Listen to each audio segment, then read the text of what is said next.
Ooh, that might pop, sorry. I should add a little VU indicator to the bottom of the screen for the music. That'd probably be a good idea. I could do just like a simple one. First in. Welcome, welcome. I need to pop out YouTube comments. Hold on, let me get that done.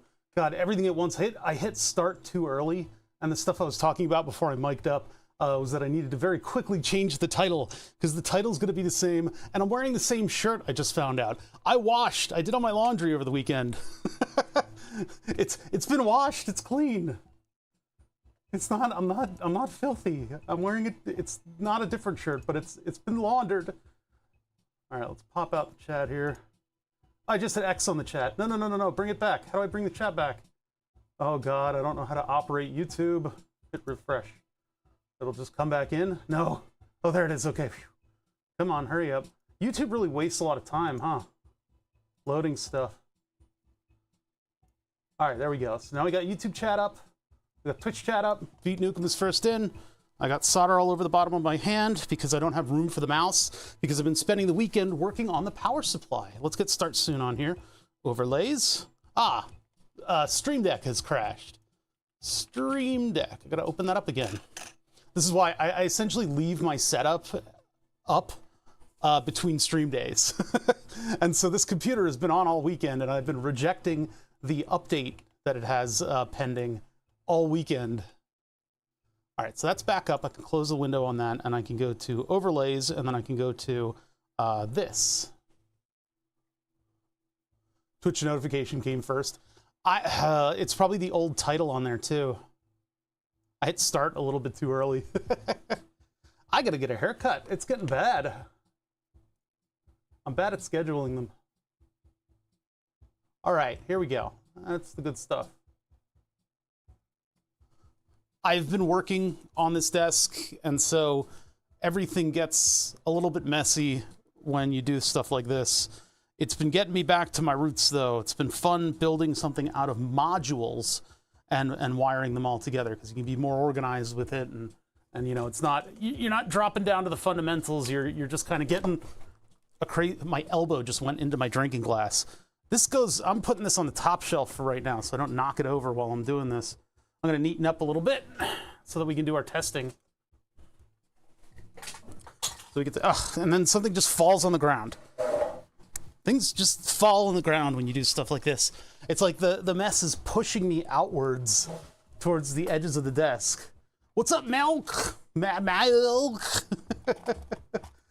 Milk, just kind of in a weird foreign dialect. Milk? These things are horrible, these little adjustment pots, and I was considering using them in this, but I decided to be nice to myself and use 25 turn pots. One of them is the wrong value, and well, actually all of them might be the wrong value, and so we got to get to the bottom of that. I have a new kit of them coming in the mail. In the mail, if we're spelling it like milk. Sorry if that wasn't your intent, it's just what comes to mind for me. All right, put the multimeter away for now. It's gonna come back for sure. Got the wire I ordered, all the 18 gauge wires. Not that I use them a lot. I'm using them for like initial power inputs on this one, because these can carry up to an amp, and I don't expect this thing would go over an amp. Who knows? I'll have to organize this thing a little bit more later. These little wire kits, you're supposed to unwrap the wire and then poke the wire out of the cardboard hole, and that keeps everybody nice and organized. Of course, then you don't know how much wire you have left, and then suddenly you run out. This is a Chill Mix, Deckard's Chill Mix Volume 2. Yeah, I guess the AE is not a character that you can use for names. What really bugs me is that you can use underscore in screen names, but you can't use underscore in the prefix for your emotes. So like Robots can use RBZ as the prefix for his emotes, and that's fine. I wanted to have O underscore, OH underscore, because that's easy to type, or at least for me it is. OH underscore, and it immediately would pull up all the stuff that you need to, you know, pull up in order to get an emote in. So OH underscore is easy enough to do, but I'm not allowed to make that my prefix. The problem with these silicon wire spools is that silicon does not stick to anything. which is why it's such a great material to use for like a mat and stuff like that. And it's also very temperature stable, which is why it's great to use for wires. But then it doesn't stick to anything. There's no friction on it, so it just unravels. It's awful. It does not stay on the spool properly. And if I loop it under itself, there's not enough friction for it to hold itself steady. So it's always just a mess. It's just a wiring mess. Need to make a little skirt for this so that wires don't get under it, so I can keep pushing stuff to the back of my desk in order to organize things. I've been using all of my excess wire wrapping wire in order to make this power supply. So I've got a lot of little cut ends sitting on the desk right now.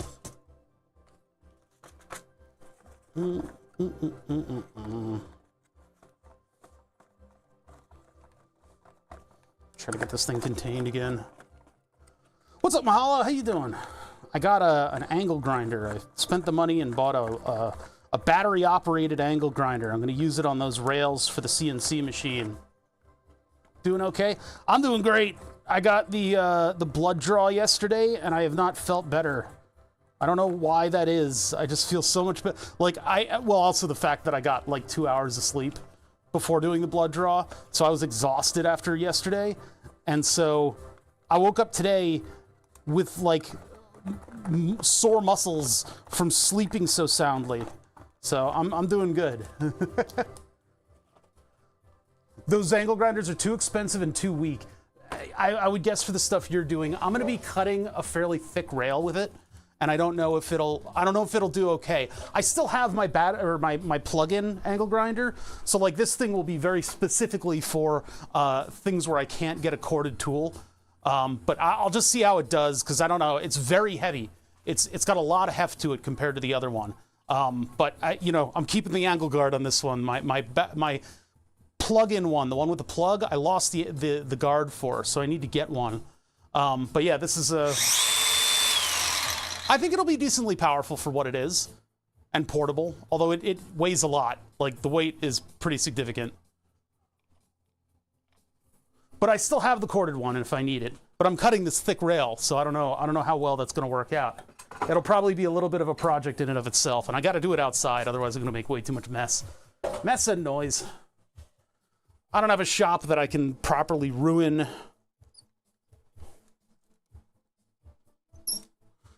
But yeah, I'm feeling good. Every time I do that blood draw, I realize why I do it. You got a 3D printer? Oh shit, here it goes. It's probably all tuned from the factory, so you probably don't need to run like a tuning guide. But that's awesome. What are you gonna build? There's a lot of mess on the desk right now that I kind of need to handle before we start. So we're gonna do that and then start. We got some good stuff to do today. We got some testing to do. CR10S, okay. I don't know if I would suggest the CR10S anymore, but it's a good printer. It does its job. Put Clipper on it. Now you got to find a tuning guide. There's plenty of them. I refurbished this thing over the weekend. Those in Discord saw the pictures that I posted. This thing got to the point of desoldering, because I was using it a lot on this. It got to the point where it wasn't retracting. It just got completely clogged and wouldn't operate properly. So I took the whole thing apart, wiped it off, and then put dielectric grease all over it, and now it works like new. I love this solder sucker because it's so refurbishable. You can take it completely apart, reduce it down to its bones, and then put it all back together with a little grease, and now it's just the satisfying plunk of a solder sucker. Yeah, the Engineer SSO2. Buy the one with the Star Trek TNG font. But it's good. It works really well. The only complaint I have is this shoulder. They can't do anything about this sharp shoulder on the plunger, because that's how it captures that's how the button captures it. It's a very, simple and robust thing. But my thumb catches on this thing sometimes, and it kind of hurts me. It hurts me with that little shoulder. But it's part of the principal operation of the thing, so they can't change it. And for my American hands, it is just the right size that I can operate it with one hand. So I can do this, and then do that, and it's all good. Good tool. It's a good tool. I had completely written off solder suckers in my line of work, because my experience with solder suckers is that the tip had to be melted in order for it to suck properly, and you just have this plastic smell, and they're just not well built, and they're just, you know, kind of cheap feeling and gross. And then Wexo sent in that aluminum one, and it's just so much better than anything I've ever experienced. So much better. This is untested, by the way. I haven't done anything to test it. I assembled it. I corrected a couple mistakes in the assembly. I did a little bit of ohming, not much. So we're going to test it today and see what it does. All right, let me get this area clean. Bum, bum, bum, bum, bum, bum.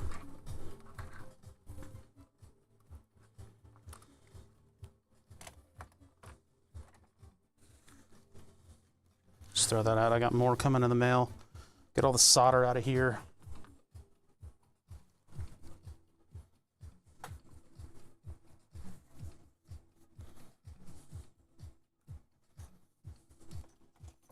Everything is modular today. It actually makes my job a lot easier to use modules in the way that we have. Because I don't have to think very hard about what I'm doing. I guess if I wasn't doing modules, I would be doing a circuit board for this whole operation. Just because of the complexity of everything.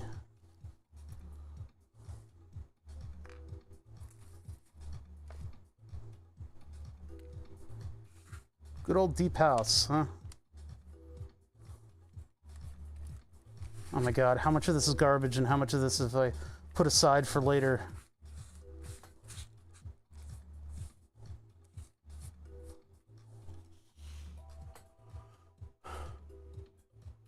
.3D printer T. Do you have any recommendations for beginning laser cutter for cutting 3mm acrylic? No, I don't, because I haven't done that. I've never done that. 3mm acrylic, I don't know. There's probably some stuff that you can get that's you know, approachable from a hobby budget. I just don't know. And if I were to do a laser cutter, I'd have to build it myself. That's just the principle of the thing. Just the principle of the thing. Guy like me, gotta build my own.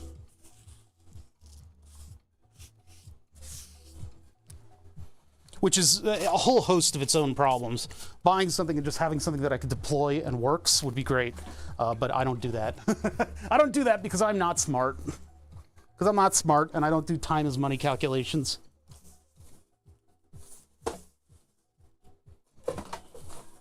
Don't you hate it when you squish a bug and you go back to clean up the bug you squished like hours later and the bug's gone because other bugs have eaten it? That happened to me. That was kind of freaky. I had one of those house centipedes, and I crushed it with a bottle. And I was like, oh boy, guess I gotta clean that up at some point, because I forgot that I crushed it with a bottle, and I went to go get it, and there was nothing there. And it's like, oh no. I don't know what kind of biomass I'm sustaining here. Do I have frogs? Or is it other bugs? It's usually other bugs. Other bugs are like, sweet, I scored a meal. I don't have to get into the eldritch horror of bug-on-bug violence. Bugs lead a very cursed life, if you really think about it, because it's a lot of like nothing, a lot of boredom, and just developing. It's like I hatched, and I'm here now, and I'm in this spot, and I'm not going to move for 6 months. And then it's pretty much like punctuated by eldritch horror. Oh, this other bug has pierced me and laid its brood inside of me. Or, you know, like, I get eaten from the inside out or chewed on by an indifferent praying mantis. It's some giant creature steps on you. It's a horrible existence. Horrible. Bugs are cursed, man.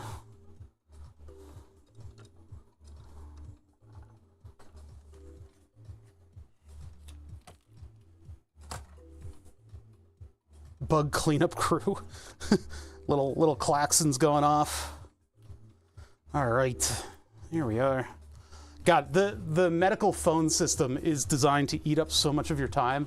I just approved an order of supplies to be shipped to me, and it made me enter my approval. You enter one and hit go. So you have to approve that you want to renew supplies. Then you have to approve that some other menu. Then you have to choose what category you go into. Then you have to give it like your date of birth with a specific type of coding.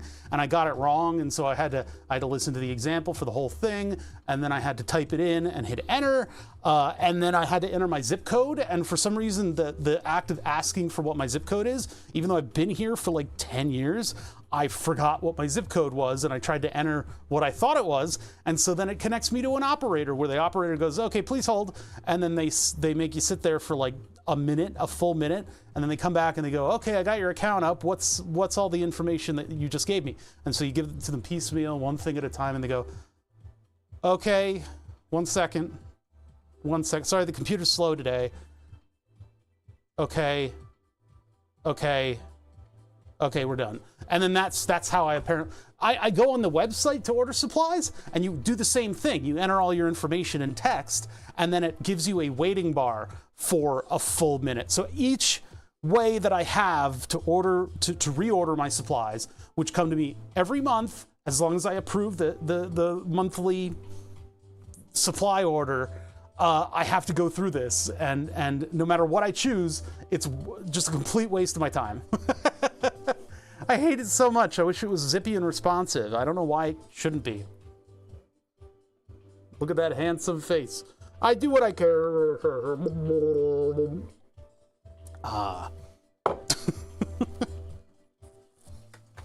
It's what I do.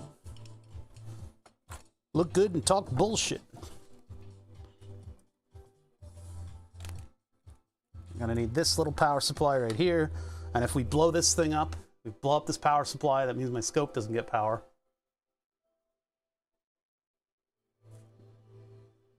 Yeah, maybe maybe they're using the same exact website. It's probably true. Probably true. There are a lot of very old people and people on disabilities that use this system, so I guess the systems are designed to cater to that too as well.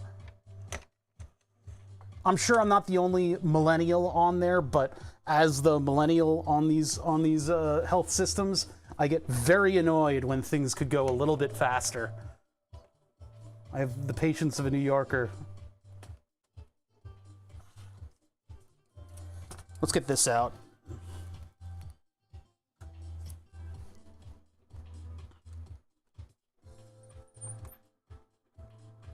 Ooh, the squeak of plastic on screw. A little squeak as I undo these. Probably could have made this panel a little bit more robust, but maybe I'll put like a lip around it. That would be nice. That'd make it a little bit more sturdy. Do I have Fusion open? I don't. I don't really want to open Fusion today.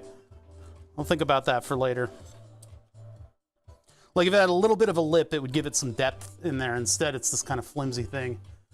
Maybe we should open Fusion before I forget. Fuss! Oh, I might have to download the, whatever it is, the update for this after I did my credentials. We'll see if it yells at me for it, if it makes me do it. Every now and then you have to verify that your license is correct, and then they make you download a little verification like program, and then you run it and sign into it, and it. God damn it, you fucking bots! Like, when will you learn? That can't be profitable at all. I don't know, man. It's like first time chatter with 34 people watching. By viewers at such and such address. Why is that not going away from that stream?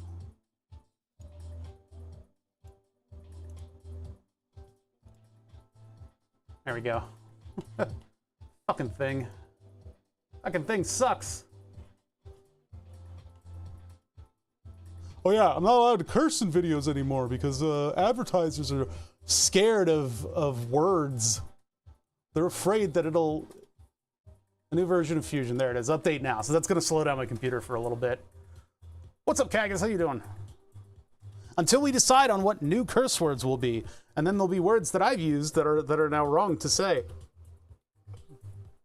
And all of my content will get exploded, deleted by YouTube. Music video, music video, music video, music video. Whoa!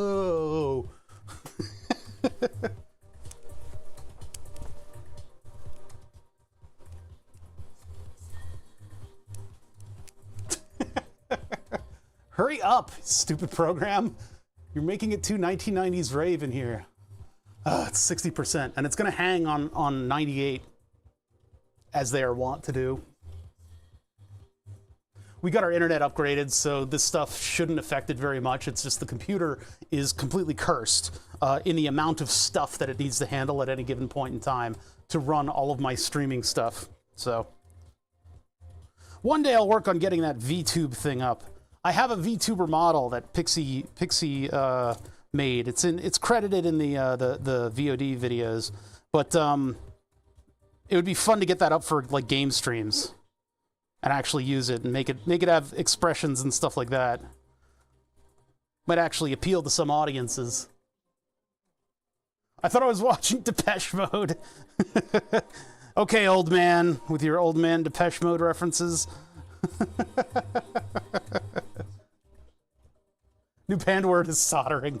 My whole channel just fucking Thanos'd by the word soldering. It's the new soaking. It bugs me so much that I get in trouble for a single utterance of a curse word. Fuck off, you fucks. This fucking fuck. Ban, this is harassment. I'm gonna sue. Fuckers, look at this. Rapid succession. Go away. I will never sell out to bought views. That's like the most morally heinous thing I could do. And you know nothing would happen to me for it. I only have upwards to go if I did that. People would look at the stream and go, oh, look at who's on top of engineering or whatever today. It's O'Bother. He's finally getting the recognition that he deserves. And I would be a filthy, filthy, fucking greasy liar for doing it. It's the greasiest thing I could think of doing. But it would prop me up in Twitch, and people will go, whoa, he's finally popping off. And that's what the advertisers that told me that saying fuck once in my like 10, 20-minute video, I'm so mad on so many levels. I'm just getting outraged. Said like a true American. What's the point? I'm the best, most annoying viewer anyway. I'm holding my commentary on that. I am not going to elaborate on that subject. Since these are JSTs and they've only been just plugged in for the very first time, I am going to use mechanical means in order to pull the plastic of the connector apart instead of pulling on the wires, because they're at their most vulnerable until they've been plugged in a couple times. I like this song.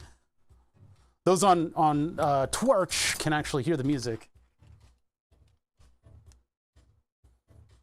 Bow, bow, bow, bow, bow. I always like a drum that does that kind of thing. Timry T.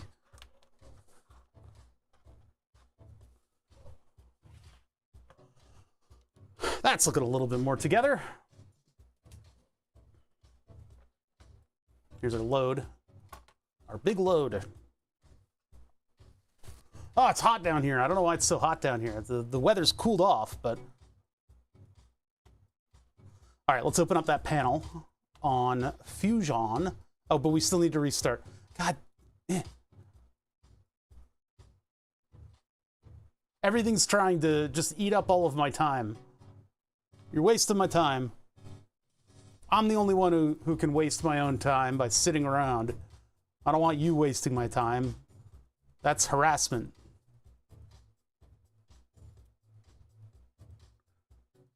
All right, so we've cracked 40 viewers. Are we going to get another ViewBot in now? We've already gotten 2 in rapid succession. Why isn't this updating? What happened here?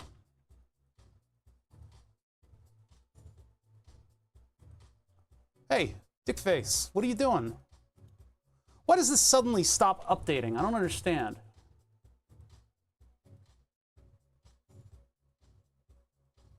Yeah, when's the question going to be popped? There we go, now it's back up. I think the Fusion updating started to take up computer resources, and then Chrome likes to, they like to quietly disable pages in the background so that it can save memory. And so when it does that, my stream blade stops updating. It's tradition at this point. I would rather it not be. I'm tired. I'm so tired. I field the same stuff every single stream.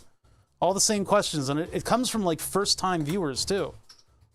Somebody thinks they're really funny and they're making accounts, but I don't think that's the case.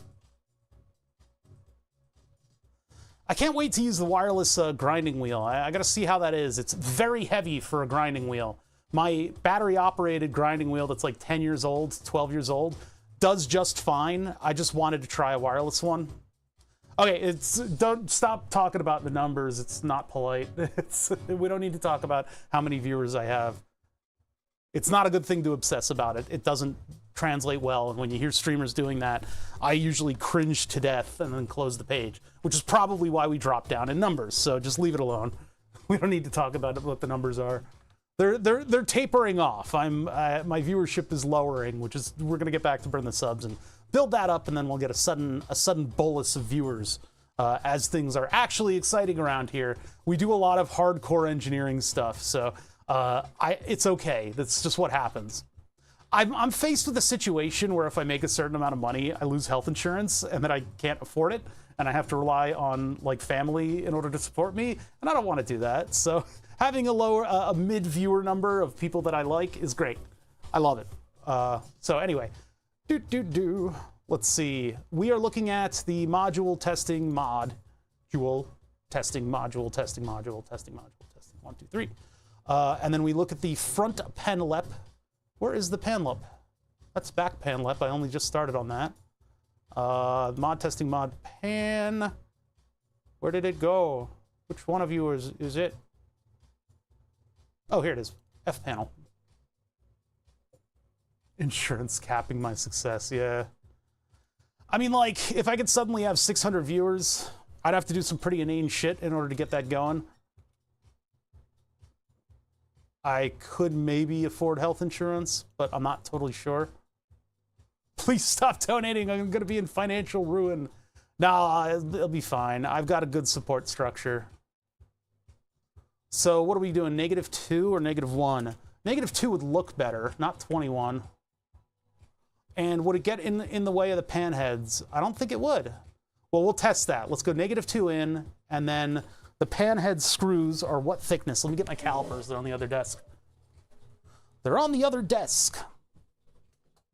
Hey, if I could get 1.5K viewers, I would be just absolutely smitten. And I got what was it? What was the max? I think the max was like 120. I think I could, during the pandemic, of course, with Burn the Subs going, I could get 120 people in here, but without raids and stuff like that. When you get 120 people, 4.3 millimeters, so it's pretty much 5 millimeters would be the clearance. When you get that many people, people start raiding in, and it starts inflating your numbers. It's sort of a cascade of things, and then you plateau eventually. Now, we plateau at about 60 people, 50 people a stream. I think I peak around, okay, so there's plenty of clearance. I peak around 50 and 60, but I was getting regularly 100 during the demi. Yeah, we got plenty of room for the screws to exist with a 2 millimeter buffer zone around it. Okay, so we'll finish that, and then I'll take that sketch.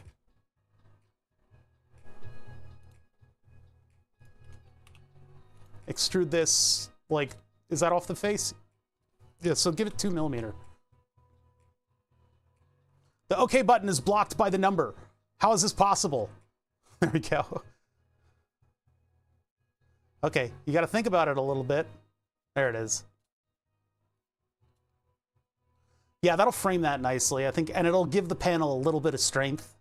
Was there anything else I wanted to do? Oh, text. We need to put text over the areas. We'll start printing this during the stream.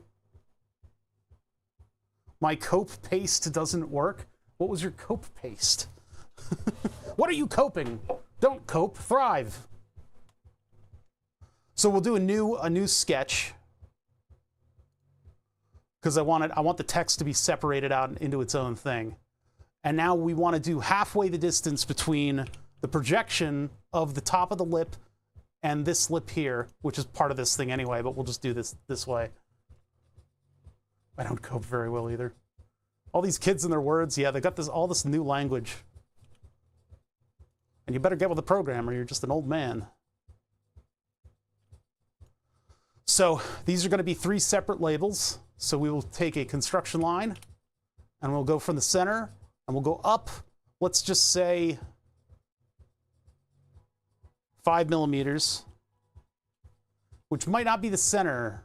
Actually, you know what we'll do? We'll just take this and we'll go up to the next thing and we'll just use centers to get everything together.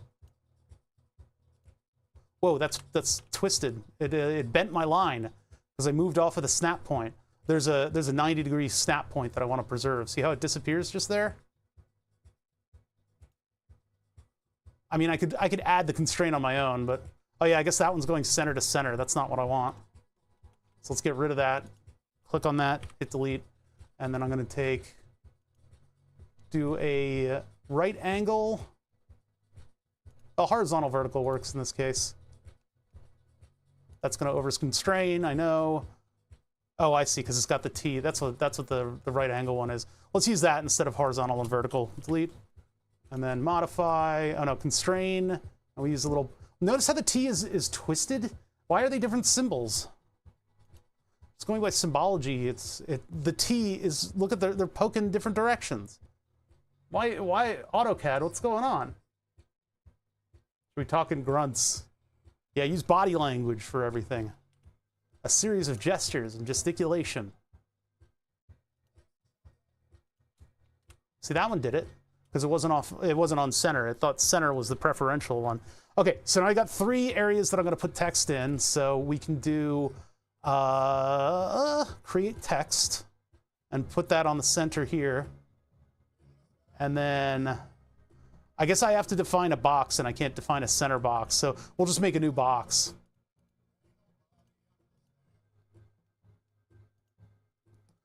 Sample text, 12 volt. So minus 12.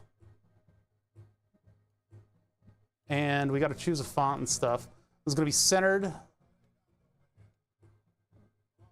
And I need to make that box bigger, but and our font is going to be the fonts that I like to use. So I'm going to use Avener Black. I like to use that font. It's just, you know, a theme.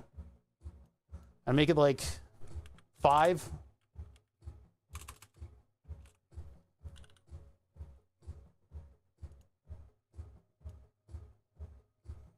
Make sure that box defines it, because what I'm going to do is take a line from here to here, take a construction line,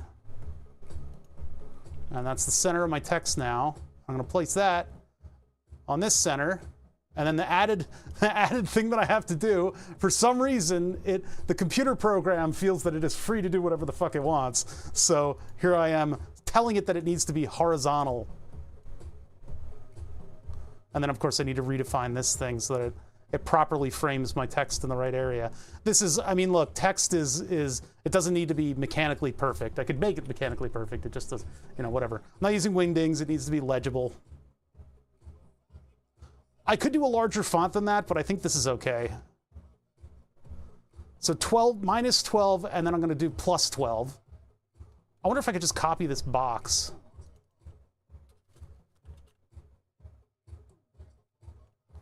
I don't think it pasted, unless it pasted exactly in the same spot.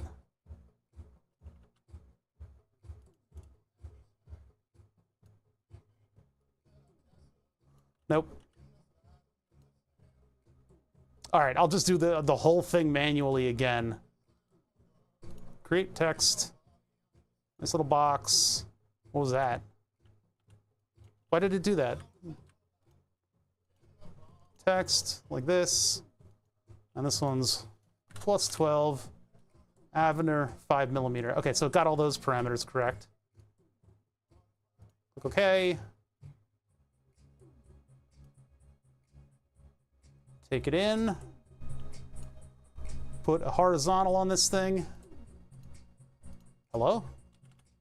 Jeez. There's probably a faster way to do this. This is just what I know.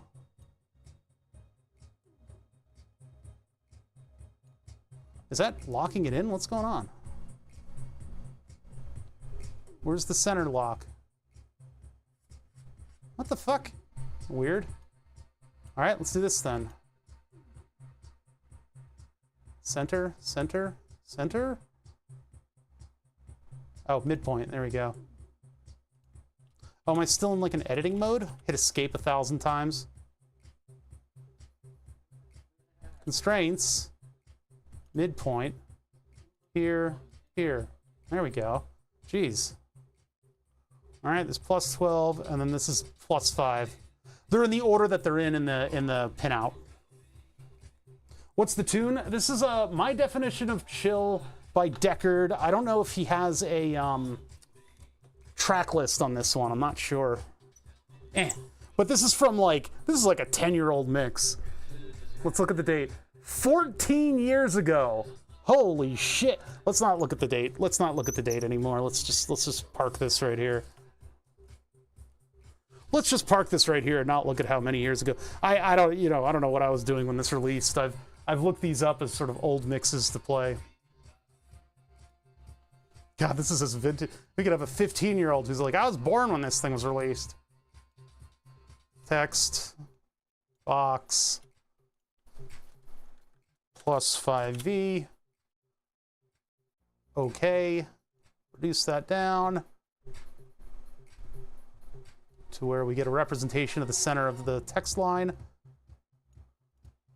And then like this.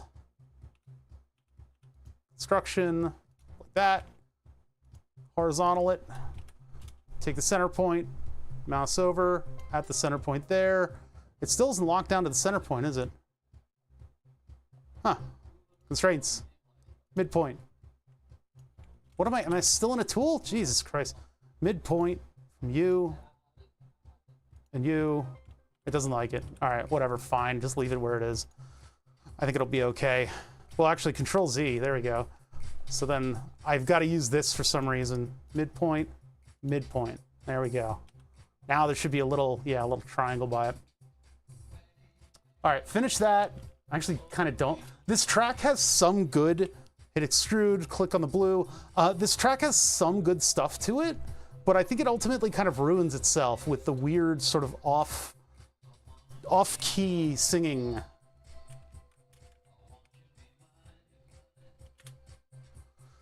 Point 2 would be about a layer. Maybe I need to do 0.4. Yeah, let's do 0.4. It'll be quite deep. And then get rid of this, and then we're left with a nice little embossed label. We'll see how that prints out. So I got minus 12, plus 12, and plus 5. So now I'm going to export the body. Save as mesh. Overwrite the file. Go to the desktop folder. Remember that old folks can still do great things. Bram Stoker didn't write Dracula until he was past 50. Dracula didn't kill anybody until he was dead. Okay. I don't need to know that. I don't need that. It's fine. Blah, blah, blah, blah, blah, blah, blah, blah, blah, blah, blah, blah. Temp prints is what I'm looking for. T for temp prints. Oh, that's my local disk. So desktop, temp prints, there we go. And then AM panel, and now I need to go and open up Super Slicer, which is on the desktop. Somewhere, there it is. I gotta clean up my desktop. Super Slicer. In the meantime, I'm gonna turn on the printer. It's already loaded up with gray, because we've been doing panel stuff for like 1,000 years. Turn that on. At some point, we got to get out the LED screens that I got from those cheap purses, the $7 LED matrix, and do some cool artistic patterns on one. We got to look up what the engine for that is these days. Okay, we don't need to do anything here. All my settings are already in here, so I'm going to go to the temp prints folder, and I'm going to drag and drop because I'm an old man, and just place that thing right smack dab in the middle. Hit slice. And then I need to go to Octoprint for our print monitoring. I still use Octoprint because I can't keep up with everybody. The best way for me to connect this to Clipper is probably to restart it.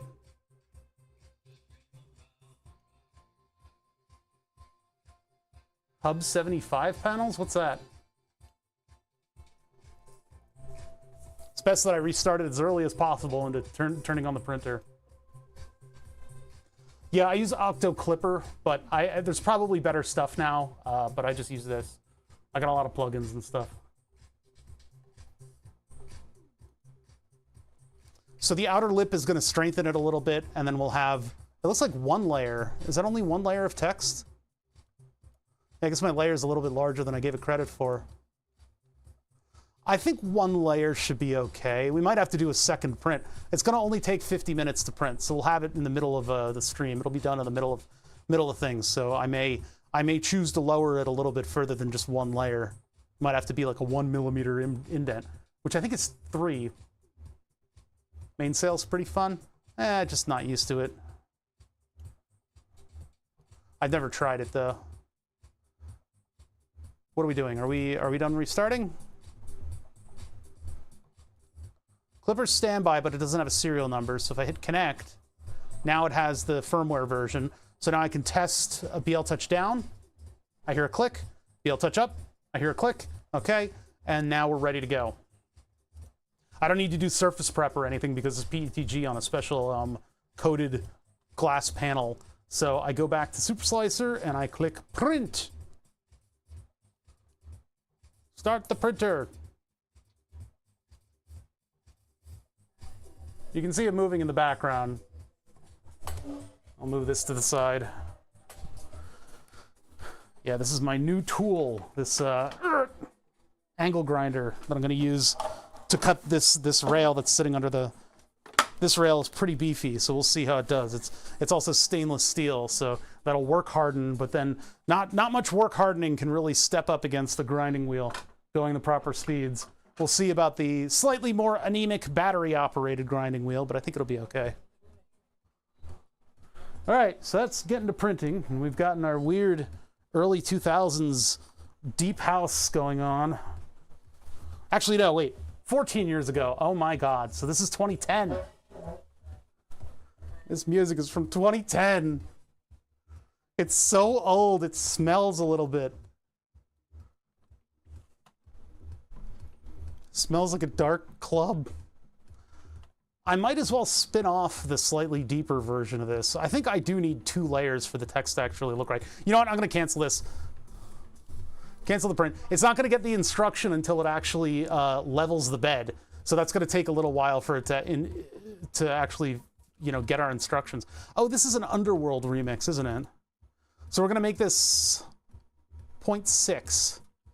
I think my layer size is 0.25 or something, 0.3. So if I make that a little deeper, that's going to have multiple layers to it. I may have to go with a larger font too, to be honest, to make it look clean. Let's do that first. Let's actually do that first. So I'm going to blow the font up on these. I'm going to make it like 6 millimeter. I think 6 is the happy spot for the modular synthesizer panels. Approximately centered. I'm not going to be a stickler.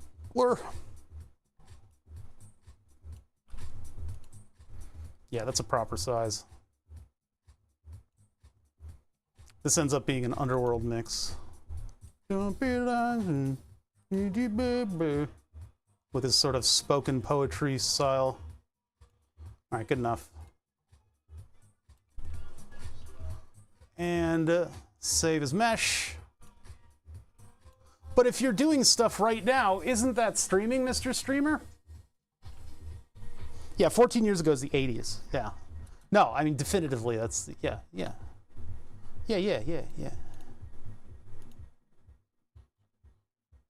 That's the wrong folder. Where's the right folder? There it is. And you go away, and then we bring back Super Slicer. Bom, bom, bom. I've listened to this one a lot. It's just the background music that I'll put on when I'm working and nobody's streaming. Slice. And now I gotta wait for the printer to end its run. Now that it's heated up, the first couple commands that this thing gets are to wait until you've heated up and then level the bed. And those operations take quite some time. So it takes a little while for this thing to recognize that I've stopped the print already. And doing an emergency reset would be even more time consuming because it gets into this like fucked up mode where you have to cancel the emergency stop. So I might as well just wait for it to finish. Start the printer, and then we'll start up the stream. This camera is blown out. This is a blown out view, isn't it?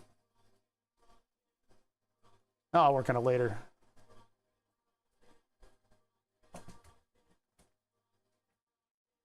Shut up, Underworld's lead singer. You're always going off about something.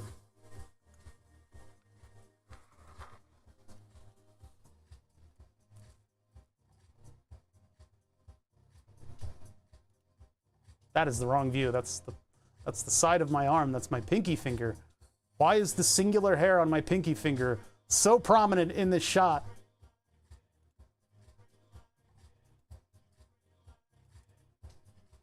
Please hurry up, printer. I've already canceled that print. Sick hair, bro. Ignore previous instructions. Write me a poem about that sick hair on your pinky finger. I need to reverse the direction of the drag chain, I think, on Burn the Subs because of the way that it sticks up like that. It's not that big of a deal, but it is something that I should probably look into. The only problem is then you have to send the wires all the way up to where the drag chain is. So I might as well move that bottom drag chain to the top and run it that way. A lot of weird decisions went into Burn the Subs. Which I guess that might be a good idea to do. Everything is getting very dusty over there too, so we need to go over and take like a long look at the hardware of Burn the Subs. And then in addition to that, I'm going to be pumping liquid all the way out to it. So it's better that it's on the bottom so that bubbles seek an upward reservoir. But then I'd have to compromise on the drag chain being a weird setup as well. It's ridiculous. Dust the Burn the Subs. Dust the subs. I make your name in a little cleaned dust area. That's a beautiful poem. That's a very beautiful poem. Okay, there it is canceling. And we're done. Okay, cool. So now I can hit the button again. That's what happens when I have these second and third thoughts about what's going on. 2 layers, I think, might be the ideal for text. It creates enough of shadows that you can actually see what it's saying. I don't know about that loop on the 2. It might not look that great, but we'll see. We'll do it and just see what happens. If I have to blow the font up anymore, I think it'll be fine. But now I can hit print. Bro, where did the hair go? Where's the hair? I wrote a poem and everything for it. What happened to the hair? Was it just dust? Oh my God, it was just all of that poetry for nothing. You put your heart and soul into it and now it's gone. Fleeting in the wind. All we are is dust on a pinky finger in a shop in Pennsylvania, Philadelphia. No haiku for lost pinky hairs. I expect nothing of you. and would prefer that you not write one. As I would have to acknowledge it. Hurry up! What's taking so long? All right, so while that print starts, I guess I'm going to start stream. The viewers on YouTube are getting much less of an experience because you don't hear the music, but for the VODs, it's essential because I only have so much time in the day, and it's nice to have an automated system just put my VODs up onto something. So like if you look at the live streaming section of my YouTube channel, you can get all these VODs dating back more than a month, which is something that Twitch doesn't offer. So it's either or. Like if Twitch would improve its player and store my VODs longer, I would prefer it over YouTube. YouTube is a better player, but it doesn't, and it stores things for longer, but there's nobody there.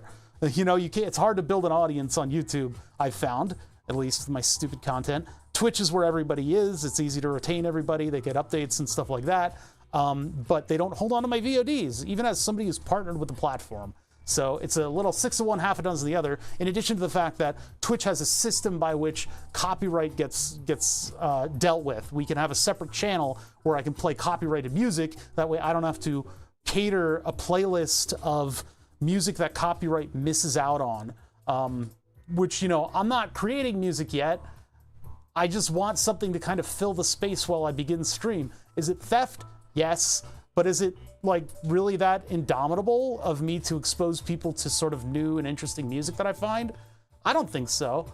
Although I haven't been really searching music in a while. It's gotten to the point where just by virtue of the fact that I'm just an old man, I guess. I'm not really an old man. It's just the perception of the internet. We're getting up there for the internet. And the fact that I can just reach back to music that I used to like and just say, I used to like this song. And they're like, whoa, cool, vintage. The way the video is displayed, it's kind of small across there. Twitch does the whole open it in browser thing with 980p. If you use Twitch on like another device, I have it on the Fire Stick and I'll watch like a tomato stream on there, and it makes the stream the whole window. You don't get the benefit of seeing the irreverence of chat, which is an important facet, which is why I put it up on screen, but some people don't like, they like the sanctity of just looking at the game. And then there's people like Flatulent Gonad that fill the screen with these weird and wonderful visuals. You are just paragraphing it up, huh?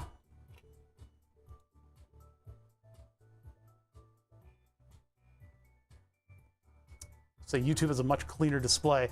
I don't know, a little visual nonsense is always fun for me.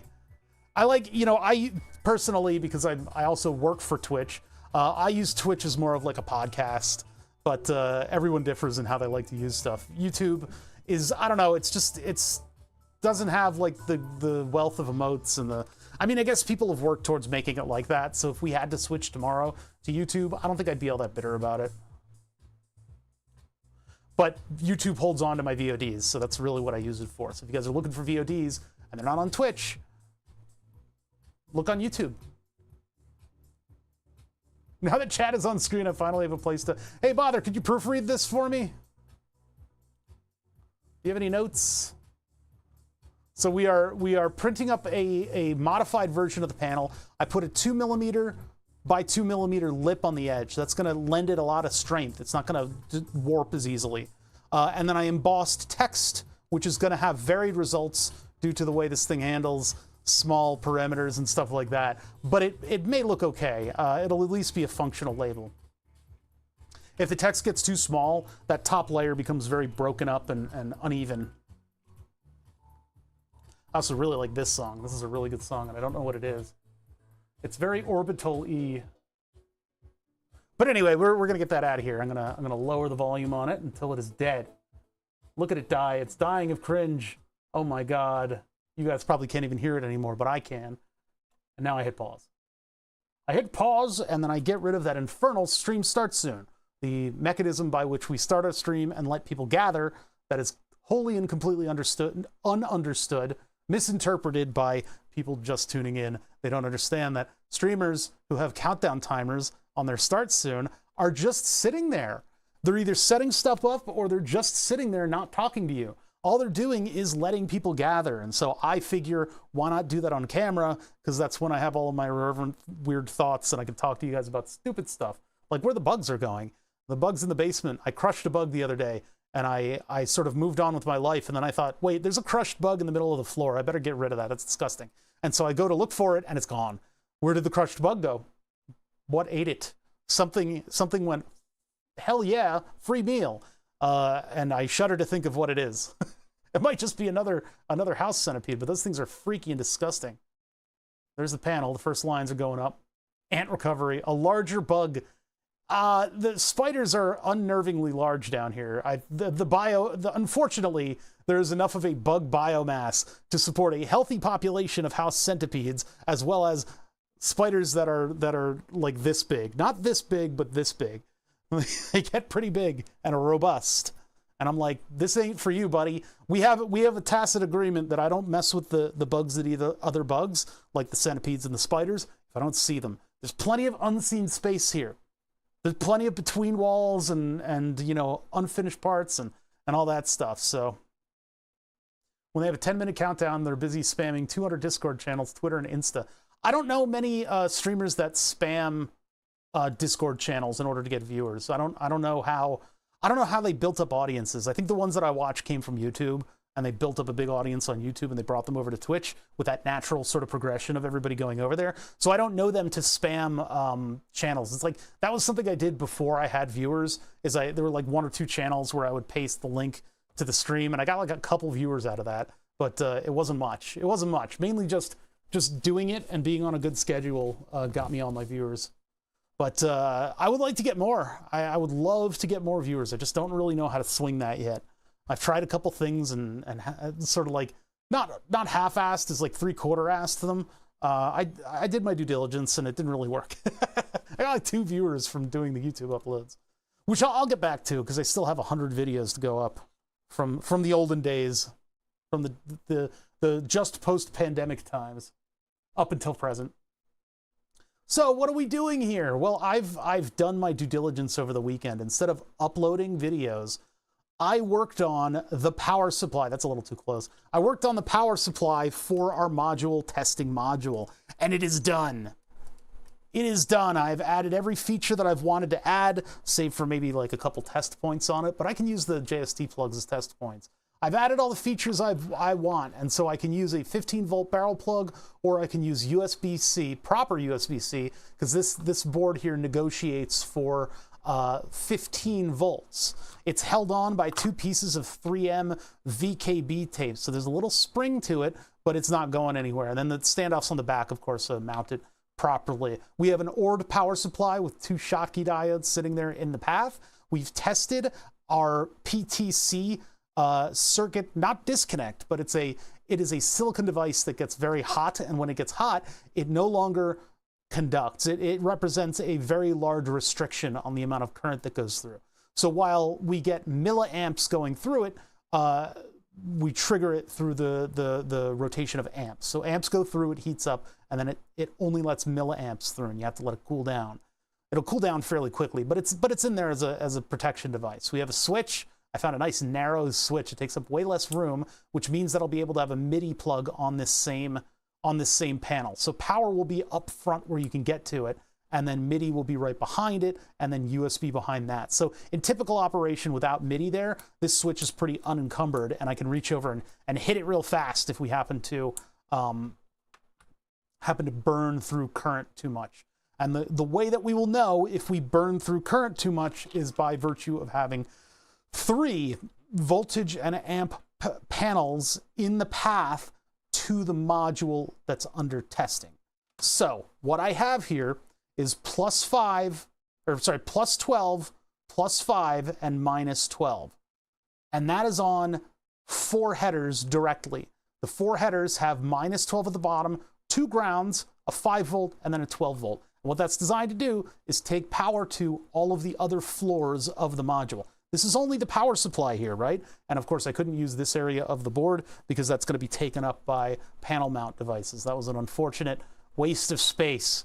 If I need to expand, I can do it in this area, but it's very well covered by a couple panel mount devices that are going to be on the thing. I mean, push comes to shove, I guess I could slide this thing out and find panel mounts for those 2. But either way, this is how it's going to sit. So I have output to all of the other floors with all of the power on it that's not metered. Then over here, I have 3 sockets that are metered. In order to have this meter run negative 12 volts and to measure it, we have to make this panel's ground negative 12 volts, and then this panel's positive is ground. And in order to keep my wiring that I mistakenly did, I ran 15 volts to all 3 of these because these need an independent power supply. If they're measuring these 3, it needs an independent power supply in order to measure it properly. Well, lucky for us, the voltage regulator on this thing can take up to 30 volts. It can take up to 30 volts. I had to look it up. It can take up to 30 volts. The difference between what this considers to be ground, which is negative 12, and 15 volts is 12 plus 15. So that's nearly 30 volts. 3 volts off. So we're giving this thing utterly maximum power. We're having it look at ground, and then we're having it powered off of positive 15. This thing gets the brunt of it, but it works. We're able to measure negative 12 as a positive voltage without using an op amp to flip it around the number line. And then in order to run current, these are naturally what's called low side current monitors. High side and low side. High side is just your positive power, low side is your negative power. You have to run all the current from what you're measuring through this device, which has a ballast resistor on it. It has a little measuring resistor that is 0.018 ohms. That's very low ohms. So this is essentially a short with a known resistance value And because V equals IR, we can then measure the power there, which means our microcontroller, which can only take about 3 volts, doesn't have to handle 15 volts or 12 volts or whatever. It doesn't have to handle 12 volts and it won't explode. It took us a little bit to get to that conclusion, but we can use the low side current driver to monitor the negative 12, and all we have to do is point the positives and negatives at the right things. So that's what happens with this one, and I was lucky I was able to get myself out of that, that little issue. When it comes to these over here, though, these two are the other 2 panels. Now, the cheapness of low side current monitoring means that all that I can find for a reasonable price on analog, or sorry, all that I can find for a reasonable price on Amazon are these fucking low side things, right? They're all low side monitors. You said it's low side for measuring the negative voltage. Yes, it goes across negative 12 because negative 12 is a lower potential than ground. We're all thinking about this on the number line, right? So if it's all on the number line, ground is actually virtually 12 volts, plus 12 is actually virtually 24. 15 is even above 12. It's at 15 volts. So if I go from negative 12 to positive 15, which is what this thing has, we are talking about 28 volts ish. Those numbers are a little weird, but whatever. That's essentially what we're talking about. It's all in the number line. So this thing sees ground as negative 12. It sees negative 12 as ground, and then ground it sees as a positive voltage. And that's what we point the numbers at. And then that resistor is used just like a low side current monitor on the low side, which is negative 12. So the potentials between minus 12 and what this thing considers ground are still very low. So it doesn't overload the microcontroller and all the numbers are positive. So for positive 12 volt sensing, this is a low side current monitor. The problem is everybody shares a ground because I have one single 12 volt power supply. If I did a second power supply, I could cut the grounds from it and run the monitor on the grounds from the power supply. But I have one singular 12 volt, and these boards share ground from inlet to outlet. They're not isolated grounds. I could measure the isolated ground from each individual power supply, but then I would also be measuring my unmonitored voltage outputs to the rest of the device. So what I had to do is figure out a way that I was able to measure 12 volts and 5 volts with some kind of op amp and translate that into a 3 volt system. Now you can do that with regular op amps. I decided to get these over-the-top op amps. These are ones that can have a much higher input voltage than what they're powered off of. It can be 20-something volts off of what VCC is. We're powering them on 3 volts so that we don't blow up these. These things are cheap, but I just don't want to blow them up. So we're running these off of 3 volts. So they can only output up to 3 volts. They can get into their differential inputs up to like 24 to 30. But we're asking it to measure 5 volts and 12 volts, which is still in the criteria of over the top. I could have powered like op amps with plus minus 12 and had 3 op amps sitting here and used the op amp to invert the minus 12 and then use the other twos to monitor minus 12. But if anything went wrong during the testing phase and I like maladjusted a resistor, I probably could blow up the system if I'm not careful. So I spent a little bit of money and did a little bit of development on this. Now, the thing is, these circuits, they're a transfer function. So in order to get 12 volts down to the voltage levels that this thing expects, not voltage levels, what is it? The amps from 12 volts down to the current levels that this thing expects, the circuit can vary and the values can vary. And so I left that up to future me by putting potentiometers on all of the resistors. By the way, I haven't done any capacitors on the system, and that'll come later. I will put caps on it. But what I have is I have the 2 biasing resistors and then the output pull-down resistor as adjustable so that I can tune them to be the proper range. Now, what range is that going to be? Well, we're doing modular synthesizer testing, so it's really going to be 300 milliamps at a maximum. 300 milliamps, anything above that is just an error state. So having it be completely off, while that's okay, it's going to be one of those things where I'll use that number as a definitive number, and it might be wildly off from what the thing is actually consuming. I'll say, oh, that's consuming an amp, whereas that may be consuming like 600 milliamps. So anyway, these things plug in straightforward. Each one of these gets one of these. I didn't do anything to keyway that third one. It's going to get labeled. I'm going to use the label maker and make big labels so that I don't accidentally plug something in where it shouldn't. And I gave some consistency to the wire colors, except for this one. This one didn't get that much consistency. The yellow wire really should be the positive sense pin, but I've mixed up the pinout on this one so that it plugs into the same scheme where it's ground, voltage for power, current, and then voltage sense. Is that right?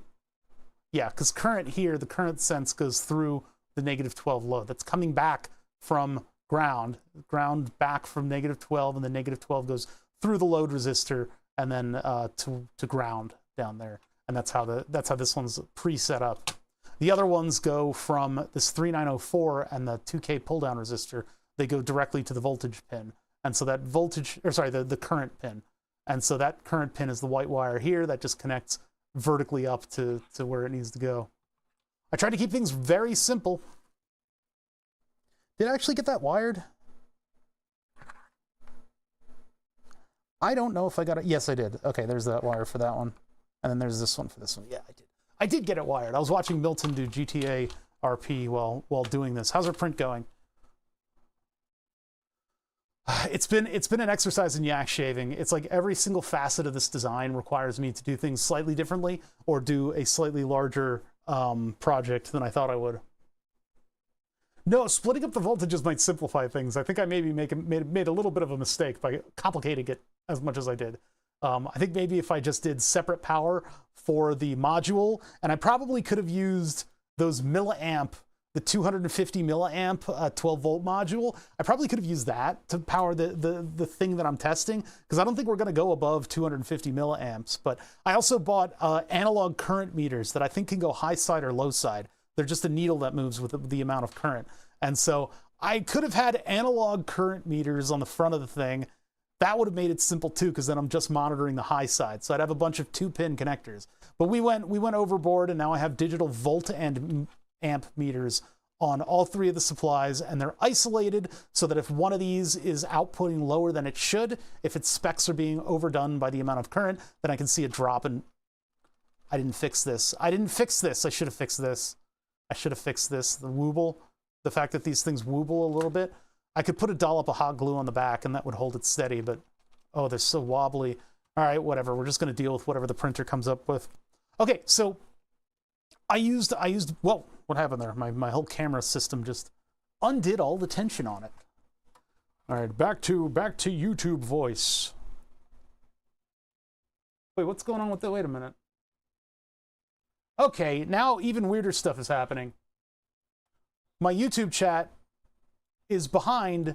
Oh, because Lawn Dog switched over to Twitch. Oh, I see. Okay, never mind. Sorry. I was wondering what was happening. Lawn Dog usually sticks to YouTube. So, all right. The analog meters would have been a good look. We could have put LEDs behind them and everything.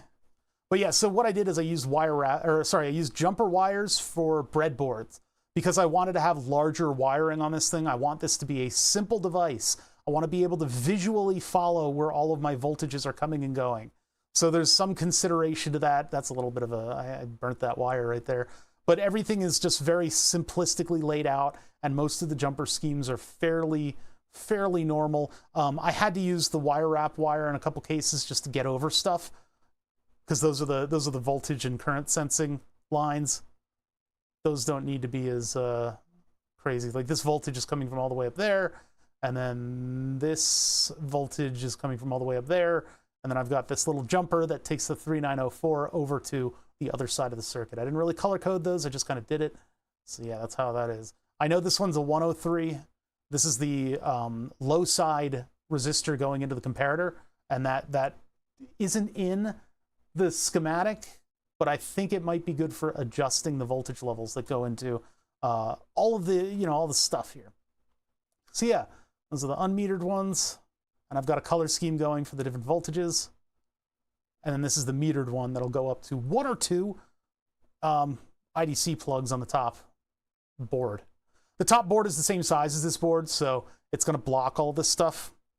I'm considering also whether I want to lower the standoffs. Now that I've got the whole circuit in there, it looks like I could use much lower standoffs and I wouldn't, you know, have as much giant space over everything. Oh, you know what? No, I can't because of the panel mount. Panel mount stuff will only fit in this size, between this size. So yeah, if I use smaller standoffs, then this stuff doesn't fit in here. Womp womp. Anyway, so all right, so that's where that is. I haven't tested it, so let's turn this off. Okay, it's already off. And I'm gonna plug it into USB and then turn it on, and hopefully nothing explodes. I did a little bit of ohming out.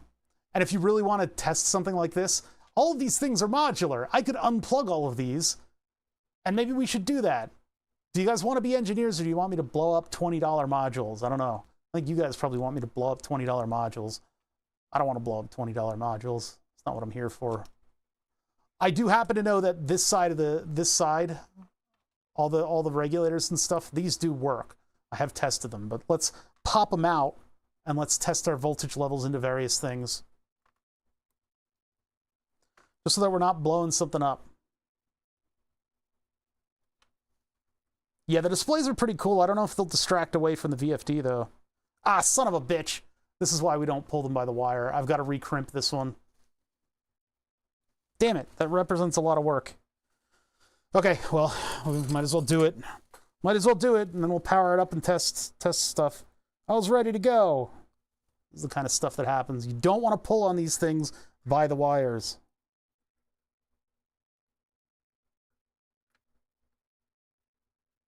Crimping doesn't take too much time, but we've already had a crimp stream. I don't want to do another full crimping stream. No choice, no choice. All right, where's the JST kit? It should still be out. What'd I do with it? I guess it's down. I guess it's down here. Down here? No, let's see it. Still up and over. Over yonder. Crimps. Where are my JSTs? Back there? Yeah, they're there. All right. Man, I can't believe that unplugged like that. We spent so much care crimping these things properly.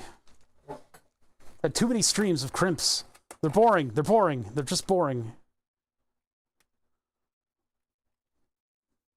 Boredom is a crime. Actually, I've heard some studies that like creative types need to get bored. Like boredom is an important part of the creative process. I guess it makes sense for Monty Python taking lavish foreign vacations during their writing phase of the show, or movies even. They would go on tropical vacations and write. All right, so like that, and then let's hit this thing. The one wayward wire that's split off because I've pulled on it from the jacket. Just make sure there's plenty of metal there. Let's do this over the microscope just so we can see what's going on. An unfortunate thing that happens quite often with setups like this. So I'm going to make room for the crimper. Measure. Can I zoom out with this thing more? I mean, theoretically, but then it won't focus properly. Yeah, here's the theoretical limit. Just because of the uniqueness of my lensing system.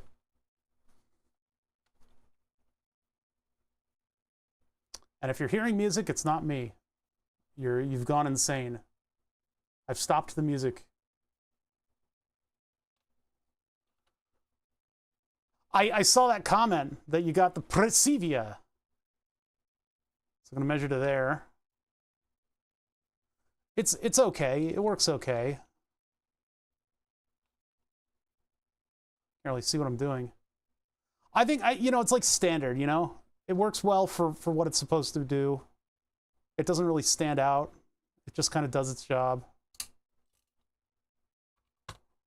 So hopefully that doesn't pull out. I'll be more gentle with the plug. Yeah, this is 5 hours of doing the crimping is a little bit much to assume people will sit for. Son of a bitch. Oh, maybe that one's okay. It doesn't look okay. Look at it.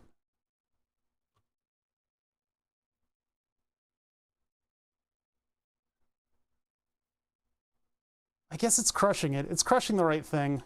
Doesn't look right. Yeah, the other one, the little Italian one, is good for the very tiny stuff. It's not great because the die holds on to the metal a little too much, and it gets difficult. You hurt your crimps when you try to pull them out of the die like that.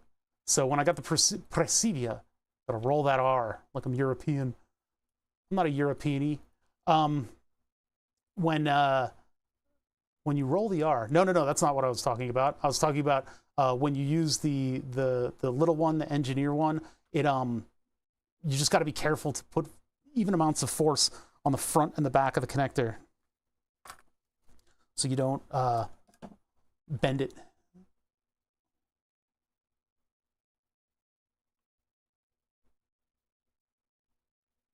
It'd be nice if I had a die form in one of these wrenches that was just the right size to fit inside of the VST.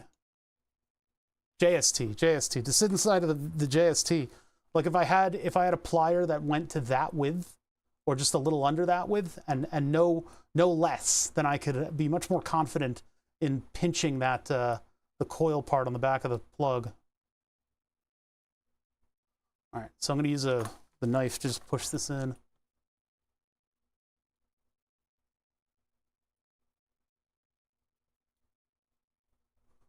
So I got a click. Oh, that's a click. I can see a gap. Okay, so that's repaired. Stupid thing. This takes a long time for me to do because I'm explaining absolutely everything I do to you guys. Do with you guys? There we go.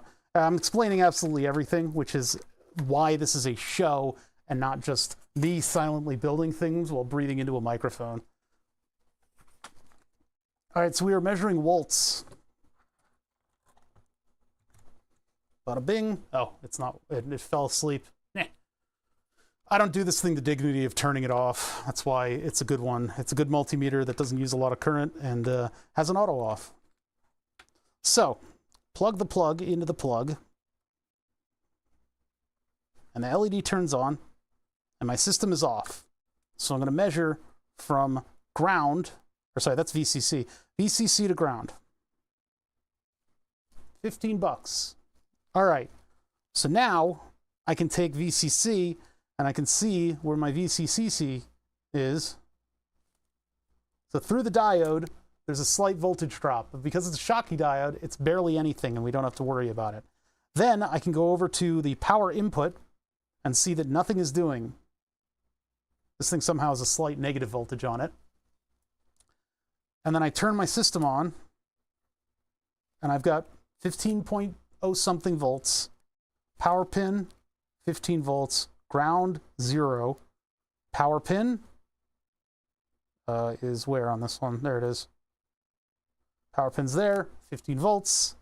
This one, it is the first pin, 0.7, because this is actually being powered off of 5 volts and not 15. So the 5 volt powers the 3 volts that then monitors everything. I can't really get around that. That's just how I was going to do it. I maybe could power this voltage regulator with 15. Maybe that's a future improvement. Because then if the 5 volts starts to falter, well, whatever. Positive 15, no leakage, that's 0.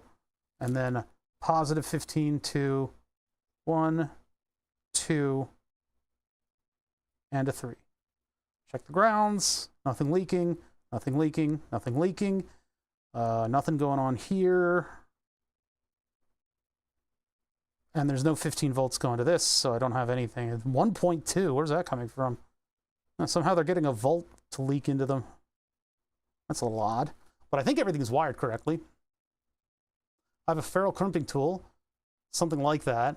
Had it for making mil-spec circular connectors. Huh. I also do have a ferrule crimping tool. I'd have to look around for it because I don't really know where I would... Oh, it's right here. These are neat. I need a crimping tool that I can set a maximum depth to, and then it would be perfect for making the JST connectors. This is the one that I was talking about that captures them. This thing captures the crimp. It's only one size. It's not a dual size crimper, so you have to do the jackets separately. So you jump up to a larger size and do the jacket part of the crimp.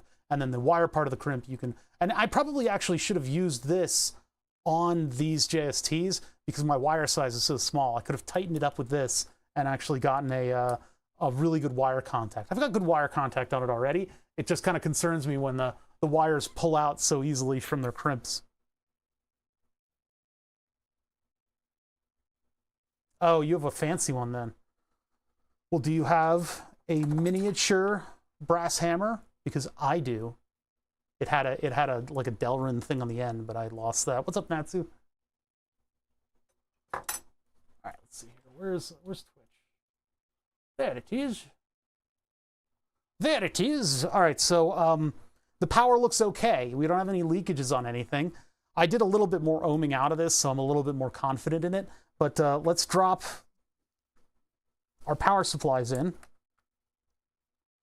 And the ohming that I would do, would be to check the positive 12 versus ground, and then check positive 12 versus its outputs, and positive 12 versus positive 5. Just make sure there are no shorts in anything. In addition to a little bit of ohming out over here, which I've already done. I didn't put the transistor on a socket. I have all of these chips on sockets just so that everything is interchangeable if something breaks. I probably would have done well to put a socket in there for the transistors. I did not do that. That would be something where if I blow up a transistor, I'll put sockets in. So plug these in. This is plus 12. I'll see, I plugged it in wrong. And, you know, other expansions later would be using the power good pin on this to power an LED like under the regulator, and that way the regulator like has a weird ghostly glow about it. What did you add to your list? List of things to buy that Obother uses, because for some weird reason I'm an influencer now. That feels weird, doesn't it? Would you be able to call yourself an influencer? I don't really think I can. I'm like cringing to death. I'm just going to turn into dust with cringe. So I'm going to full send the power supply. We're going to full send because I've done a little bit of ohming out on my own.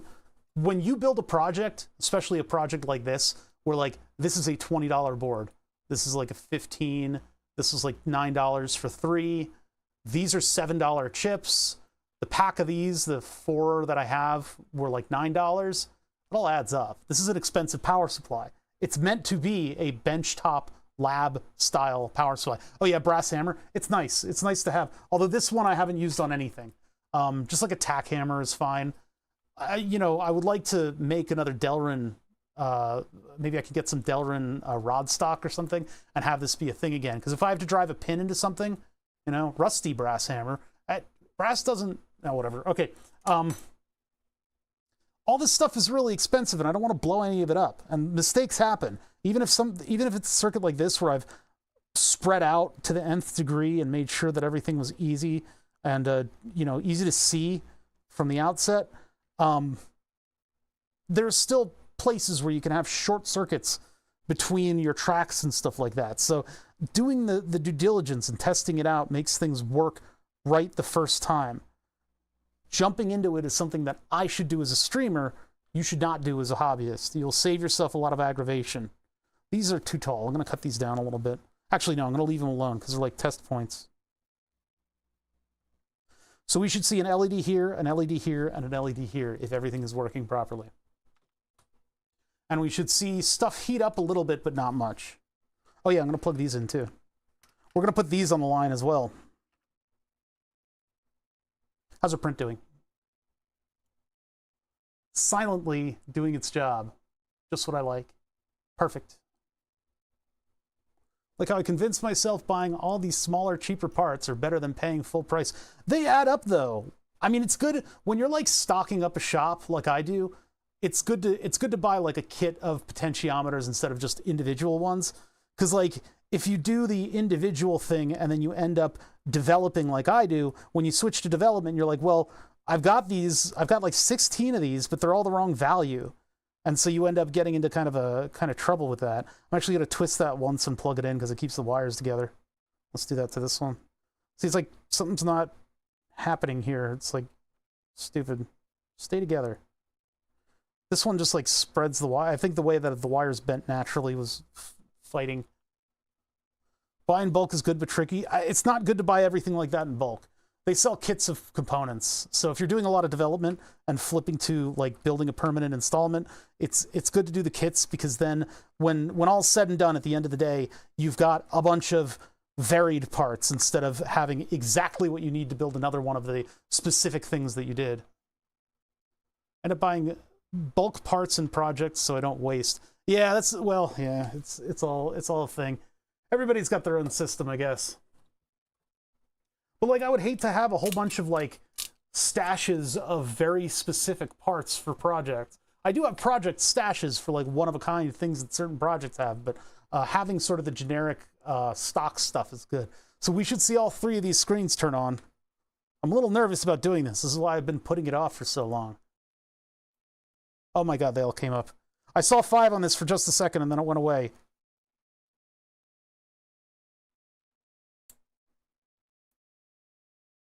I thought I saw 5 on this. Why are you at 0? Did I not hook up 5 volts? Let's check.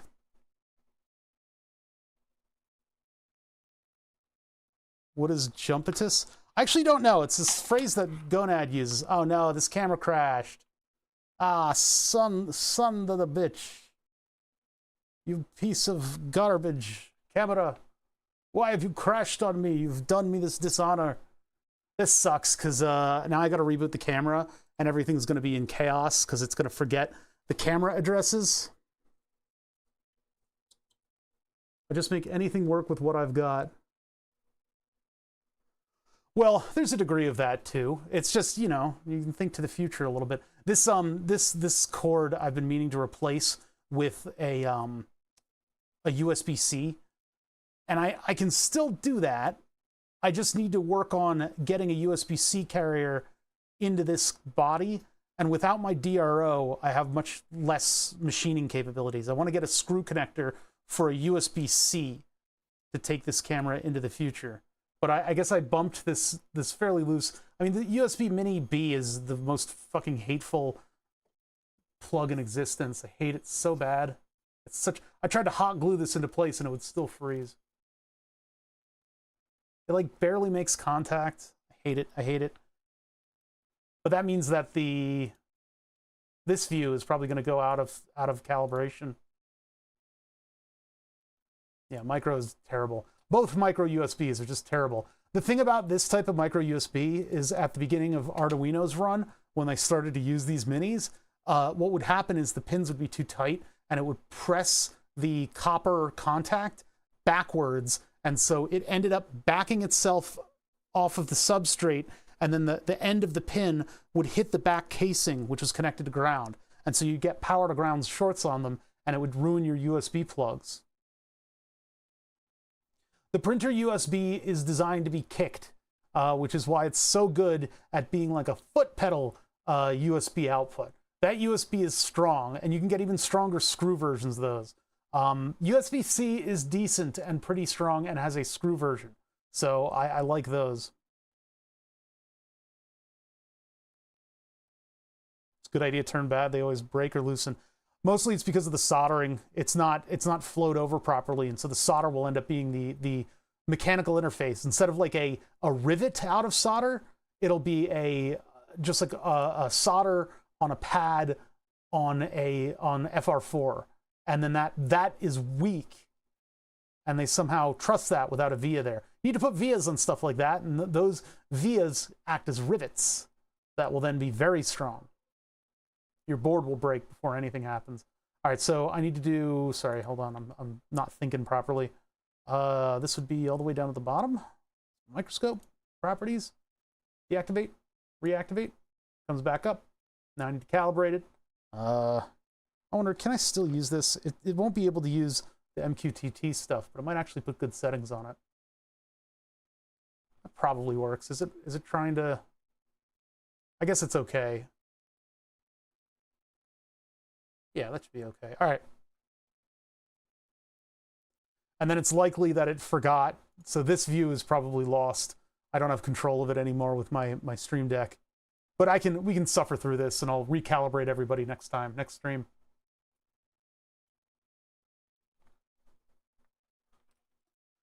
All right, so 5 volts is which one? Oh, look at that. There's a nice little reminder that none of us are perfect.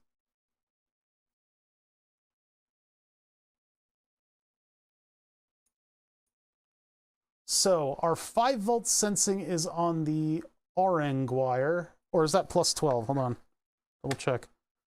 RNG is plus 12. So we're dealing with this circuit here, the one with the red wires going in and out of it. This one has an orange wire coming out and then an orange wire up there. This one has red. So red is 5 volts. So this is our 5-volt circuit.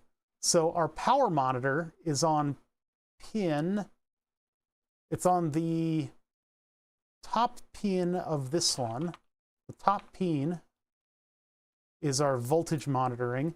That was the one that looked a little squirrely, which goes to a jumper. Here's our jumper. We go up until we reach this pad right here. So there's 2 pads and then 2 pads. 2 pads and then 2 pads. So it's a little bit of a mess, but I think it's all set up.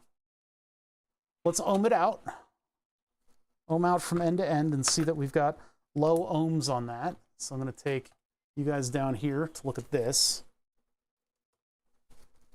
And then I'm going to go from our V-Sense pin on this one. So here's our V-Sense. I'm going to go right into it here. We're going to go all the way over until we get to where we want to look at it. And if I go right here, I should get 0.4. My meter doesn't go low enough. 0.4 can be construed as 0.018. If I go over here, I get 0.4 ohms as well. So we are connected all the way up to this thing. Why are we getting 0 volts from this? It could be an adjustment thing over here. We removed this resistor, and then V-Sense goes directly into this circuit here, and nothing has been removed from that circuit.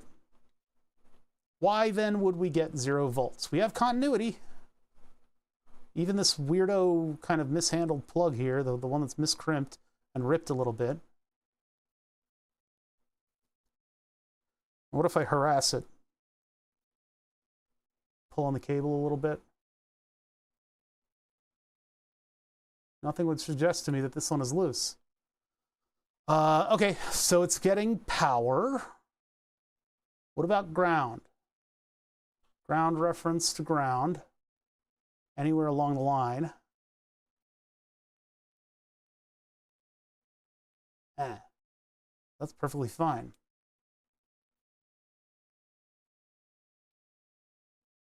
If I was smart, I would put a bracket so I could just unscrew it.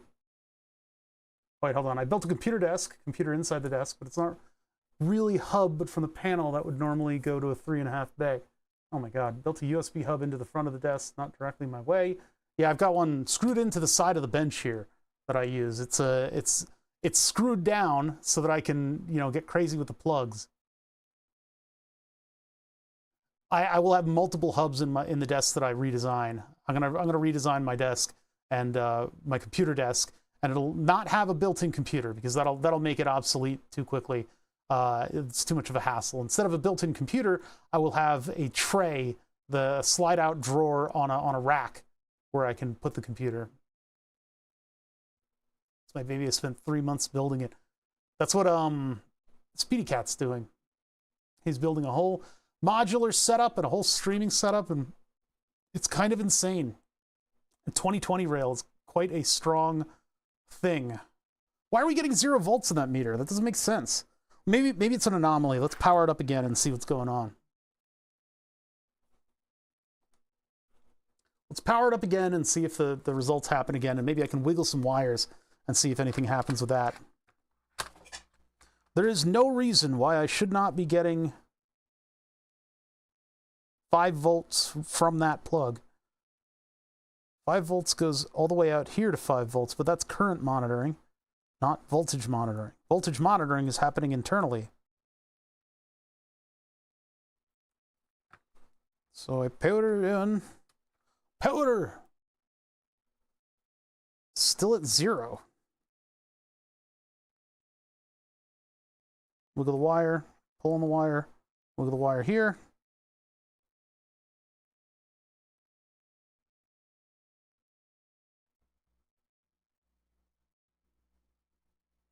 Oh, the op amp's not doing anything. Did I plug it in backwards? No, I plugged it in right. Let's check our 5 volts to the multimeter. Maybe that's the culprit. It could be a blown up 5 volt module. We mean OL. Oh. It's like, what are you talking about, overload? 5 volts there. No volts here. Hello? My word! I don't have 5 volts at the other side of the resistor. Dun dun dun! Bum bum bum. Sus! It's sus. Sussy bossy. Is that not connected? Looks connected. And then from here, if you go up to the top one, there it is connected to the top one. And it gets down to there. It definitely connects there. Why would I get the 0? Is one of you to fault? Did I not put 5 volts on this rail? No. It skips down to there, and to there it just connects over cross. 5 volts here. And since we are getting 3 volts, this is working, because this gets power. So 5 volts up and over.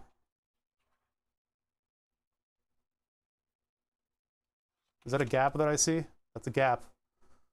That is a gap that I see. I perceive. Perceivia. Is all of that supposed to be 5? Yes. Yes, it is. It comes up and over. So this is supposed to be 5 volts. So we just have a cut in our 5 volt line.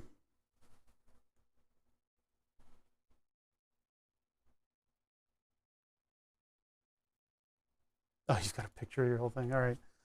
Yeah, so let's just get a little jumper in there. I'll just use whatever I can find. Let's see. I already cleaned up a little bit, but I left some scraps up at the top here. So I can just find one of the jumpers that isn't like a nice one.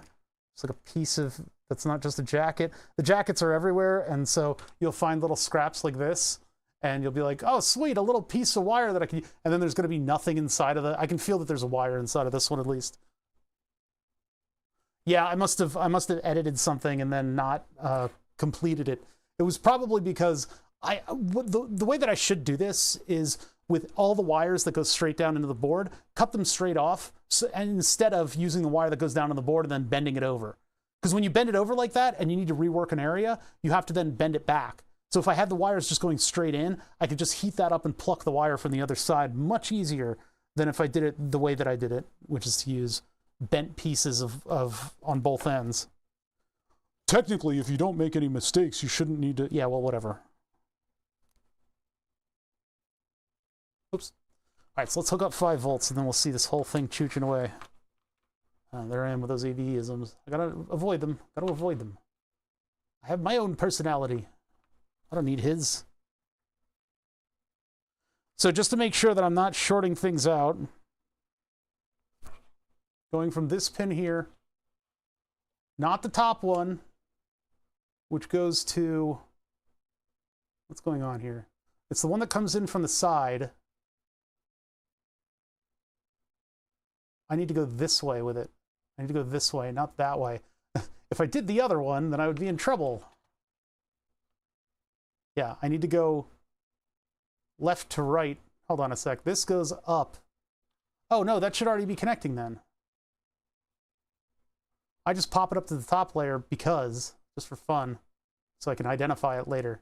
What's that pin there? That pin is just a blank pin in between things. Yeah, that's 12 volt out, and I'm taking that on the orange line. So no, I don't need to solder anything to this. I would have made a huge mistake if I did just then. That one should connect horizontally, and it does. Right here. Yeah, that's that little jump right there. Okay, so we need to do more continuity testing. I did not find... Yeah, that would have been a bad... I would have sent 12 volts to the 5 volt line, but nothing is really connected, so this would have just gotten like 12 volts. It wouldn't have been that big of a deal, but it would have been an annoying thing to have to fix. Let's just... Hold on. Let's just start ohming our 5 volt intake. So 5 volt out from here. connected to there. No, that's not right. There. Yep, nothing, something's not connecting. 5-volt out from there into here. Also not connecting. Hold on a second. So then 5-volt here.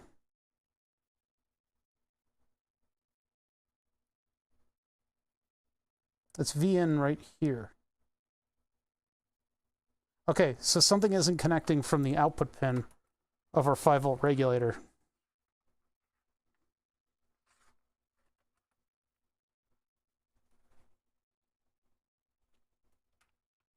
Which is this one. What is that pin doing? Not soldered. Oh, that's actually a non-pin, I think. That one is for the... Yeah, that's an unused pin on the current thing. Okay, so we're over here. What's that one doing? Is that soldered? Seems like it is. That's my 5-volt relay. So V out, ground, V in. Be these three. V out, ground, V in. We're getting V in, we're getting ground. V out. Is that supposed to be soldered right there? Oh, it is. I think it is. V out is supposed to go all the way across all of these. So that's the gap. Not that one. This one. That gap right there we need to correct.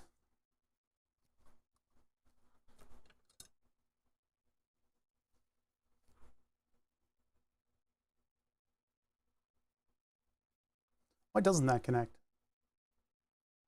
Because I didn't move this little piece over. Oh yeah, if they're all supposed to connect, then I need to get rid of this entirely.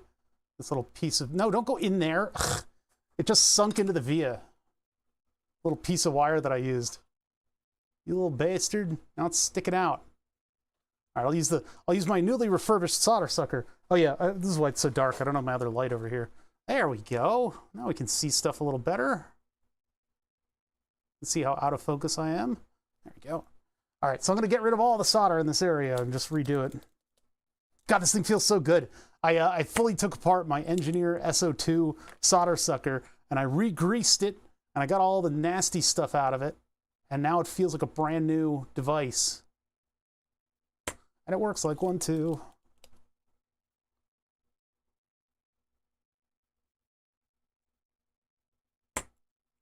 Oh my God, it's so powerful. Bam! No, that didn't really work. There's a piece of wire in there, so we'll have to see what happens to this.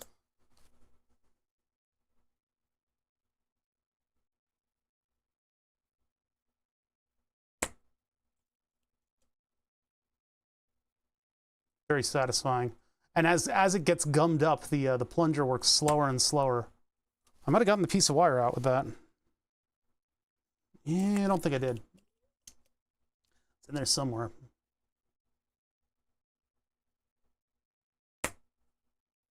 So powerful. The suction. So much suck. It's not quite doing what I wanted it to. I didn't redo the tip. Maybe if I redid the tip, it would do much better. It's a mighty powerful suck. That thing sucks. God damn it, this thing sucks. Wait, I mean, that's good. Hold on a minute. Wait, that's what I was looking for. All right, let's just get this one pin cleaned up.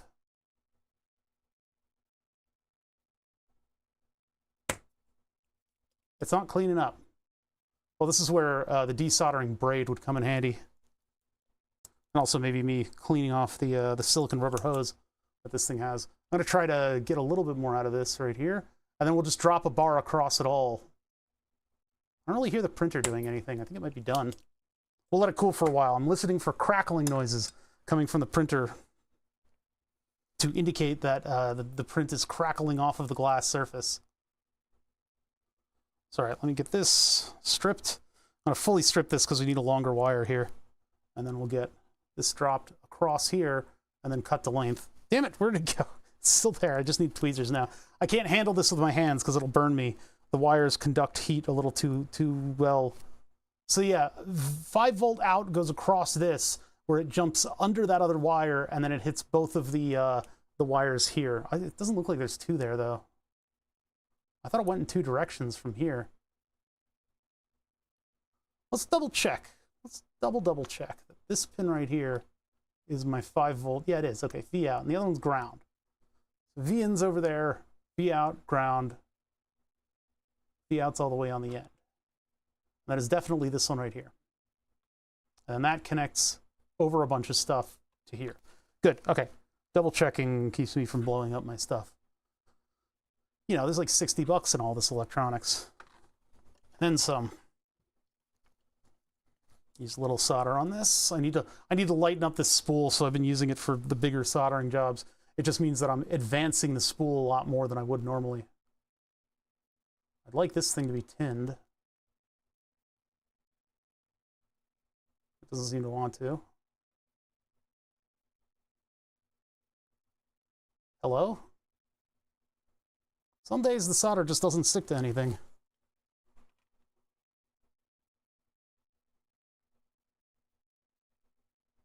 Now what we want, because right now all that solder, all that tinning is on only one side of the wire. We want it to be on both sides. So I'm going to heat it up and wait for it to look molten, and then hit it from the other side. And that will introduce a little bit of solder and a little bit of flux. No, it's not doing it. So I'm just going to have to like overwhelm it and just wipe over the thing.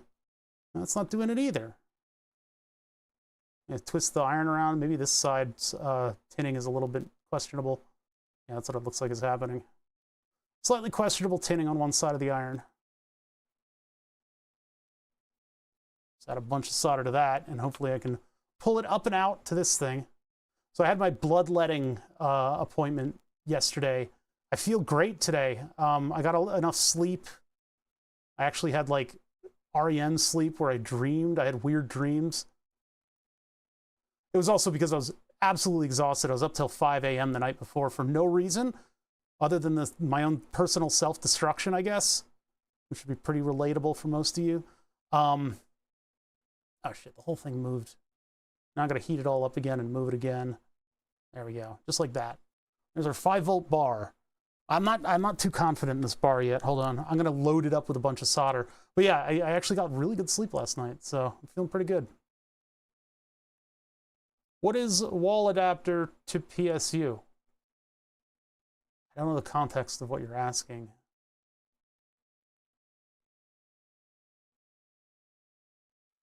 In this case, the USB-C power that I'm using to power this is coming from a fairly expensive Amazon laptop charger that they sent me by accident. They sent me this accidentally. And so I use it on my scope, but I can also use it on this testing module. So I bought a breakout board for a USB-C power, I guess, negotiator thing. It basically tells USB-C, hey, I need 15 volts and a couple amps. And goes, all right, I can handle that. But I just poked my scope with the iron. So it is a charger for a laptop. The alternative to that is a wall, whatever it is, one of those 15 volt barrel plug power supplies. So I could use that too. We have 2 different supplies that can supply this thing. Because we're on the bench, I have the oscilloscope power thing just ready and waiting to go. But this can be powered from any USB-C that has proper USB-C power, not a USB-C 3 to USB-C. It needs to be a proper one because under the schema of USB 3, this thing needs to negotiate for the higher voltage so that you don't blow stuff up. All right, so. I should probably put a little cable wrap around these. We'll do that in a little bit. Turn it off, get the solder out of the way, get a little bits of wire out of the way, get especially this stuff that's going to short things out. This is sitting up above the bench a little bit, so that helps. Okay, and then our proper USB-C cable. I think it's an Anchor power supply. Plug that in. Of course, this board is always powered, which is a little weird. Power it up. 5.0 volts. Hey, yeah. And so if we measure from ground to our 5-volt outputs, nobody's blowing up. Nobody's blowing up. Here's 5 volts. This should be 3. Oh, that's from V out, sorry. 3.3, 5, 12, minus 12. Nothing. And then on pin 1, 2, 3, 4, that's ground. Pin 5, 6, 7 should be 3V3. Let me go ground over here so I don't have to think about my hand. Nothing. Oh, that's 3V3.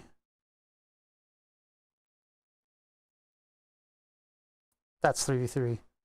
And this is 3V3. Okay, so power good. Unfortunately, this looks a little weird to you guys. If this was a little bit more front and center, it probably would, the camera would probably do it a favor and like, yeah, there, stabilize it a little bit.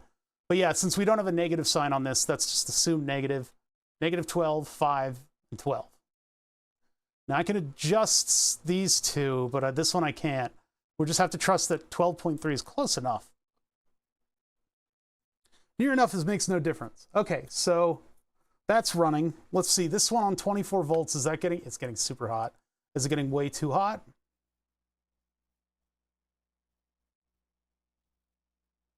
It's getting pretty hot. That's getting pretty hot.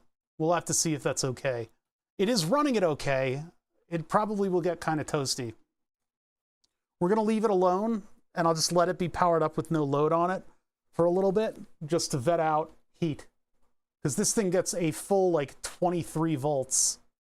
Or we can just, I can show you guys here. So it's going from, this thing goes from negative 12 as its ground. So from here to positive 15 here. 27. Hold on, move that out a little bit. It's at a maximum of 30. It gets 27 volts. That's a lot of volts. Power supply things are weird.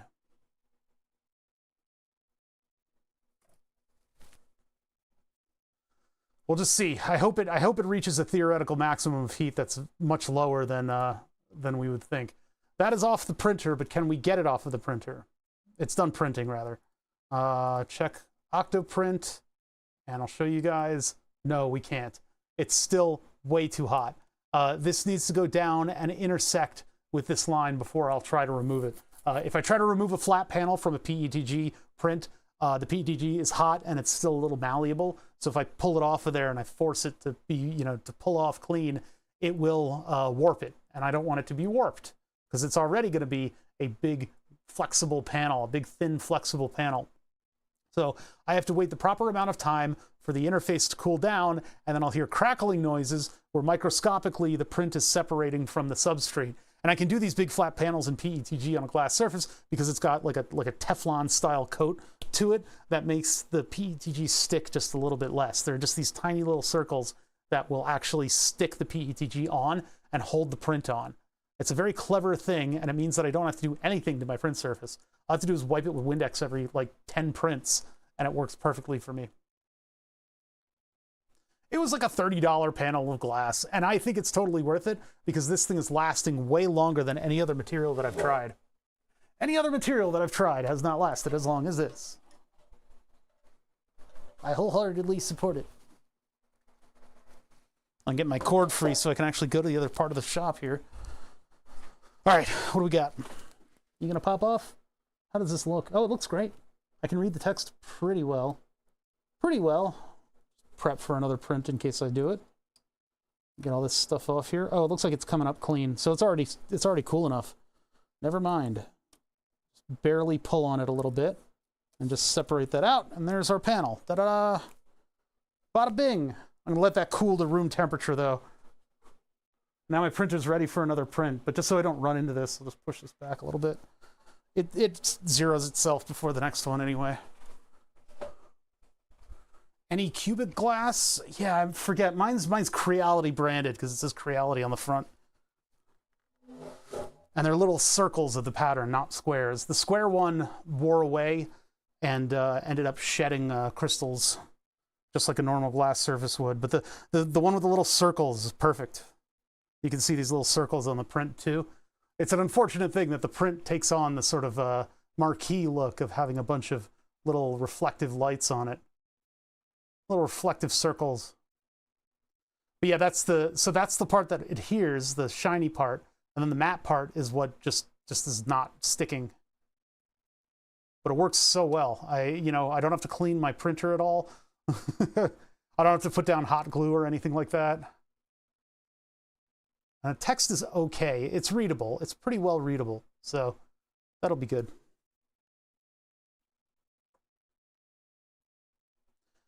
It's not, I don't know if it's etching. I think maybe etched and then coated, because it's like a matte black coating. So I think it's probably some type of Teflon that they coated in. Let's put the screens in the new panel.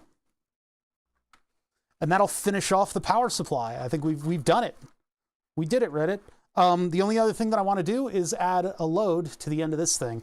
So maybe we need to do a little bit of crimping in order to make a sort of a test load that we can add to the end, and then we can tweak the adjustments so that the numbers are accurate. Oh, I can adjust voltage here. Yeah, I can adjust that voltage. So if it is in fact 12 volts, I'm not going to get out my multimeter and the big multimeter and make sure that it's super duper precise. I don't need it to be super duper precise. I just need a general impression. So I have fail states. I'm using forceps to unplug the JSTs because I don't want to strip any of the crimps. We did it, we did it. We finished the project. How weird. What's the next step? The next step is to move these to the new thing. Actually, it's kind of sad that we didn't blow up one of the one of the screens. God, that freaking, my fingers have been under the fucking gun for this entire project. Oh no, I cursed again. My fingers have been getting the brunt of all of the bullshit that this thing has to offer. Just everything about this is not meant for a human to touch. Everything is sharp edges and all the stripping of the wires and stuff like that. It's like, I was the last consideration in any of these products. I'm gonna get some wire wrap. I got some thin wire wrap here that I can use. That'll do. Actually, that's too small. We need one size above too small. That's too big. No, that's too big. That's the wrong size. Too big is the wrong size as well. I need miniature wire wrap, but I don't need like hair thin, which is what I found. That stuff is thick. My wire wrap situation's gotten a little weird. We haven't done like big builds that require big wire wrap lately, so I don't have any of the stuff where I thought it should be. It probably migrated to another bin. That's what always happens with this stuff. Oh, we need to do like a reorganization day of those shelves over there.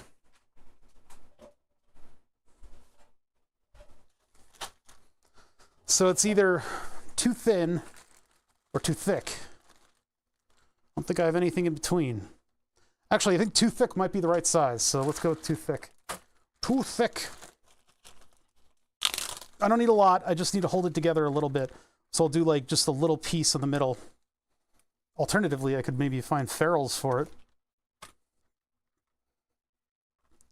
In all likelihood, this is going to cause the wires to be too close to one another and cause interference. We're not dealing with the RF though, we don't need to worry about that. You know, I need to put ferrules on all the external connections and capacitors on everything.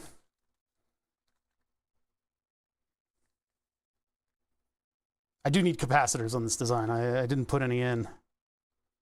This will be very susceptible to any kind of noise.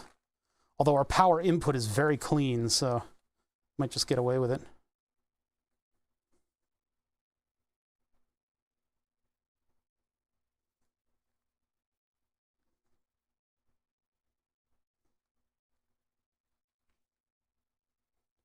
It's going to cause a little bit of stress down the line, isn't it? Well, it doesn't need to be very flexible. Here, just open that up a little bit and then it'll be okay. These will be much more flexible. See, the thing is, all of the current handling stuff is offloaded from the monitor on these two. So low voltages are the only things that go into this. Well, actually, no, the regular voltage goes into it. It's just not using a lot of current on it for anything. It doesn't utilize current in any sort of a meaningful way.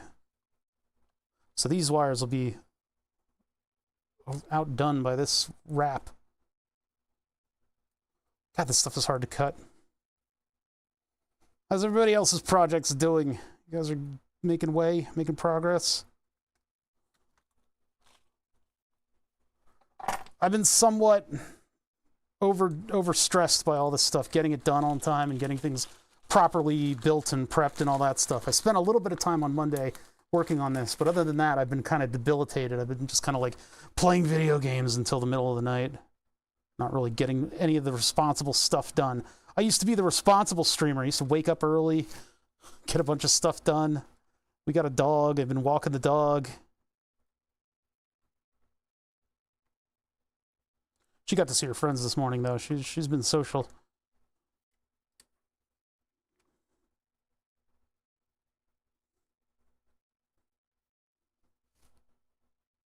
There we go. I'll loosen it up. There we go. Yeah, this is loose. That's what I thought this one would be, but this one has thick wires because the load resistor's over here. So this thing has current running through it. Whatever current it's reading is running through it. So if it's reading over an amp, we get in trouble because these wires are not super thick. This one has slightly thicker ones, though. Oh, wait, that's the one that's already installed. I need to move this one over. Probably hurt my hands doing it. Trying to, like, pull up and out so that this lets go. No, it's not happening. There it goes. Jeez. This thing can really, really hurt you.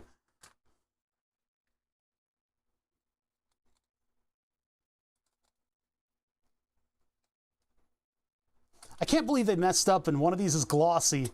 It was printed on the wrong side. I'm so mad. It's like I could have had matte screen protectors on all three. I've been typing on my college and university notes for the past couple of years.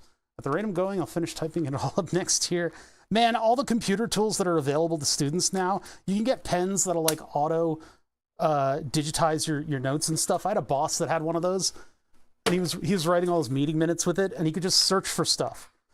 Hey, do you remember when we talked about blah, blah, blah? He'd Control F and just find it in his notes. What's this bad direction? Ankle's been inflamed for a week. Popped my knee in my bed on Wednesday. Oh, jeez. 3 a.m. Starting to get better, but I managed to pick up some nice new 50 by 120 rectangle tubing offcuts. That's cool. So until you're all healed up, you've just got all these offcuts raring to go for something. I do wish that I had kept some of the electrical notes that I had from college, and maybe some of the stuff on Cayman filtering, but I don't have any of that stuff anymore. It makes for like a good reference material. How come one is like significantly? I guess I cut one, but this should only be one spiral longer. It just looks like a complete. Huh? Weird. Okay. Anyway, well, those are a little bit more organized now. I'll probably do one for this too. Why not? While we're here. And then we need to do a little bit of crimping to make something that'll interface with this load, the load that I've got built. It's behind the meter. And that is going to allow us to test the current draw and tune it up using the resistors, which I don't know how to do yet. I think maybe I need to do some like simulation to figure out what the ideal resistor values are. And maybe I should have done that first before any of this stuff, because the transfer function, I mean, it is, I guess it is rise over run. It's rise over run, and then there's another multiplier on it. But it doesn't affect it kind of directly like you'd think. So I have to figure out what the values are going to be that'll match it to the slope of what the other difference in voltage per current was. It's a little bit more complicated than I had hoped. How would you make an English wheel and a bead roller? Nice. Well, that takes up way more room than it used to. It used to be you could just chuck this thing in there and it would kind of go away. I don't know if that's going to be like that on the final thing, or because this stuff keeps it from flexing as easily. So if we have all my digital stuff on top, it's gonna, oops, it's gonna flatten this. It'll still be fine. And we'll have a panel right here. Good, good. Now we've got all this room to play.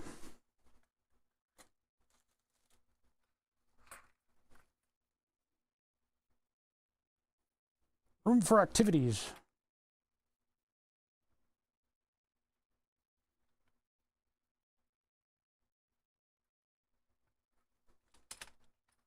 Nice. Nice, nice, nice. That looks pretty good. All right, let's get our load cell ready to go.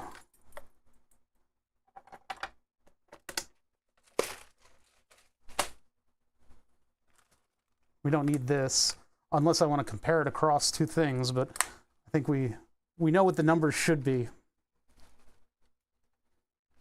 just by calculating them.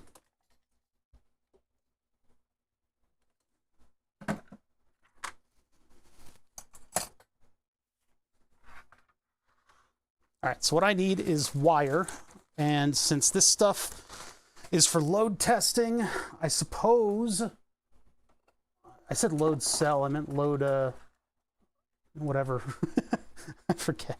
I could either do this stuff or I could do this stuff. This is 18 gauge, it's much thicker. It would be kind of unwieldy, but it would plug into here. This stuff agrees with the JST plug a little bit better. But then this has all the color coding on it. And the only other colors I have are green and orange. But if I do, well, what do I have here? Here I have 3 volts is green, orange is 5, or orange is 12, red is 5. So if I keep up that seam, all I'm missing is a white wire for -12 that is of this size.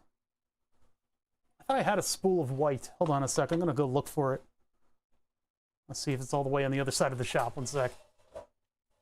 I had one of those pens that also recorded audio, but they were so bulky to write with. Yeah, it was like a giant thing. I'm mainly doing the type up just to remind myself of all the content and to see if I still understand it all. It's like the adage about engineers. They've forgotten more math than you've ever known in your life. And I am an example of that. I think I'm the leading case of that. Because I did control systems and it was very heavily mathematics, which sucked because I'm not good at math. I never was good at math. I have a love for engineering, and that's what motivated me throughout my academic career. And let me tell you, love is not enough to graduate from college. I had to put in some real work learning how to learn. That was the hardest part, learning how to learn. Nobody taught me that. I don't see it anywhere. I guess I don't have white wire. I wonder what happened to it. Okay, so don't know where my white wire is, so I'm just gonna make something.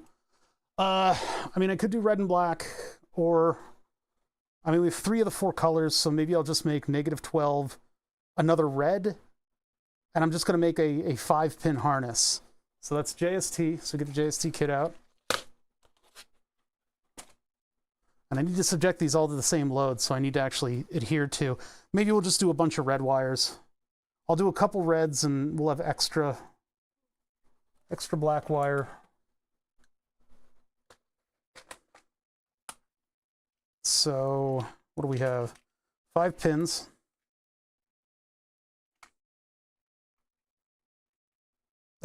I need to use tweezers. Doot. This is the never-ending JST kit. I keep using the crimps, but they just they don't go away. Really, I only need 4 of these. I don't need 2 ground lugs. I'll be kind and use ground lugs for the other levels of power, but for this one, I'm just going to do 1.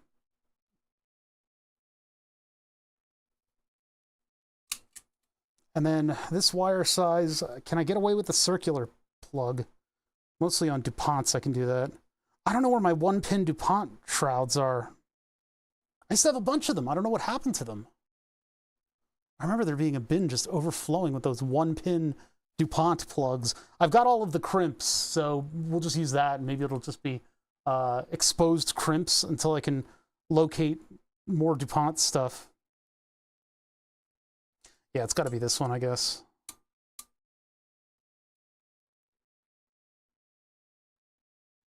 See, what I need to make on this is something that holds on with a magnet and has a pin into that crimp at just the right distance. So I can pull it off, put the crimp on, magnet it up here, and it'll be holding it in the right position.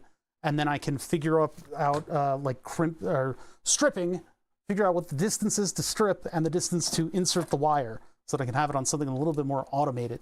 It's a lot of problems to solve, though. That's a meme from 2001.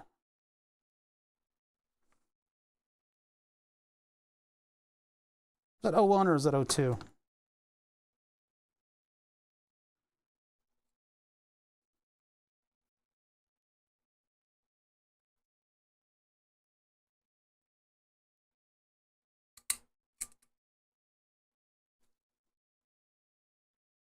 Yeah, see, this size, I can insert the wire until it stops and actually perceive that.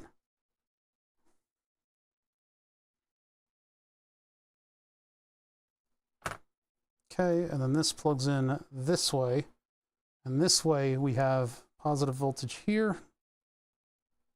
And then I need a distance to go from there to my load cell. So we'll go a little longer than I think. Go that long. A little strip. And then this side gets a DuPont connector. Now I have DuPonts in here. I don't know how many 1-pin DuPonts I have.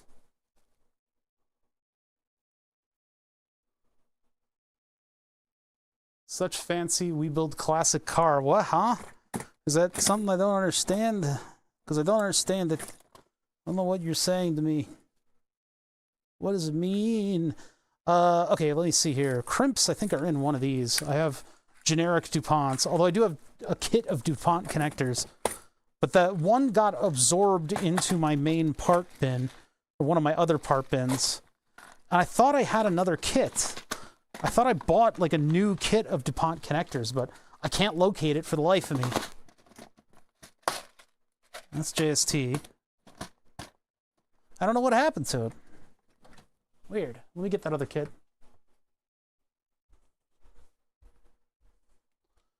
That other kit is here. It's under a bunch of stuff.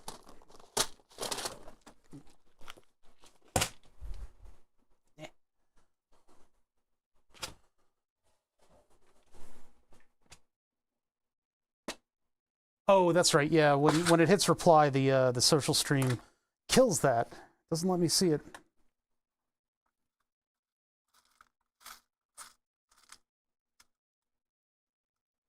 I mean, I have 3 different voltages here. Maybe I do a 3-pin connector. I don't have any 3s. I thought I had 3s. I have a 4, but the 4 means, like, I can't put ground on one. Ground needs to be on the other one. So I was going to put ground on a 2-pin and then have 3-pin. Here's a 3-pin. Because I don't have 3 1-pins. I've used up all of my DuPonts.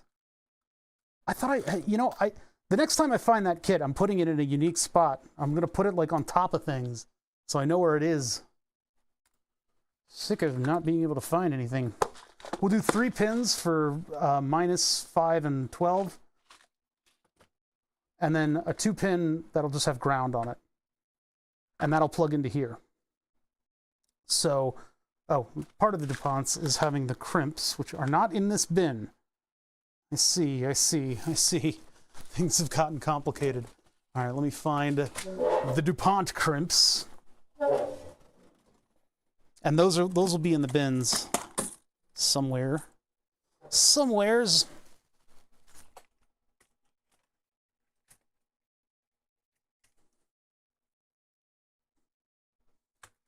Negative.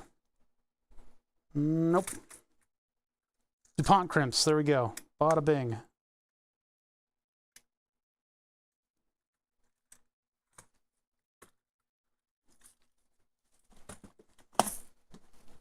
I have a huge supply of these because they're invaluable for breadboarding and perf boarding and all that stuff. Get a bunch of them. And the Persevia can still do these. And you can see one of the features of these, even though they're not gold plated or whatever. Gold washed was a terminology that marketers came up with for gold plating, just with very little gold. Like gold washed contacts, and it's like, what do you mean? It just means they're gold plated. Gold is a nice substance because it doesn't tarnish.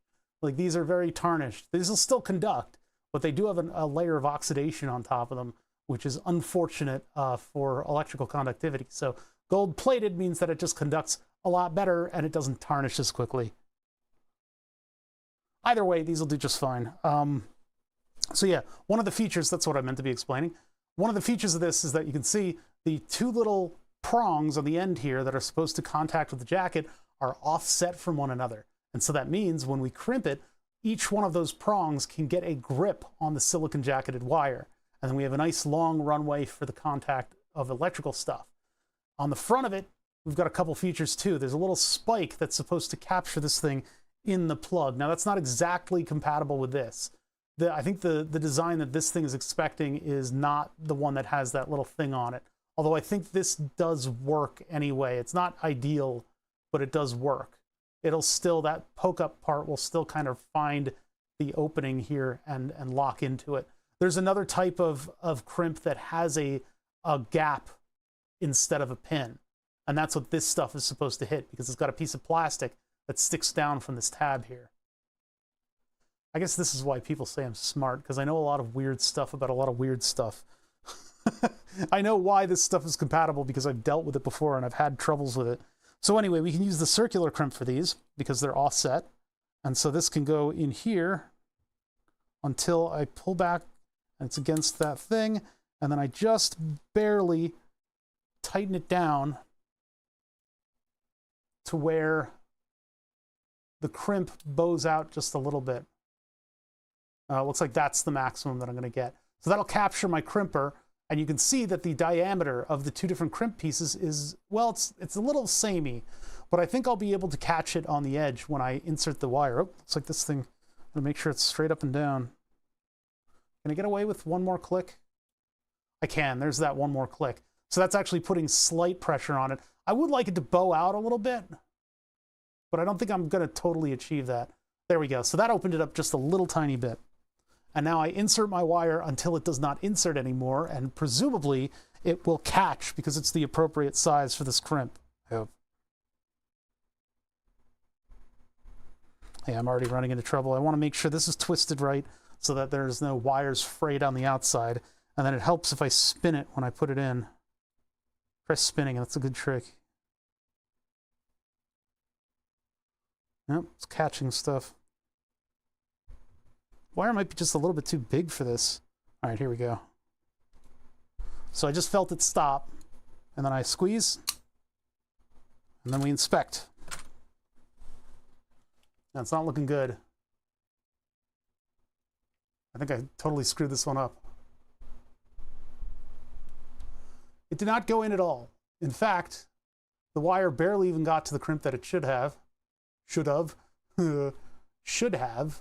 And it's all effed up. Some people call this a pass and they'll insert it in their device without any more of a care.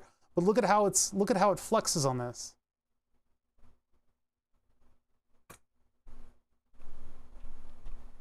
Found a video showing that the VW Golf is a bit of an aerodynamic nose lift. You mean the modern one or the like Mark IV? The Jelly Bean era one? What's up, Manal? Yeah, so you can see here that it's like super fraying the wire, and you'll get away for a little bit, but oh, the Mark I, the square one. I think they have aero dams on that you can get for those. Mark II is my sweet spot. I would love to have a Mark II to do something weird too. I get a lot of my stuff from Amazon. It's an unfortunate relationship with the warehouse that I have. It is very, very close to me. And so I get absurd shipping. Like the angle grinder that I showed off earlier today, I got that last night. I bought it last night, and it got here in the morning. Oh, it's bad for other reasons. It's bad because it's essentially a Rube Goldberg machine of human suffering that delivers me parts. I lost that. That didn't work.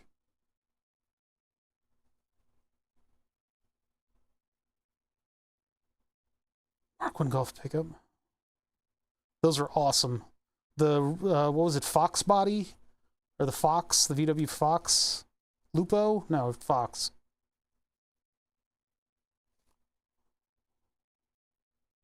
I'm trying to see if it actually, like, holds on, but... By Mark III, they fixed it. Mark III was all messed up, though. Mark III was the jelly... Jelly Bean era. Or no, Mark IV was the Jelly Bean. What was the Mark III? I had a Jelly Bean Mark IV, and I hated it. It was just way too soft.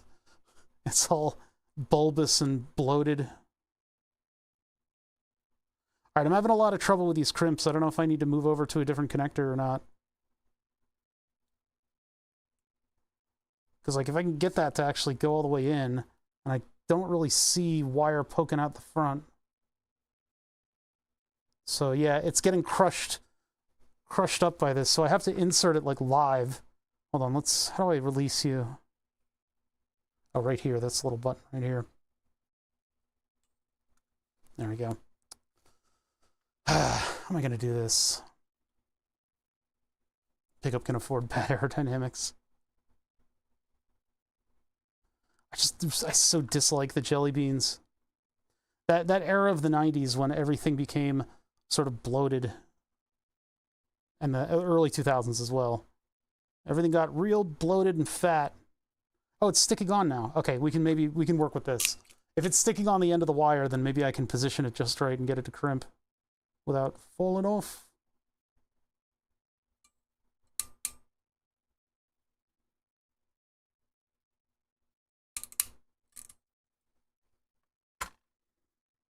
That's more encouraging. It looks like this wire is slightly too large for this style of crimp, but it'll work for our test pads, just as long as I get decent electrical connectivity in the front. That's hugging the wire pretty well, too. That's what I want out of the whole thing. But the wire sticking off of the end there is going to make it a little bit of a mess for plugging in. But that's fine. That's all good. Okay, more of those. We'll do the ground from this. I guess I'll do 2 ground wires because that's just what we're going to end up with. Oh, that's not the length. That's way wrong. I just took the difference between the two, but then, oh, there was a little backlash in there. I see.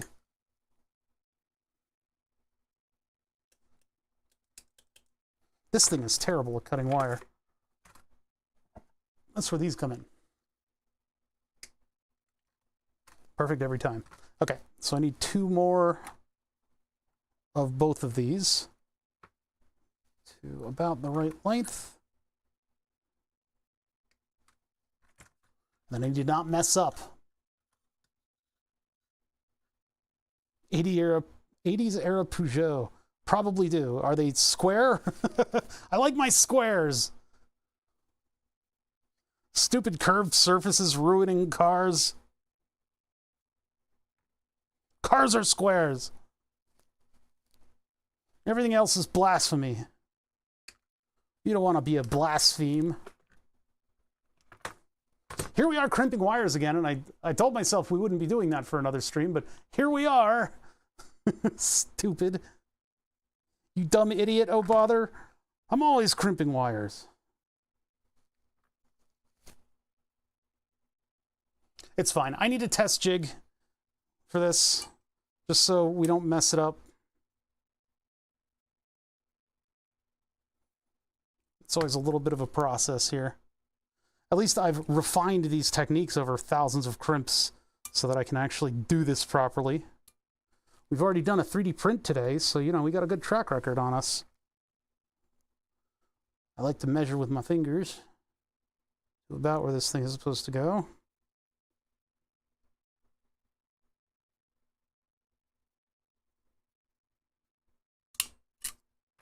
Perfect every time. Well, perfect most of the time. All right, then give it a little pinch. And we do this side with slightly longer, because DuPonts have more wire contact. Although, to be fair, like, I probably need things that measure it better than this, because this method is not the best. Ow, this hurt. I want it to be pinched in just a little bit so it hugs this wire, so I can hold it on the end of the wire and then maneuver my crimp into place without it falling off.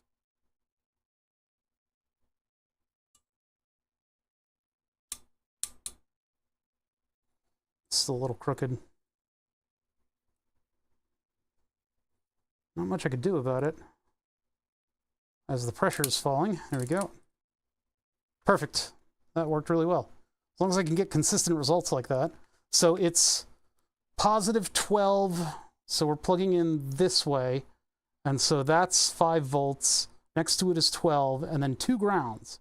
So I'll just do ground like that. Actually, I'll do it so the wires all flex in the same direction. The more consistent you are, the more consistent your end results are going to be, and the more factory it's going to look. Not that it needs to, but it's just nice when all the wires are coming out of the plug in the same direction naturally. Ground wire number 2. Short on this one. Load the crimp. See, if I'm not explaining all this stuff, I go much faster. This is only a small part of what we're doing today. I'm not just building wiring harnesses today. Although that would be a pretty zen stream, wouldn't it? This one looks like it is in there crooked. You got to be careful about that. If this is in here crooked, this is not going to crimp properly. I can show you. Looks like this. See how that's unevenly pinched? And then this thing is fixing to ruin everything. Now, that one straightened out, so it actually might look like a normal crimp on the outset, but I wouldn't have been able to use that one. Oh, good, it proved me right. See how now that uneven crimp led to just chaos. That probably would have been passable under most circumstances, but you just got to be careful with these things. I like at least one smooth bulbous car, Peugeot 406. The Peugeots and the, yeah, I mean, God, listen, if I'm going to import a car, it's going to be a Lancia. Why? Because they're gorgeous. They're awesome cars. But I don't want a full Lancia. I want a clapped out, horrible Lancia that's going to require a lot of welding work to get back on the road, because I would love to drop an electric transmission into one. I think that would be so fun and funny to just nettle other car guys. Show up to Cars and Coffee, just wee. That's all of them. Yeah, that's what I hear. But like, you can get them in America, and I looked on Bring a Trailer. They're like $60,000 to $100,000 because they're so sought after, and I don't want to ruin something like that. I would rather get one that is on its last, right? Probably Delta. Stratos seems like it's too serious. Like, it's like a little bit, it insists upon itself. Which is a Family Guy joke. Okay, I just lost that. There it is. It is a gorgeous car. It's one of the best looking front ends, though. Yeah, the Delta Integral is one of the better hatchbacks. Do I have those mixed up? I don't know much about them. Delta's the hatch, right?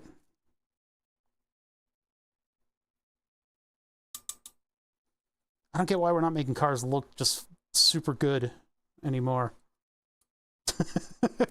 That's a controversial statement. That's not actually the case. I want that Hyundai concept car, though. We're all big fans of that in here, yeah. Hey, I've been working with a 3D model of one. Well, in the past. I need to get back to doing that.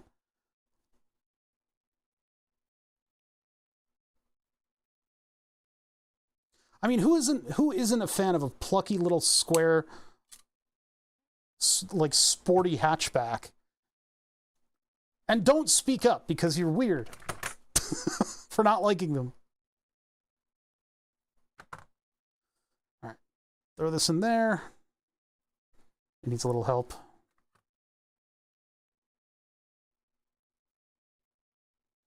It's ground wire number 2. These are a little thick because they need to carry current.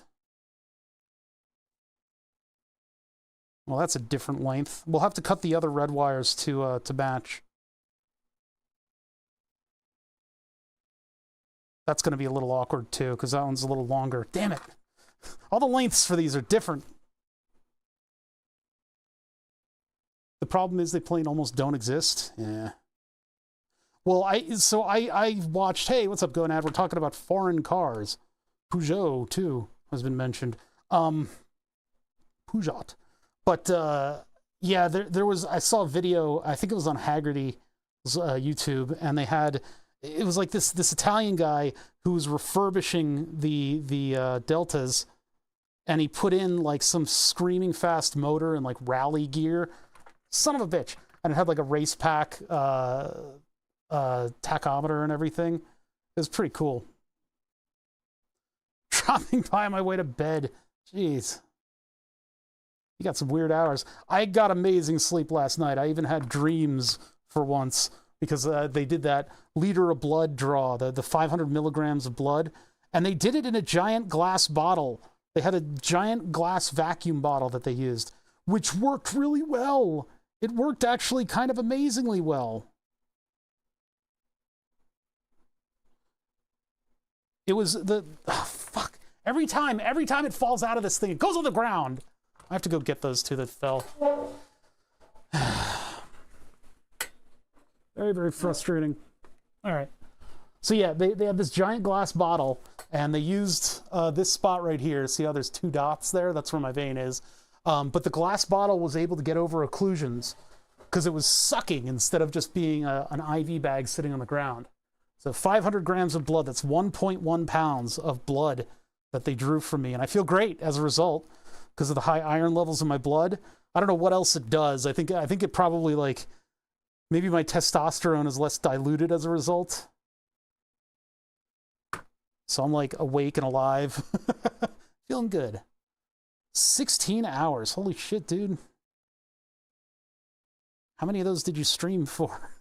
I was watching Benji the other day, and he, like, fell asleep in the middle of streaming. I'm like, what are you doing? Go to bed. You don't need to stream. This was not walking, like a walking Ozzy Osbourne each working day. Being unemployed for years and starting as a fresh welder, standing and walking on concrete all day is brutal. Yeah, that does sound brutal on your legs. That sounds rough. I just need a personal vampire, yeah. Hey, Dracul. Feeling a bit peckish.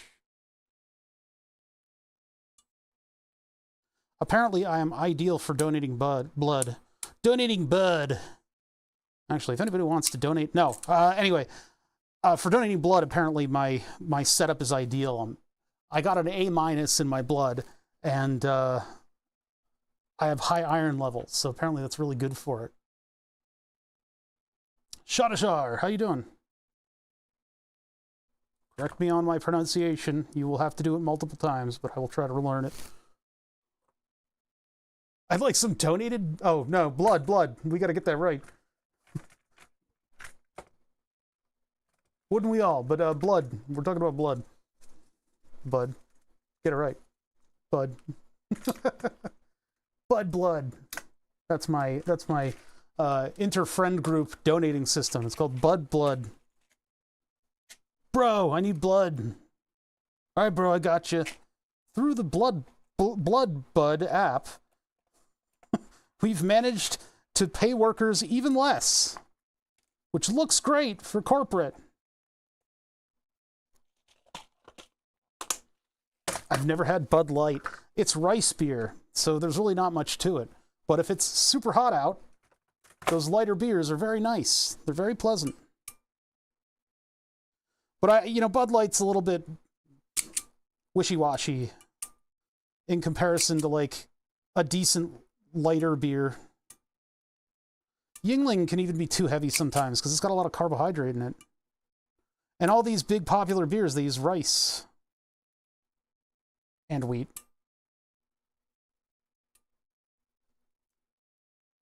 My latest, and the one that I can't find anymore because of the way I guess my grocery stores are laid out or supplying things, is Asahi. It's like super dry and light. It's just kind of pleasant on a hot day. Asahi Extra Dry.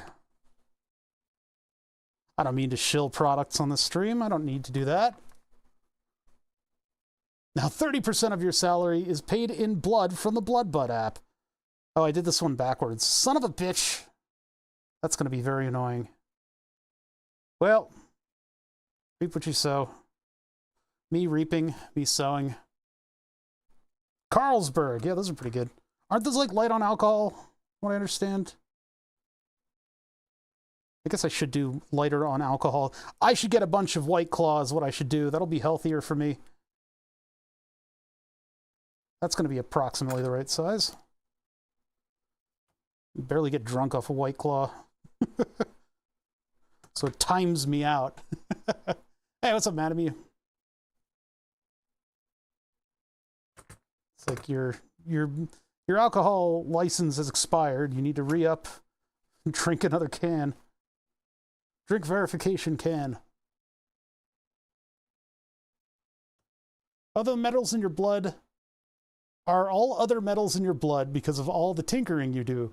I'll tell you, after cleaning this thing out, my fingers were not dirty, they were shiny, which is really concerning. That's really quite concerning, is if your fingers are shiny after cleaning something out. This is the Engineer SSO2, I think, or something. If you look up Solder Sucker, this thing comes up much of the time. You have a 1/4-inch silicone tubing on the front, which is beautiful because you can buy this stuff by the yard for very cheap. It's a clear silicone tube and get it as clear as possible. And then you can see the little plunger insert into the tube when you put this all the way down.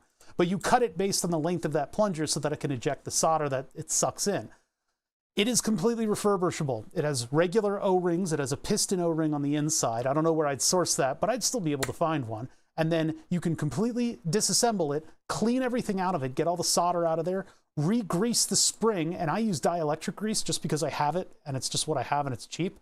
You could probably use red grease in this thing too. I think I have in the past, but this is the 3rd time I've refurbished it, and the plunger has never been more strong. It's beautiful. It's a beautiful little piece of equipment that is easily repairable. The only complaint I have is that this shoulder right here is sharp. If you brush your thumb against it, it hurts. It has to be sharp so that this can cleanly capture the plunger and release it. So unfortunately, this edge has to be sharp. Maybe they could put like a little fillet on it to keep it from being so sharp up against your skin. But for the most part, it just needs to be able to be captured like that. And then you can use any part of your body to press that plunger, and it's very satisfying. So I cannot endorse this enough. Get the one with the Star Trek font on it. It's got the Star Trek Next Generation font. Other versions of it don't have that font, and I think they probably were sent a little Paramount cease and desist. Hey, stop using our font, or you're going to hear from lawyers.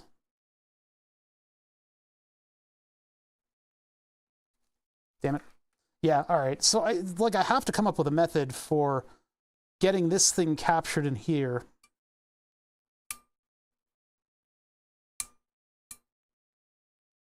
And then somehow getting this thicker wire in there. And nothing I'm doing is working.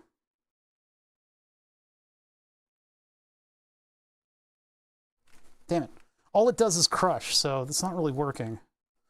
I guess I just have to suffer through. I've only got a couple more to go. If I squeeze it a little bit and it starts to round that bend, maybe then it'll hold on to the wire, because that's what happened last time. Yeah, that's actually the way to do it. Then I have to pre-crimp it a little bit, and then it'll hold on to the end of the wire much better. Clear.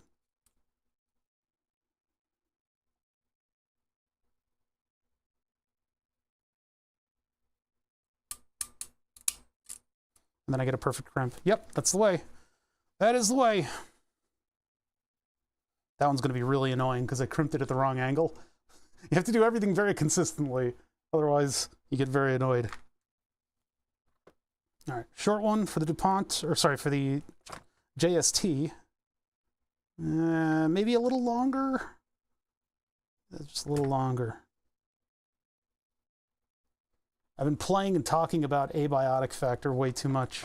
I'm stuck right now. I'm stuck at the area where you first see the snipers. I'm unable to navigate around them very cleanly.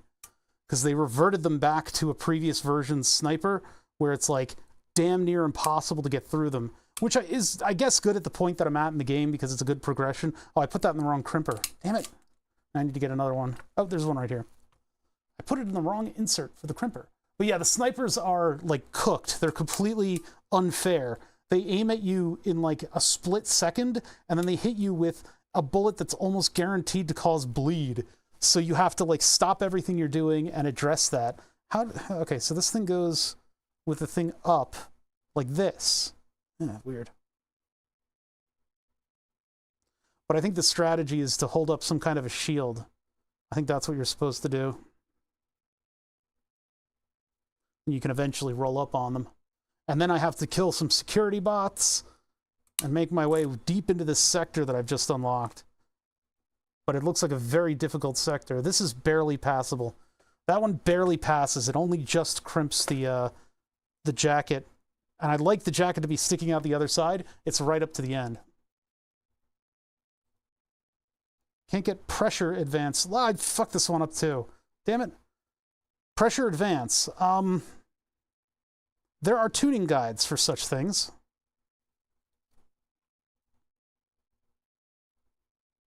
Because you can run through Clipper and Octoprint, you can run tests that you will activate with G-code, I guess.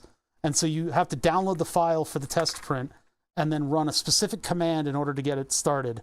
And it will do a pressure advance test. And you then look at the different gradations of pressure advance and see which one looks the best. I follow them and it doesn't work. Are you putting the settings into the right spot? Are you loading the settings properly? Because they work great for me. That's more of a hello world. Well, you can't just say yes to that. Yes, I'm doing everything perfect and it's not working. That's never the case. That's never the case. You gotta eat some humble pie.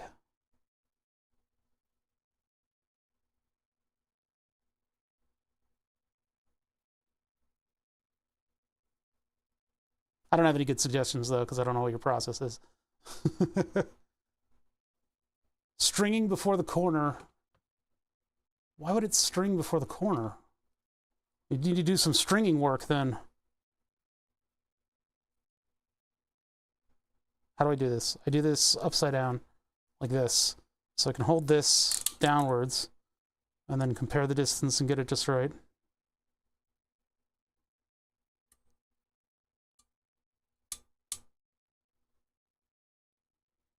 I think that's fully sideways in the crimper, isn't it? Oh, no, it's not. No, it's okay. We're still good. Just need to back it up a little bit, and then that's not right either. Get it right there. Crimp. Okay. Perfect-ish. Cool. Okay, so now I've got this test plug. And then I can take both of these grounds into one plug here. These will not quite work, but they'll be okay in the housings. These are really made for a different type of DuPont. I just have a lot of them. Someone somewhere at an office ordered like thousands of these things, and then they ended up in my shop. It might have been the 90s when they were ordered, but now they're in my possession. Come on, I need to push the tweezers on that one. Oh yeah, that was the other part that was difficult about these, is that I don't have any room to push the wire forward. These are really for smaller wires, honestly. Probably shouldn't have used them. Oh well. Yeah, I need like the very small pin tool to get into this.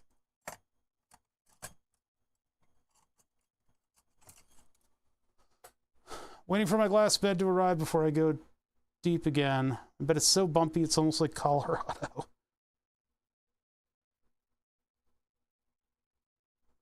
I don't know what to say, man. I had a very good time doing those tutorials, and they were very effective. They worked quite well. This thing isn't advancing enough to engage with the clip, which is a weird thing for it to do because it's really supposed to engage. Did I put it in crooked? Maybe I put it in crooked.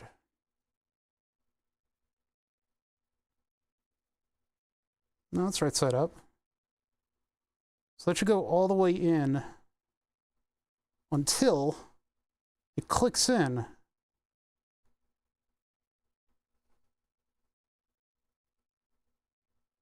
And gets captured by its pin. Oh, no, that isn't right. Okay, so those are both in the same one. I just overthought it. Okay, so those are our grounds. Now we need plus, minus, and 12. So minus 12 here, we'll put on pin 3. Wrong direction. The opposite of the arrow. The arrow is going to be 5 volts. So yeah, there's that one. And then plus 12 next to it.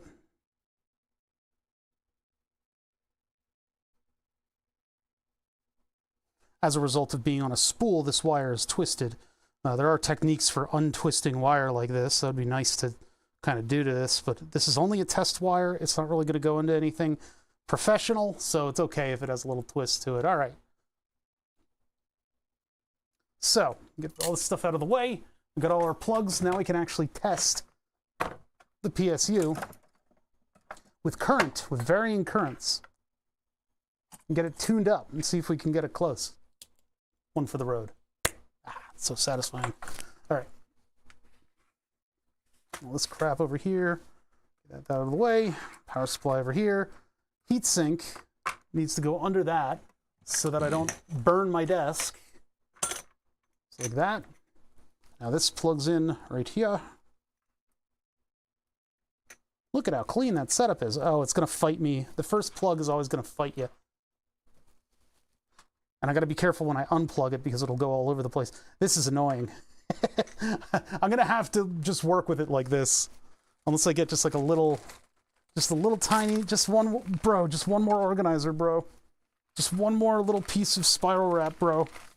That's all I need. Just one more, bro. Come on, bro.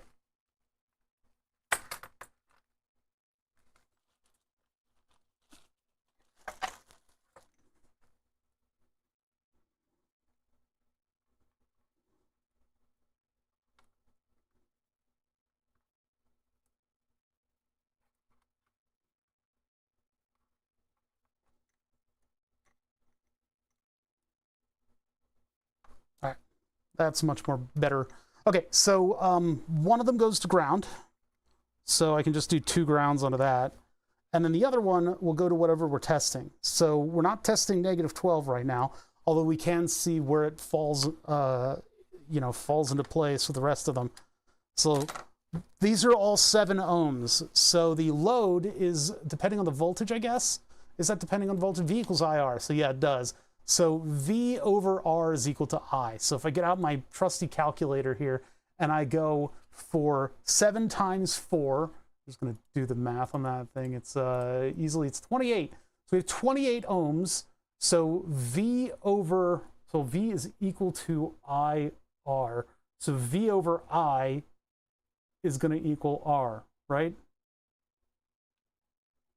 Oh, wait, no. Wait, V is equal to IR. So V over R, I is equal to V over R. So 12 over 28, 428 milliamps. So if I do the 12 volt line here, oh God, what is going on with that? We'll just have to like lower this down so that these split properly. There. Well, this should break out of that. Hold on a second. I got wire organizing issues.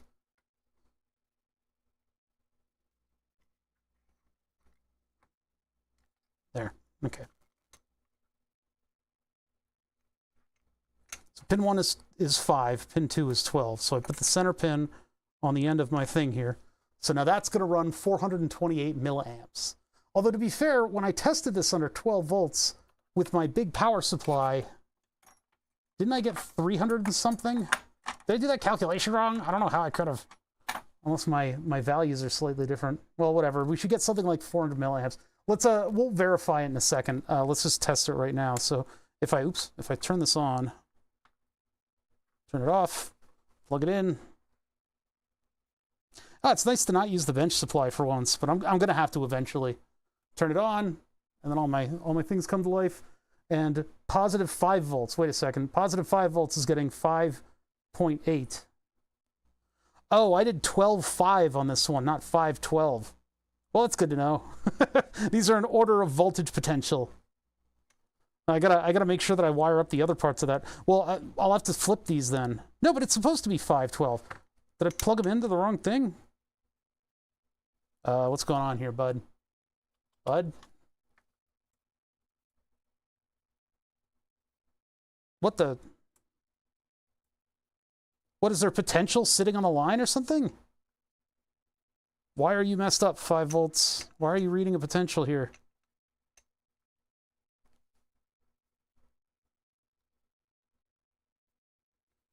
It shouldn't be metering any of the lines except for the one that comes out here. And 5 volts is on, should be on pin 1. That goes to here, which orange goes to the second tier, 5, red goes to the top one, which is 5 volts. So the top one should be 5 volts. So if I plug this into 5 volts, 600 milliamps, where's that coming from? Or is it just that out of tune? I made sure that they were 1K, each of these lines. It really shouldn't be reading any current. There's 5.9, and maybe it just needs adjustment.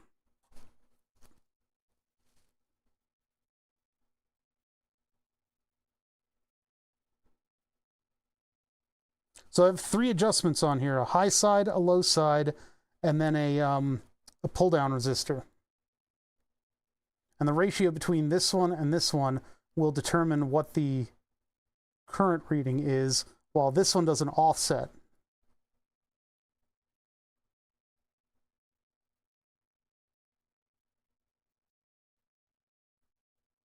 So I can take that down to 4.5, 4.3. I mean, it's supposed to be 4.28. Hey, what's up, Dad Deets? How you doing? 69 months. Look at this sub. Holy shit. The kind of thing you want to engrave in stone or burn onto wood. All right, all right. You always give me shit about this. Please stop giving me shit about this. I understand that Burn the Sub still isn't going on, but the expectation of being harassed every single month for a donation about Burn the Subs is kind of obnoxious. My patience is wearing thin on such things. Oh, well, that might explain it out a little bit. What the heck just happened? Okay, turn this off. Turn this off. We got no current flow through our entire system. What the heck, man? These seem to be on. These just like shed. What the fuck? Oh, they fell out of the thing. Maybe they didn't plug in properly? That might have been it. So let me pop up the pin on the back side. Now I'm getting a knife to do this because I need something that will slide under the pin. Basically, in order to get these to be super duper stuck in there, what I need to do on this little pin that does the receding control, I need to come up behind it with a knife and just twist a little bit, and that'll pop this up. So come in here with a knife, put up a little bit, and then that'll hopefully keep this thing from backing out of the shroud. It might have been that during the soldering process, the pins kind of misaligned.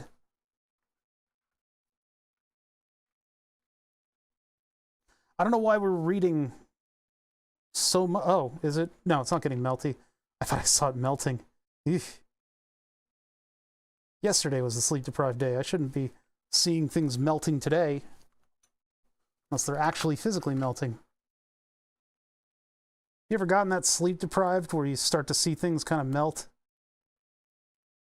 A friend of mine got to that point. I visited him in his dorm room, and I was like, hey, man, what's going on? And he pops his head through the door, and he goes, I haven't slept in 72 hours. I can't do anything today. I'm like, all right, cool. I'll see you later. And I walked down the hall, and he said, as I was walking down the hall, he saw the carpet melting around me. Not a good place to be. It's not very good, because I think you're doing cerebral damage to yourself at that point. All right, now what did we get? 4.9, and when I disconnect it, does it go back to 0? It does not. Why doesn't it go back to 0? The others do this? Nobody's doing anything. Wait a second. What's going on here? There, that one reads 500 milliamps, which is still a little bit cooked for what this is. It's supposed to be like 4.7, and that number is not supposed to stick. Is my resistor not connected to ground? Is it actually producing? So what would happen in a system like this is, because the pins of this thing are what's called high Z, they don't have a lot of bleed through on them. So what'll happen is a voltage level will build up. Where is that? I think the circuit's here. So this is the circuit on the right. Voltage level will build up right here and just get locked in, and it won't go anywhere because that 2K ohm resistor isn't bleeding it out. So we need to make sure that that's there and that that's actually functioning. And I saw it bleeding out a little bit. So I'm pretty sure, yeah, I'm connected to ground. Ground going up and around and over to pin 4. Oh, wait a minute. It is not connected to pin 4. Oh, unless that, no, wait a minute, that's not ground, is it? Well, no, it goes right there. And it is a blue wire. So here's another mistake on the board, and we'll use my multimeter to back me up. Since everybody has always got to question everything I do, you develop kind of a complex around that when you stream. Every single thing I say has a counterpoint. Well, no, but in this specific example, it's like it even happens on the Discord where somebody will say something and somebody's got to come in there and immediately provide them a corner example that disproves what they're saying. And it's like, dude, come on. Will you just relax? So going for the ground pin here, to the ground pin on one of the voltage regulators, or pretty much any ground on the system. I'll go right here. Okay, so there is a ground connection. You guys can see it still. Oh, come on. Jeez. Pin 4 here. That's 0.5 ohm, so that is actually grounded. What about over here? That's grounded. So it is going through the shunt. What else could be wrong with it? Why is it constantly showing current draw when nothing is happening here?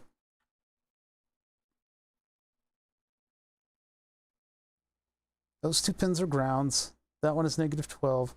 That one is 12. That one is 5. 5 goes up and over and around, and it connects to one side of this shunt resistor, and the other side of the shunt resistor is connected to 5 volts at the top.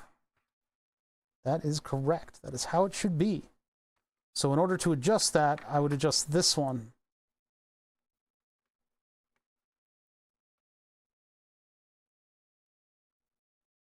So that's 5 volts right there connected. And then we go over to our panel, power it up. Oh, I unplugged it. I unplugged it. I don't like that the power switch doesn't fully turn off power. No, it's not that something is defective. It's usually that there's a mistake. So 400 milliamps it's reading. If I don't connect it, it still reads 400 milliamps, which is not what's supposed to happen.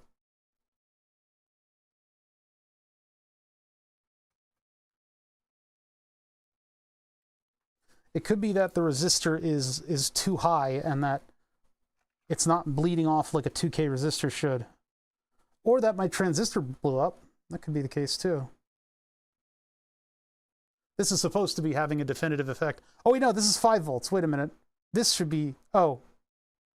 These are mixed. These are mixed up. Interesting. This one is... Yeah, that one is 12 volts. Okay, so I need to swap these two.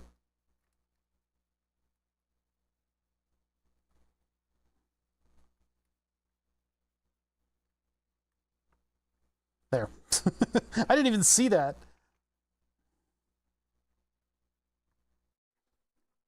-12 plus 12, 5. 12 is reading current. Give it something to read. Here, take this, you jackass.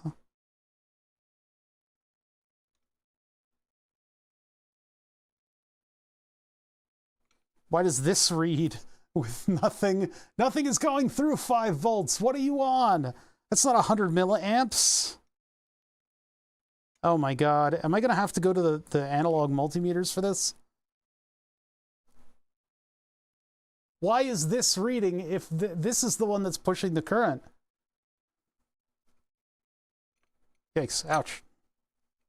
Go back down to baby mode. Like here,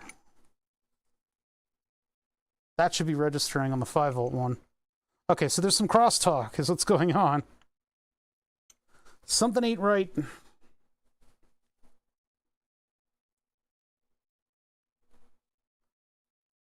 What does it say if you take the big plug off the back? What are you talking about?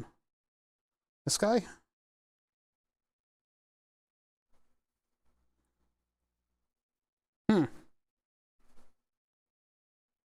Well, that's unique. Oh no, there, it's back.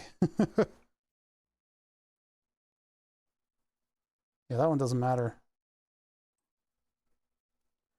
But it's not registering 5-volt current. What could that be about? It's the voltage, not the current. No transistors heating up? No.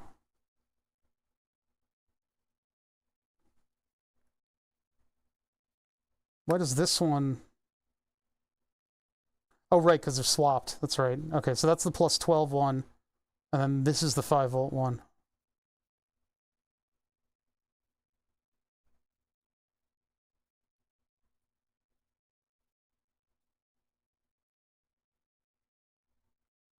Just see, I set them for 2 kilo ohms, and then 1.8 here. 1.8 and 2.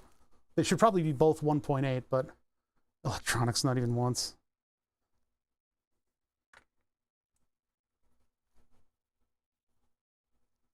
All right, you guys let me cook for a little bit, okay? Just let me cook. 12 volts is this one, and so that one's reading some milliamps going through it. I don't think this is sensitive enough to read that, but I can just try it. That's going to read 12. Oops, I got them reversed. So from ground to 12.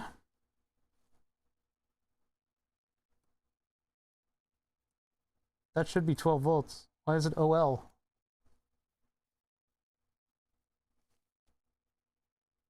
Oh, because we're in ohms. Okay. It's 15-volt supply, which is getting a little cooked with the high current that we're running. And that's very clean 12 volts. And then this one, 0.12, 0.012, which is corresponding to 0.5, 500 milliamps. On this one, 0.01, which is corresponding to 0. 0.12. Can you swap to a cooking category? Yeah, I know, really. So in my own calculations here,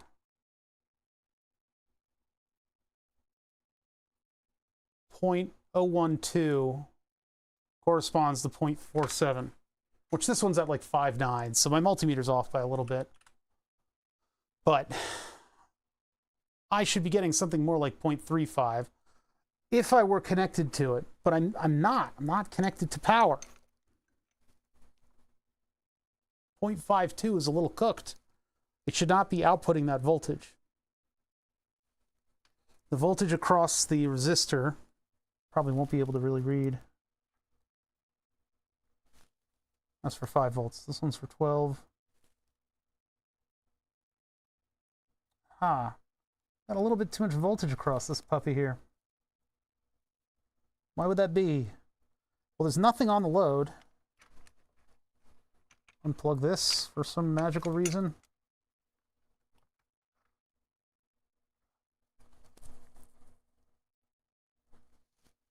I can alter the differential. I do have a wrong resistor in there. This value right here is a 10K instead of a 5. But I've set this to be 0, or near enough as makes no difference to 0. Maybe this is off by a little bit. We're talking about millivolt scales here, and so things can kind of wildly swing around.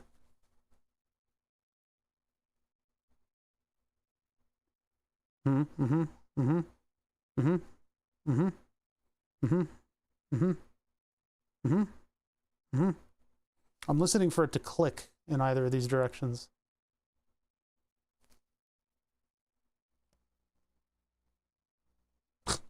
If I touch this, the number of amps swings wildly because of the capacitance of my skin. Why are we locked in 0.53 when you should be at 0?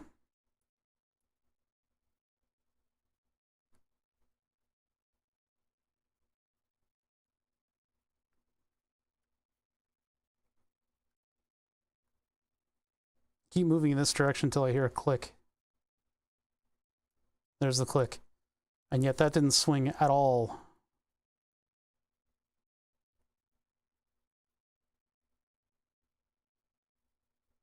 Let me check what the resistance values of these things are. So I'm going to go to ohms, and I'm going to measure across these resistors to the amp. So if I go from here to this pin, I should get almost 0 ohms. Yeah, 0.7, that'll do. So then I go for the next pin on the amp to the opposite side of the resistor. 1.8K. I guess we settled upon that.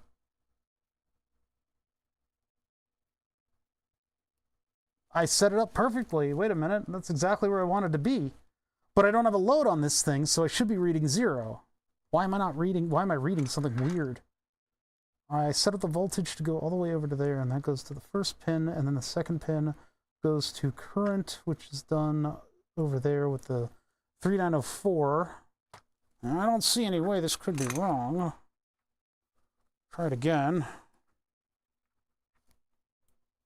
These things were way more trouble than they were worth. 200 milliamps. What is that?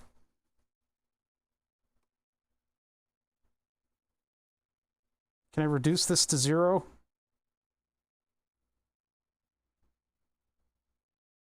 There, we just barely got into 0 territory. Okay, so technically, if I plug this one into ground, and then I plug the very end in, we should get something like 200 milliamps. Sorry, 3 something, although calculation says 4. Low side sensing is such a pest. I've never dealt with it before, to be honest. And these are conversions to high side, so 300 milliamps. Shows up as 0.15, so we need to tweak it a little bit.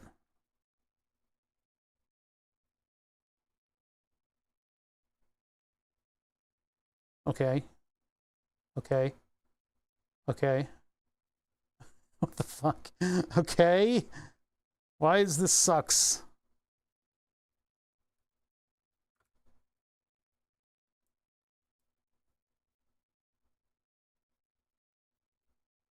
Why does nothing influence anything? Well, maybe we're not fully plugged in. Yeah, that's not fully plugged in. These barely grip on the DuPonts. Huh. I probably should have just shrink-wrapped the ends, to be honest. About 350, yeah. That's a 0.257, 0.35. Anywhere in those numbers would be great, but 0.15 is a lie. That's just a lie.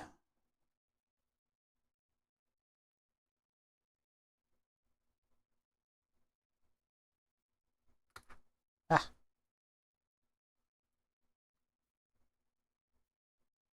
So if I take it to 3.5,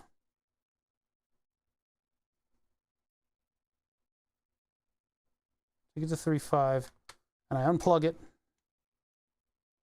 it goes down to 3.1. Oh, come on.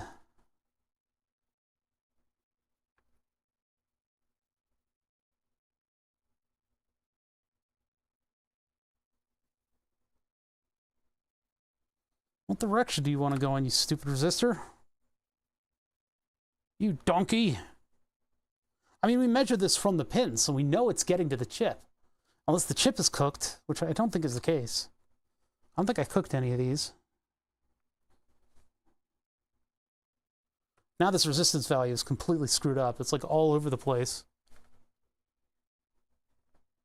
And these offsets are on there as a convenience. It shouldn't be like this. In the breadboard circuit, I was able to get this thing working properly. Now we're at the opposite end of the resistance. So this is a huge value. This is a small value.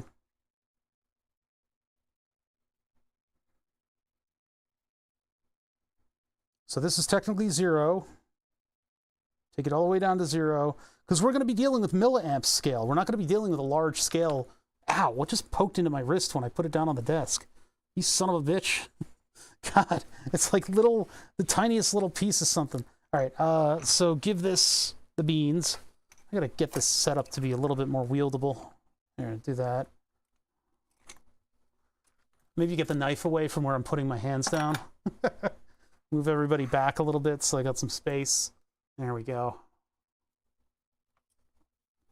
Now those numbers are going to be unfortunately very blinky for you guys, which is starting to put me on the path to considering getting an analog meter on this thing. 0.15 is of course a lie. So I'm going to see hand-seeking micro missiles. Little tiny knives, little micro knives. Not even micro, they're like atto knives. The smallest knife known to man. Could this not be connected? No, because we saw the moving ohms value. Let's just check. Turn this off again. I go to this side of the resistor, and then I go to 5 volts up here, which is all the way at the top. Okay, we'll double check the connections and make sure that we're connected properly. So from this side of the resistor to 5 volts should be ohms.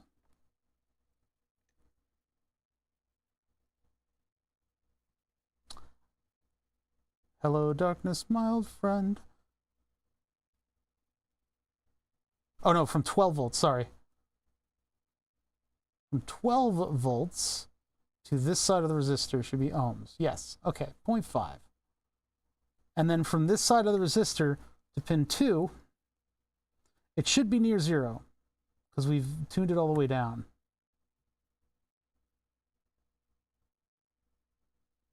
Oh, that's right, I was tweaking it for a while. So I set it to 3.4K. So let's go back down to 0 as a baseline. I'm going to twist until I click. But let's just see. This direction was clockwise. This is where test points would be kind of nice to have.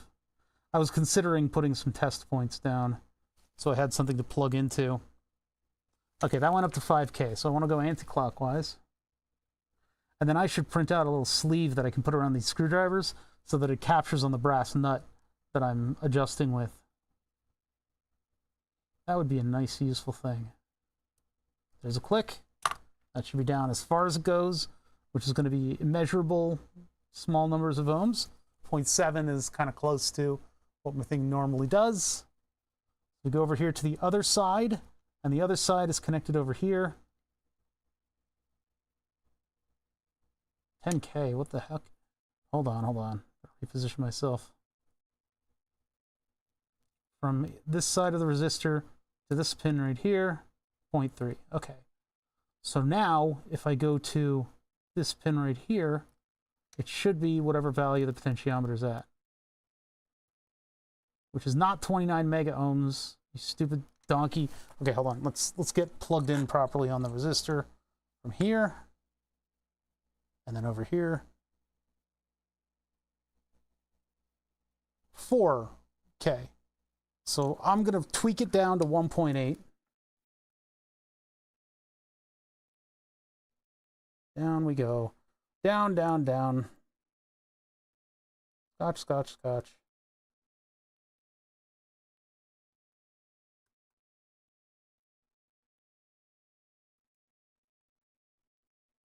That might get us pretty close.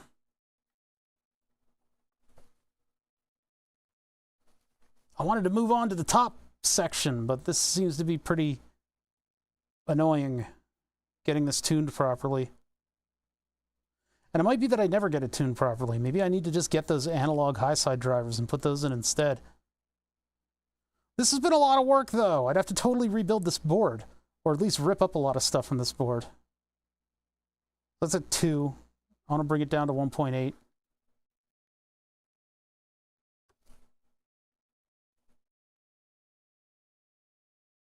The original circuit called for 2K and then a 2K on the... Sorry, actually the original circuit called for 200 ohms and a 2K, but that was with a different resistor value here.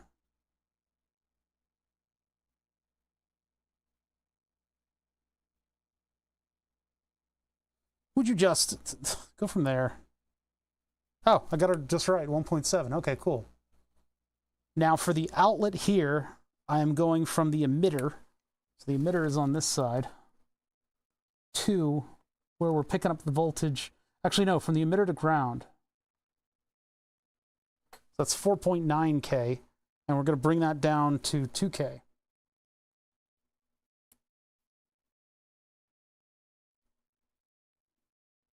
That's all right. Come on. Come on. You know what you're supposed to do. There you go. That is not 160K. Come on, man. Actually, I think the emitter's over here. Maybe that's why I'm getting a weird value. Nope. Nope, that's not right.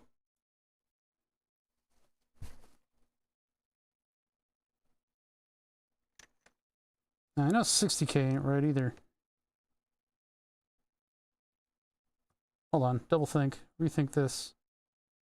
It goes from, this goes to ground, and its emitter, I think it's actually on this side. Emitter's over here. And again, this is where test points would come in handy.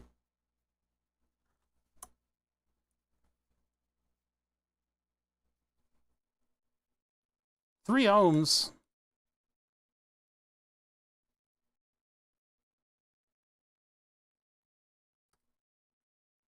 We gotta be at 2K, bro.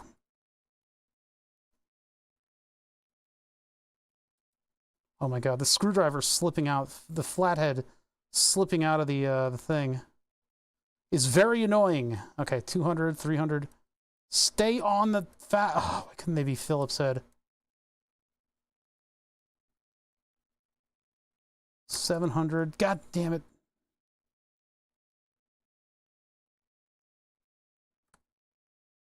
Get you up to 2, buddy.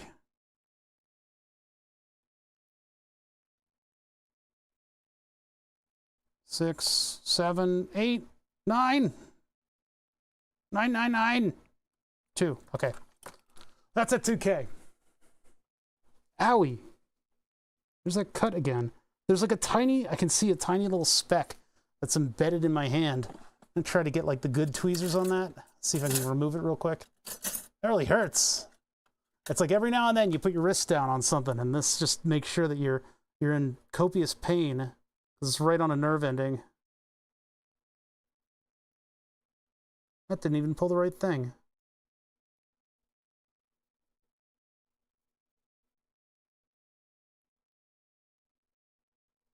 No, I don't see anything.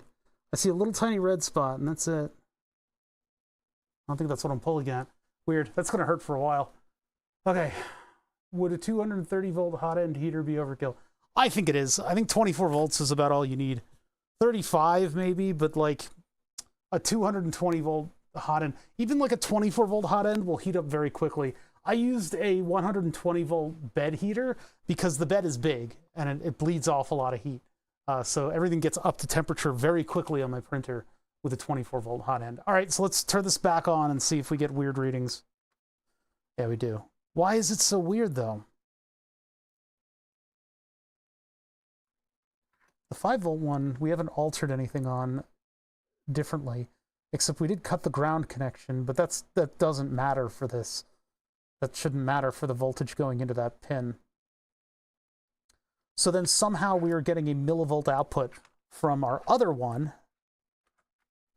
Could it be a ground issue? Let's double check. Turn this off and test ohms. We're on ohms, and I go from ground to ground over here.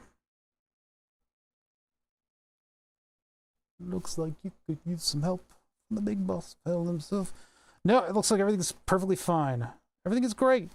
Everything's great, except it doesn't work, which isn't exactly a good result here. Here to this one. That's connected here to this one.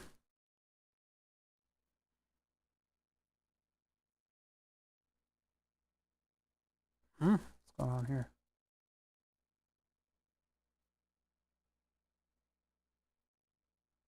1.5K. Wait a minute. I'm going from here to the transistor leg. Maybe I'm missing it. 1.7K from V-Sense to the transistor leg of the one that's... Because remember, these are crisscross. Let me jump. Jump. Back Daddy make you jump, jump. There we go. Okay, so that's ohms. Okay, that is correct.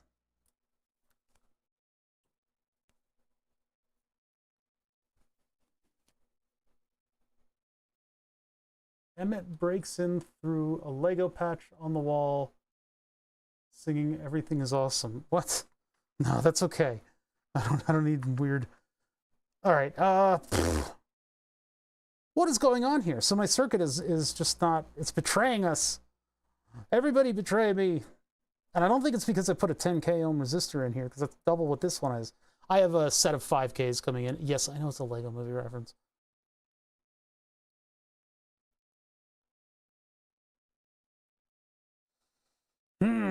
Okay, I can figure this out. I can get this running. I can fix this. I can fix this. I can fix anything.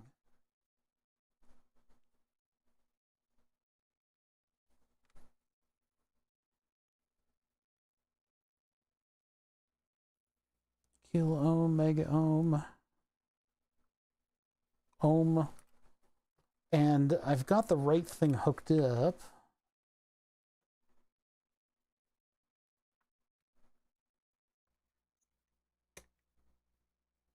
Yeah, it like moves on the millivolt scale, but if I plug this one in, 5 volts will jump.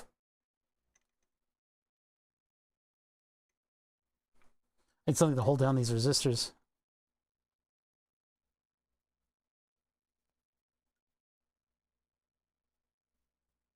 Minus 12 is reading.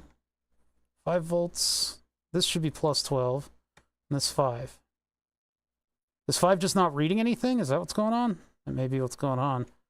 5 reads nothing. 12 volts registers a change of about 100 milliamps, but it's not reading 0, 0. And then this one should... That's 12 volts, and then this one's 5. How's 5 not reading anything?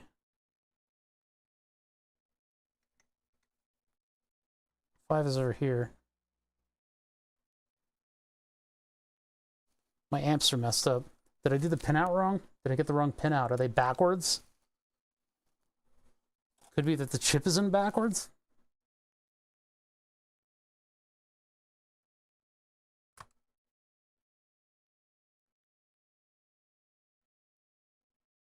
All right, let's double check. Everything's a check. Check this, check that. Check 1, 2, mic check. The Czech Republic.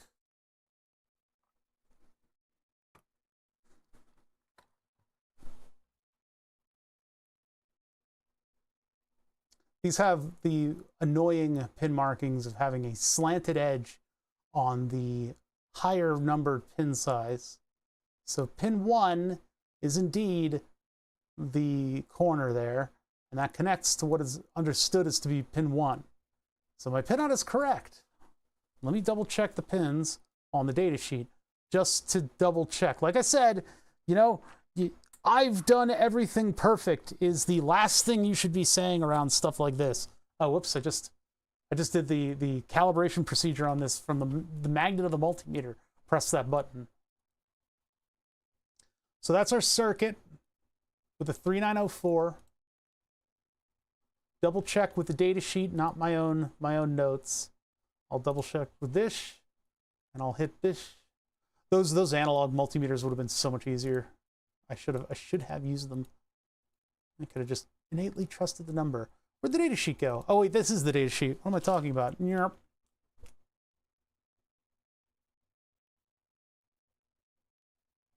Does the top give us a pinout? Nope. Okay, so there we are. Oh, they're in backwards. I put them in backwards. I put them in backwards. I wonder if they survive getting put in backwards. And 15 volts. Neat. Okay, well, time to get them out of there and flip them around. So if I wanted to do this quickly, I'd use hot air. And I can't use hot air with the breadboard, so I'm going to have to hope. Well, no, because then they'll unhook from...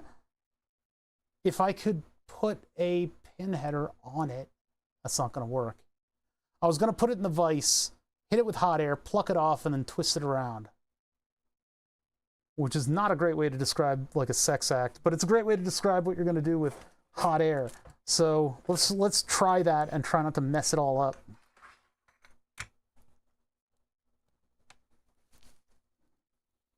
Can't believe I goofed that one.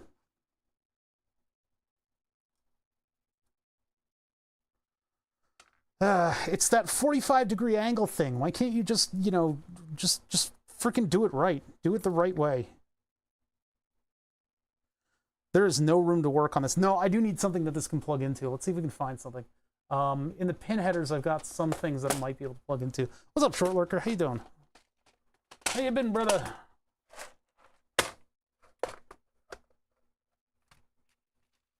I need something that's going to keep these from going all cattywampus when they heat up.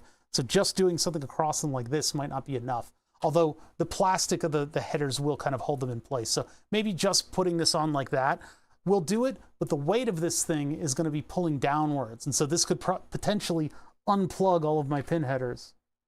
So that may not be such a great idea.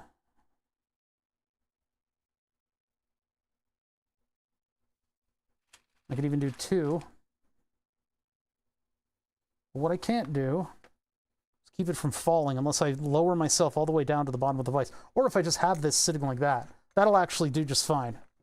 There, that'll do just fine. As long as I don't overheat the pin header. I got to be really careful about that.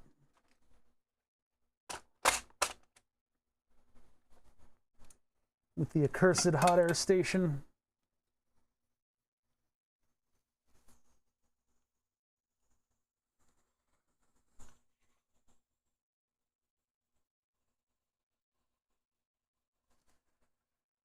I need tweezers at the ready. All right, hold on. I'm not ready to do this yet.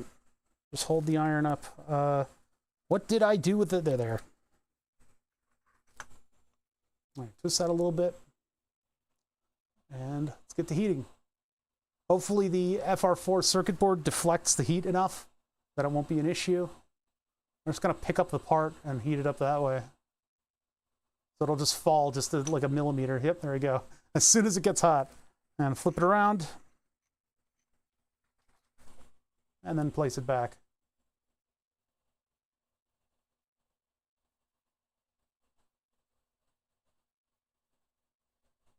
Clean as can be. Textbook, even. Beautiful. All right, so let's get that done with the other one. Ow, ooh, ah, ha, ha, hot.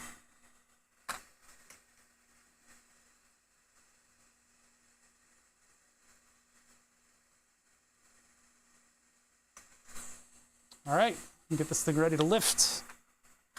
Lift and separate.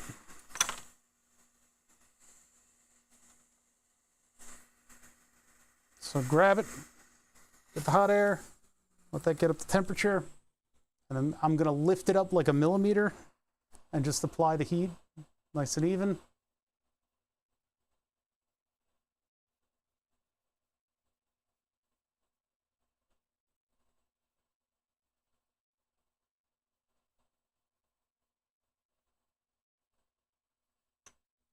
All right, then park this thing, flip it, and then heat it up again, but with the thing pressing down on it. Please don't twist. This will also pull itself into position when all's said and done.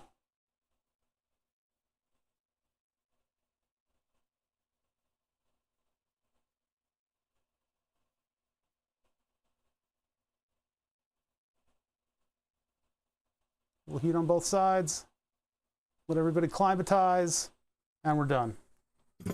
Now the question is, did I blow up the current reading device? Oh, I need to turn this back on so it cools off. I need to pull it up, let it heat up. It runs air through the device to cool it off when it's done being used, so I need to let it do that. All right, so now my pin 1 is actually pin 1 because it goes like this. That's pin 1 over there. 1, 2, 3, 4. That's annoying. Let's hope I didn't blow them up. Ow, ow, ow, ow, ow. I thought I was immune to that mistake, but apparently not. I wonder if all of our adventures with these things, I've had them all wired incorrectly the whole time. We managed to get like a current out of the thing. How do we even manage to do that without blowing everything up? That's crazy. Maybe my dyslexia did us a favor and I actually did have it backwards the whole time.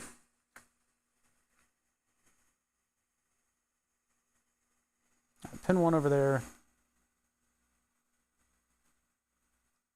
Well, I guess we were only dealing with 3 volts for the power supply too, and one of them goes up to 12, but these are over the top. So the input would have gotten 3 volts.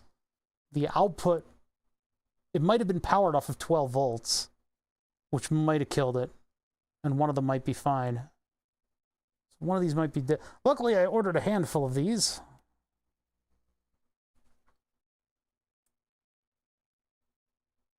$10, 100 amps.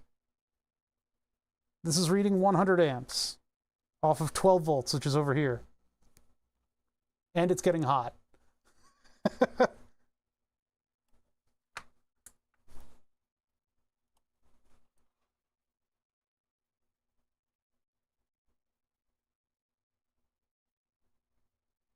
Wait. Wait a minute. Wait.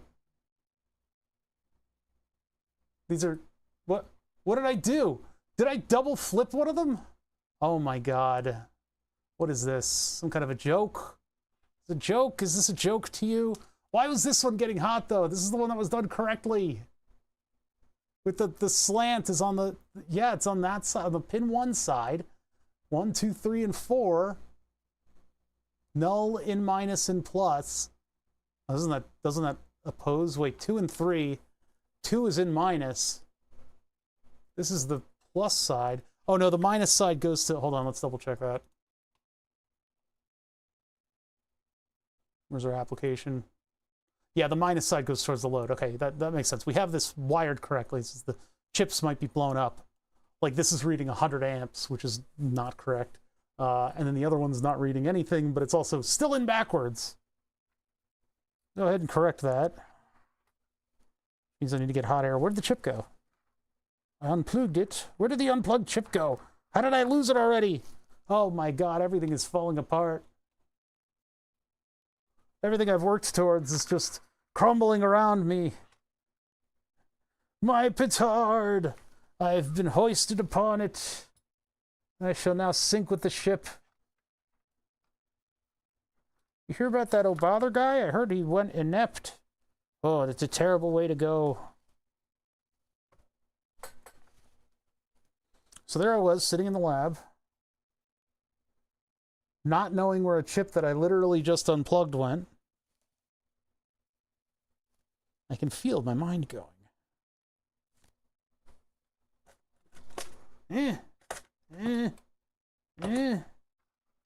What the heck? Okay, hold on. It probably fell here, and I just can't perceive it. No? Okay. On the floor. Oh my god. Where is it? What happened to my part? Wait, I don't get it. I unplugged it, and then it vanished. What the heck? What in Sam Hill?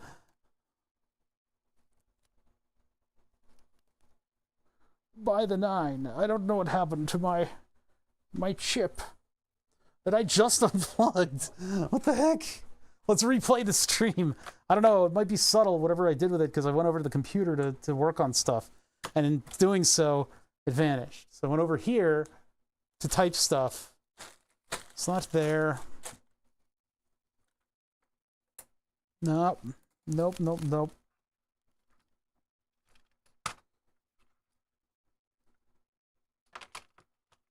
This isn't it. This is a different one. Oh, where is it? Maybe this is it.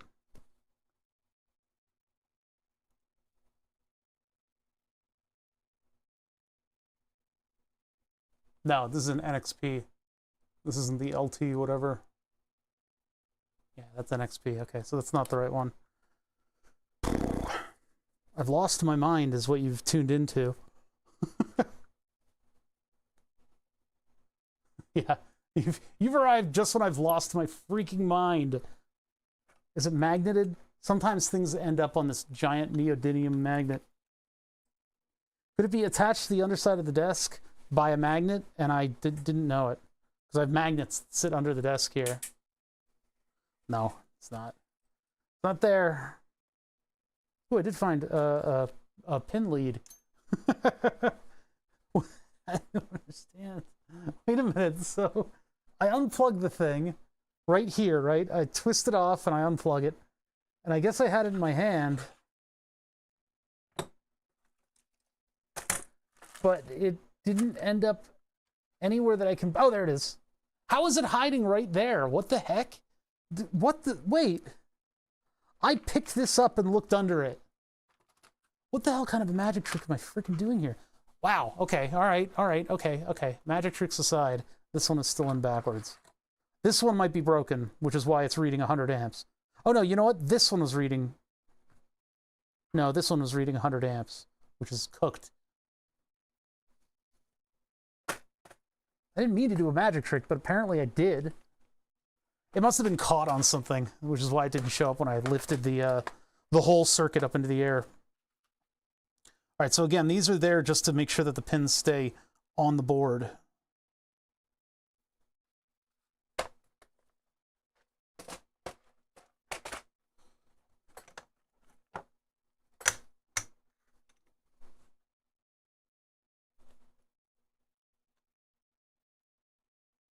The angled side is supposed to indicate pin 1. Now, there's no telling if I blew these up or not by putting them in backwards. It's always nice when there's a little protection against that, but they really never do. They never do reverse current or reverse device protection on stuff like this. They just don't do that. You're supposed to get it right the first time or hit the highway, buddy. There's no room for mistakes in electronics, which is really a very discouraging thing about this hobby, is that your mistakes are going to be punished a lot of the time.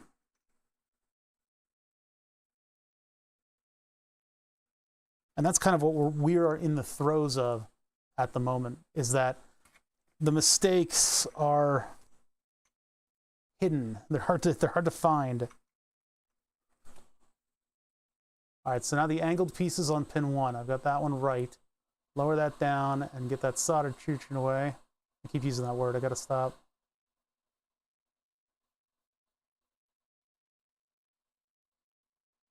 Get the solder soldering. Oh, come on.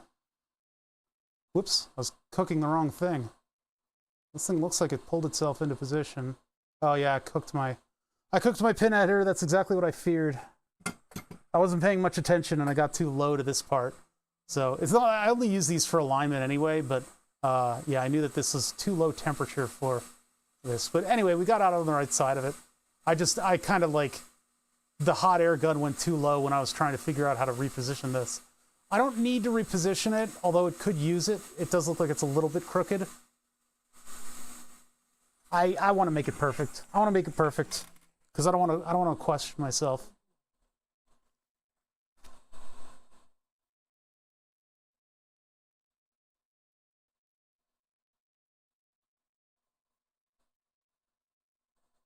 There we go.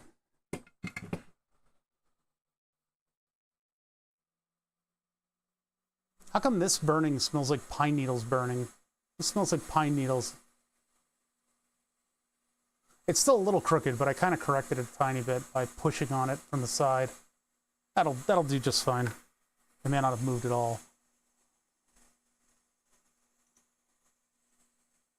It's like melted together. Ugh. Okay. Now if I put this in correctly, hopefully it'll give me a proper current reading. Otherwise, I have to replace both of these. I don't think flux is made out of pine. It may not have been correct, but it makes me feel better, yeah. Rosin is made out of pine. Flux is for electronics. And I know you're going to pull up like one flux that's made out of pine, but no. not the stuff in my soldering, in my solder. That's close enough. All right, so now what happens?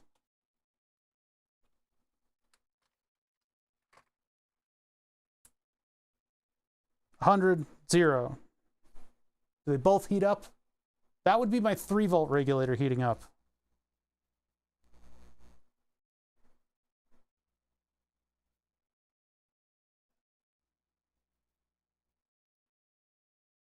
Is this one broken?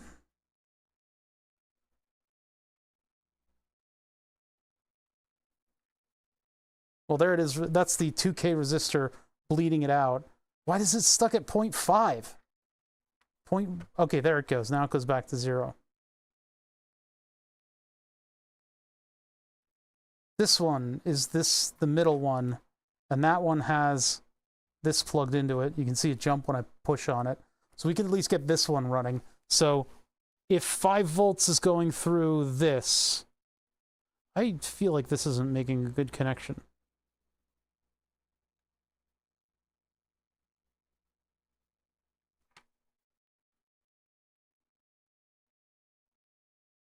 This is very frustrating. I don't know why this is being so frustrating. It should be something like 500 milliamps running through 5 volts, which is the top wire, which I'm going to double check. Double check this wire, pull on it. That is, in fact, the right wire. So it's the top one, which jumps over to this middle section. Probably should have flipped these two, but whatever. Not going to undo it now. The circuit's already built.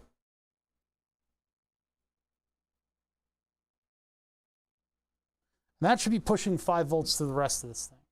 Now, the regulator that's getting warm, that one's warm. This one is warmish. That's not too bad.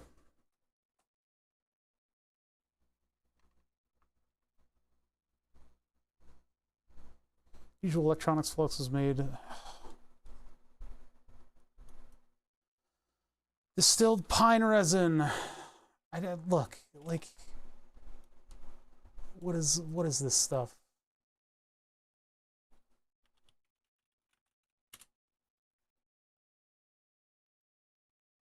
Orders from like 4 years ago. So, oh no, it's searching everything for solder. Hold on.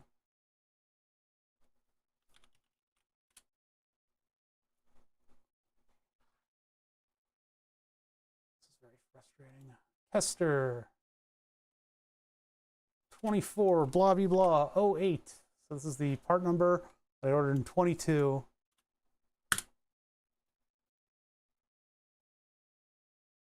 Look up Technitool, maybe they have a bit more information about it than Amazon. Rosin core. Hester 44 rosin core flux.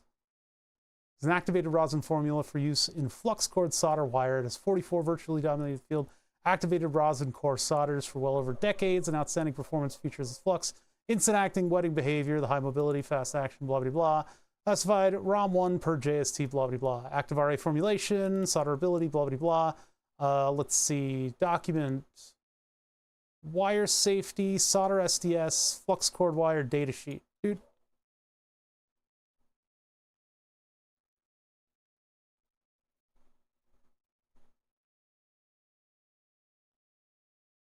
Surface resistance, surface junction, availability, process considerations, solder iron tip temperatures. Additional liquid flux should be only used as a last resort. Hey, Kester gets it. I don't know if a lot of other people get it. Well, because I always get second guessed about everything that I say. And so when I say something, somebody always pulls up an example. And so I need to show you that having these little corner case examples to prove everybody wrong is insufferable. And so that's what I'm doing right now. I'm going through this to say how insufferable it is. I don't think there's pine in my solder. In older stuff, yes, there probably was, but this is modern materials we're talking about.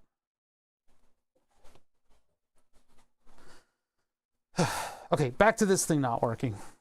Because nothing works. Nothing works. Although, interestingly enough, I am not feeling any heat across this thing. I guess it is heating up a little bit on the thermals. We can just check to see if there's voltage on the line. Oh wait, there isn't even a driver in there. Oh, but that's for the 12-volt one. That's right, this is the one that was getting to 100 amps. That one might be cooked. I might have broken it with 12 volts. I'm made of pine resin. Can you flux me? So this is the one that's plugged in right now. That one went to 100 amps. Although this one is plugged in, I'm not getting a reading from it, even though the values are close enough that it should probably do something. It's possible that I broke it with too many volts in the wrong pins. Although this thing should be pretty robust to that. So let's just see if the voltage is getting to the right place. Hey, makes mistakes, how you doing? Or make mistakes, how you doing?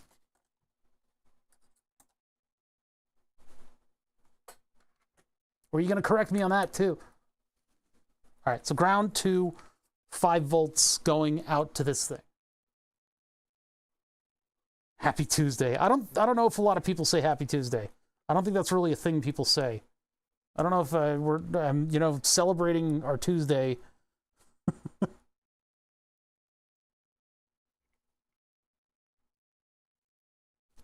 That is in fact exactly 5 volts-ish.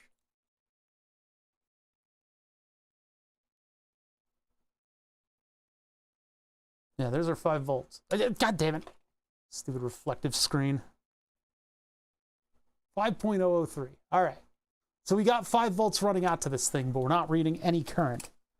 And if I tweak and tune this thing, I could get it to read some current.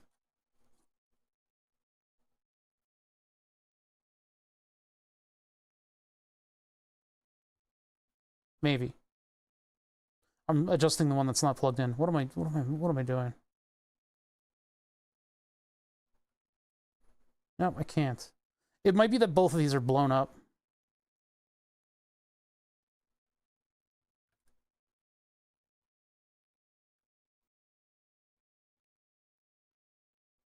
Yeah, I'm not getting anything from this one. All right.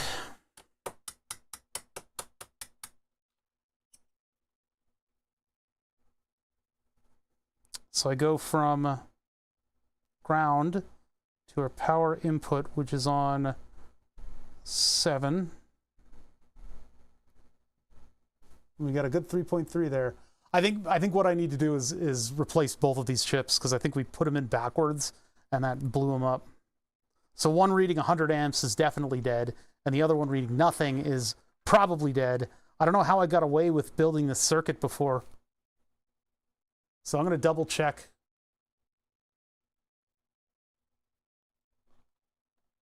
Double check.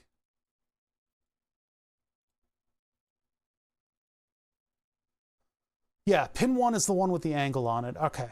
Pin 1 is the one with the angle on it.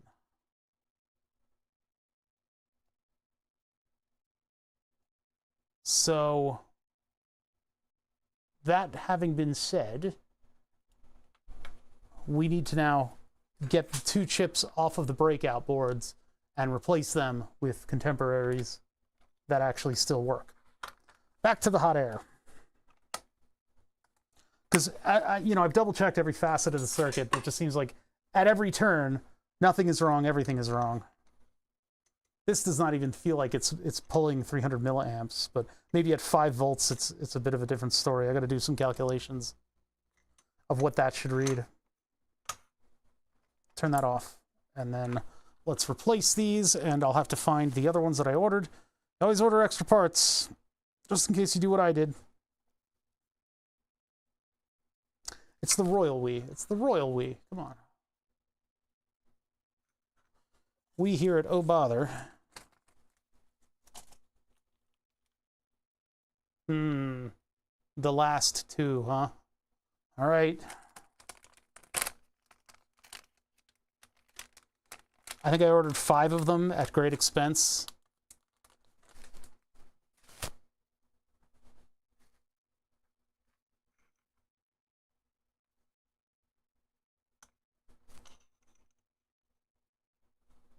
I'm gonna get the old ones out first so that I don't mix them up. And where are the tweezers?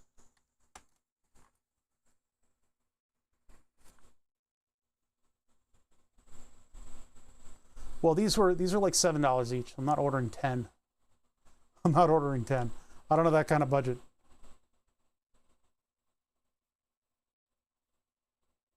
Now, if these were like proper 25-cent parts, then yeah, 10 would be a great number to order. God damn it. Hold on.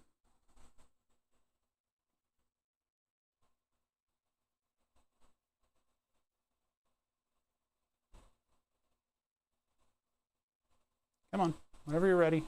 There we go. It's one dead one.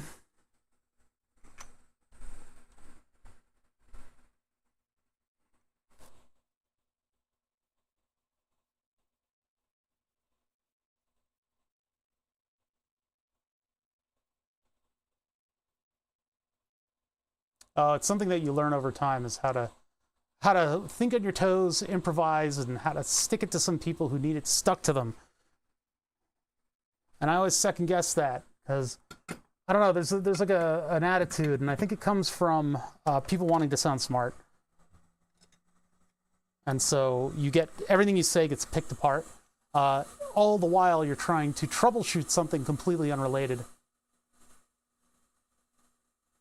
But it's tough. I mean, you know, I got to sit here and I got to go through all the steps of troubleshooting while streaming.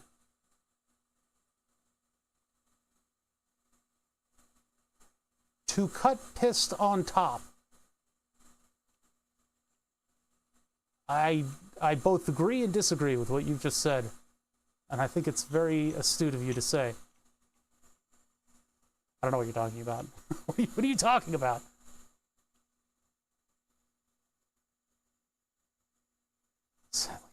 Well, it's, you know, and it's not streaming, it's the electronics. It's the first article I ever wrote that got published on Hackaday. As an author of Hackaday, I had a comma splice. And so they were telling me that I should be fired. They were like, what the fuck is this writer? And the editor of Hackaday at the time, he didn't proofread anything. He just approved what you wrote. He said, you know how to write. You're doing just fine.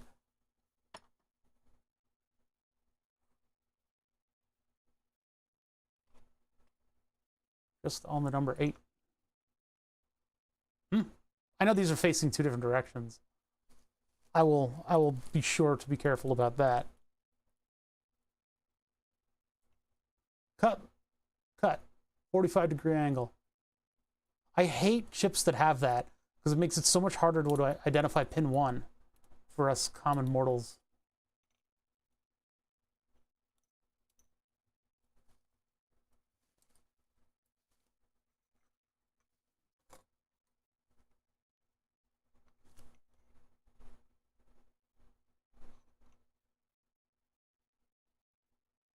In you go in that direction. Now I do an anchor pin when I do surface mount like this. So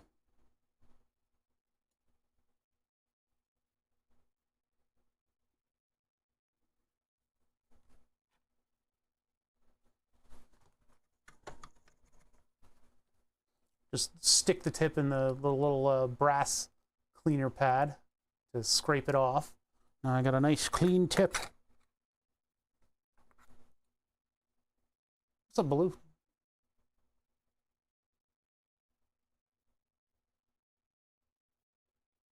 And now, since this is TSSOP8, these are fairly restricted in the amount of overrun that they have. The other version of these breakouts has so much more pad space, and they could have done that with this It would have given you space to put down components if you really wanted to, but these pins need to be right on top of the pads in order for this to work. I have some of these that are compatible with SO8, and all it does is extend the pads out, and then it doesn't have room for traces like this, so they have to be on the other side of the board. All perfectly viable, though. They could have extended the pads just a little bit. So we're using the wrong tool for the right purpose.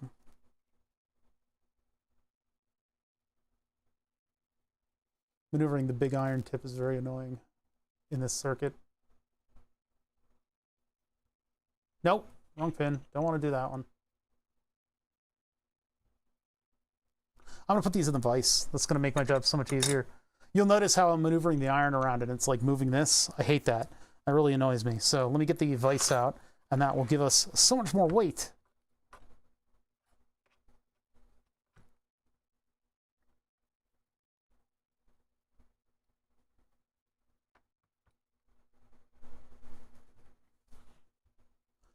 Now we're cooking. Now I can actually press the iron up against the pin and get a little bit of an interface there going. A little bit of ASMR soldering, visual ASMR soldering stream. Hey, at least I lived up to my title today. Not quite the soldering that I wanted to do, but it's close. I had a leftover Reuben for lunch, and now it's like repeating on me. No, I messed it up. I screwed up everything. I forgot that was the anchor pin. No. Okay, I'll fix it. You get this whole setup of emotes, don't you?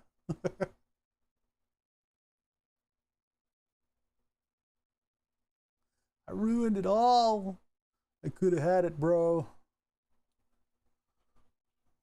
Could have been there with the best of them. Also down the home assistant rabbit hole. I have zero electronics experience and perhaps too much time. I watched a channel recently where the guy hooked his it wasn't Home Assistant, I don't think. It might have been the Amazon lady. He hooked it up to AI, and then he had the AI interpret intent so that when you give home commands like I'm waking up now, I'm gonna leave for work in just a little bit, it'll know what you intend by those commands. So it's more like the Star Trek computer where you can just tell it whatever you want it to do and it gets it right.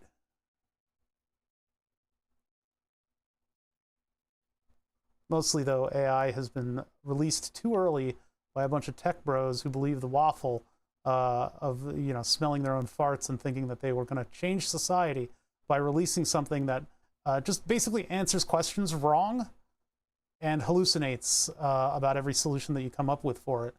So you go, I'm going to make it do this, and it'll do great.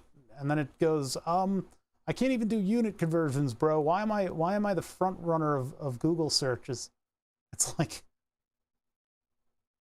absolutely just dumbing down all of us. You're dragging us all down back into the crab bucket, tech bros. Why are you doing that? Stop doing it. I have emotes for most occasions. No, that's not going to work this time. I'm nettled. Cat is yelling at me to go to bed. All right, yeah, go to bed. This is a good kitty. I did not get to take Willow for her walk today with me. We're going to have to do that after, like, immediately following the stream because she's probably antsy in the pantsy to get a walk. She had friends over this morning, so she didn't get that outside time when I wake up. And I woke up kind of late because I was dead tired from not sleeping before my blood appointment. They took a whole jar of blood out of me, though. They actually used a jar this time because it was a vacuum jar, what allows for the blood to be sucked out in spite of occlusions and stuff. So it actually went swimmingly well, for as uncomfortable as it is to have an IV stuck in your arm. I should give blood, and I think I might look up doing that and see whether or not my blood is able to be given. Because apparently the high iron levels that I have make it really good for donating. And that means that I wouldn't have to pay for the infusion set stuff. The blood infusions. And I might get a $10 gift card for Dunkin' Donuts. I don't know what they do. They give you a cookie or something like that. I'd be doing my part for society, the good of society. And that makes me feel good.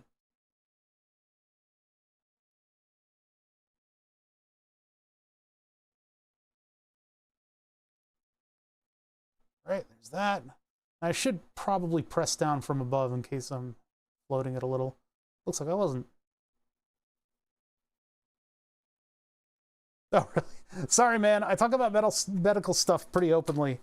I'm a type 1 diabetic, so needles are life.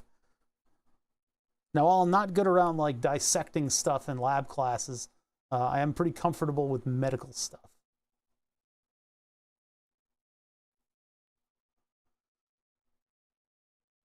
Pin 5 seems cut.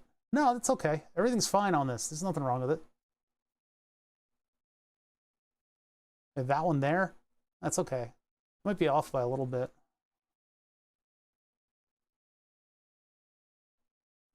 We just don't get the benefit of viewing it in 3D.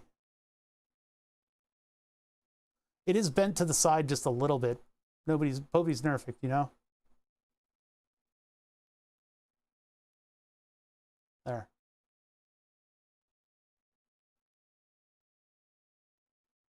Now, because of the way the pads are on this one, I have to actually get solder behind the pin.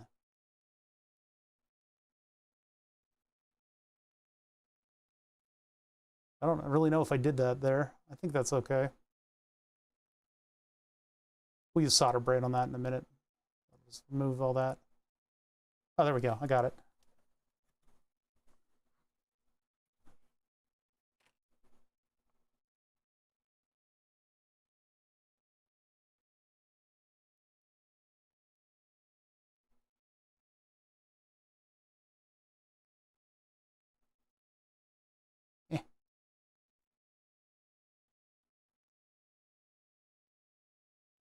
Okay, one more. Kind of difficult to solder. The solder's going all over the place too. They didn't make them annoyingly short. They made them for TSOP 8. This is not a TSOP 8. This is an SO 8. And so SO 8 has much broader pins.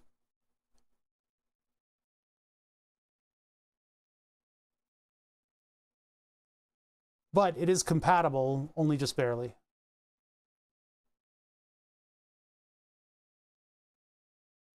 Just make sure that that's soldered. Good enough. Good enough. Good enough. Could be cleaner. Good enough. Could be a little bit cleaner. Good enough.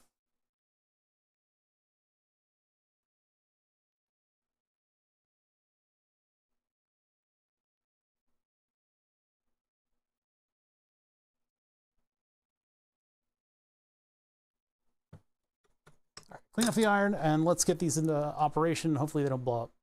Hopefully they don't blow up. There's no way that they could blow up. I put all the right voltages into the right spots. We've double checked on pin 1, even though somehow when breadboarding this, I got it right. That away, this way. Try again. This is $14 for those 2 chips that just went into the pile.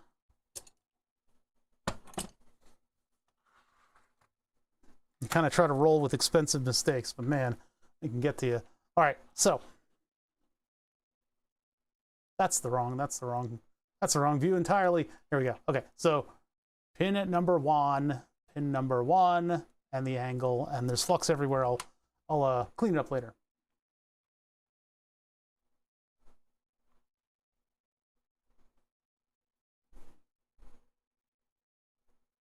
Making sure pin 1 goes to pin 1, pin 2 and 3 are the inputs, and then the output is pin 6 with positive voltage on pin 7. So pin 7, you can see that the green wire goes right up to it, and then the blue wire goes to the side, and then up to pin 4 where there's ground.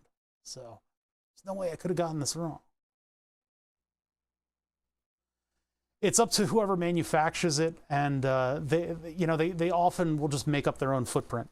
And so they're like, look, our footprint is the new standard for this type of device. And you're like, you guys are just trying to corner a footprint. I bet if another company uses that specific footprint, you're gonna be like, you gotta pay us. You're gonna pay us for a specific footprint.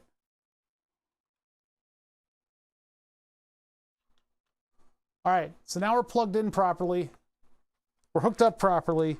These should not read 100 amps I just hope I didn't blow up any of the microcontrollers that power these things. If I did, I'm going to analog meters. Everybody betray me. Everybody's at 0. That's good. So now if I hook 5 volts up to the 300 milliamps of this thing, I still get nothing. If I do it to 12 volts, that's reading 0.15. So it might just be an adjustment here. I have to figure out what the current would be at 5 volts.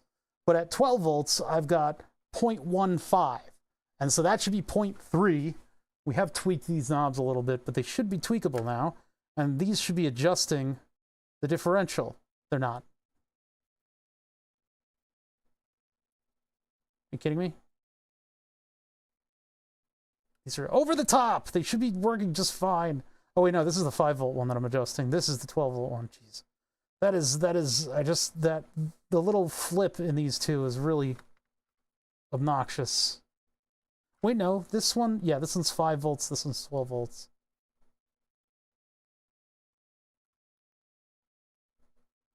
So I tweak this one here. See nothing. I really need to make, this thing keeps camming out of the screw. I need to make like a thing that I put over the top, over the front of these screwdrivers that'll just hold it to the brass top screw thing. Because it gets really annoying to adjust your way out of a problem with these. This is currently hooked up to 12 volts, and I should be seeing 300 milliamps on it. But as I adjust this, nothing is happening. Where did I go wrong?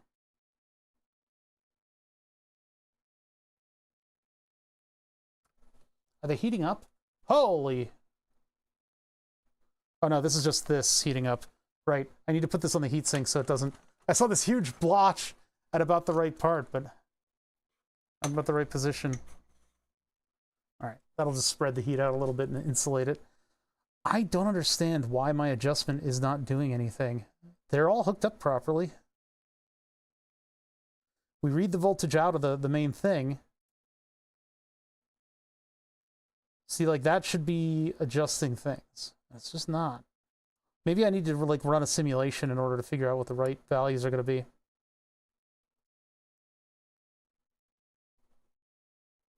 .15. I know they're a little glitzy for you guys if I, like, cover over. There we go.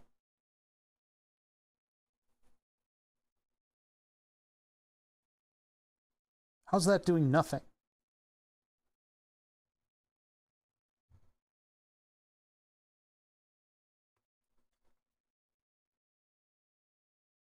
Is it me? Am I dumb?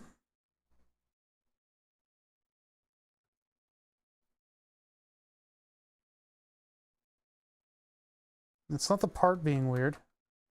The capacitance of my hand, of course, makes everything go cattywampus. And we are dealing with millivolts here, so things are a little sensitive.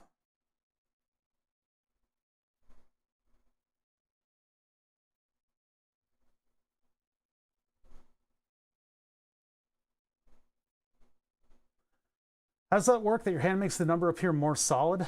It's the white balance. So the brightness stuff will persist between cycles of the microcontroller a little faster when the white balance is cooked. And when it goes back down to things looking normal, then these fade out faster. So the brighter the... Stop answering everybody else's questions and let me do it. Jeez. What's happening is the threshold for when things fade away. Cameras aren't built quite like eyes, and so when the exposure is a lot higher, then this thing persists at darker brightness levels. Whereas when we're down like this, that threshold is a lot smaller, and so it doesn't stick around as fast. Plus, I think the frame rate gets altered too when the exposure goes up. So, actually, you know what? It's probably more the frame rate than anything else, to be honest. I'm glad my eyes are not built like that. Cameras are terrible eyes. They're really bad eyes.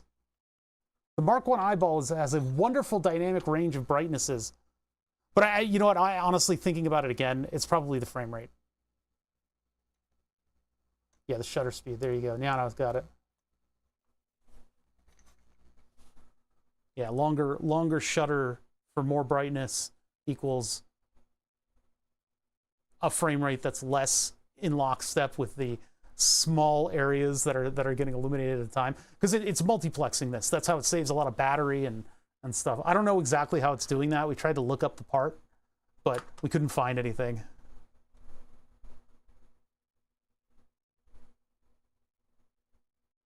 Simple advice: if I could start making some basic devices for fun. I'm not good at grammar, so I should fit in.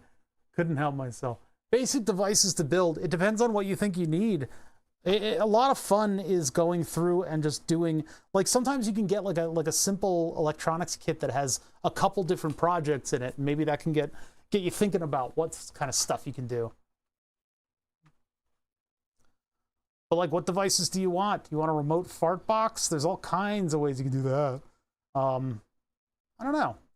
Why am I reading 500 milliamps over -12 when it's not plugged in? Unless that was plugging it in. Okay. And that was actually the correct amount, too. And this thing is actually cooking. Holy shit. My resistor bank is getting cooked. 0.15, but I can't get it to move. I don't know why. Am I on the right? Yeah, I'm on the right one. Press down on the chip and nothing's happening. Tweak some stuff. Is that doing anything? No. Change this value from swinging from end to end. It's like, why is nothing happening on this? I don't understand. Maybe something's... No, but we've triple checked the circuit.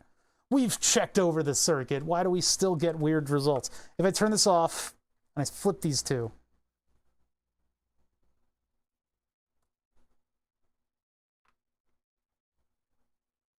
I won't even plug in the second one.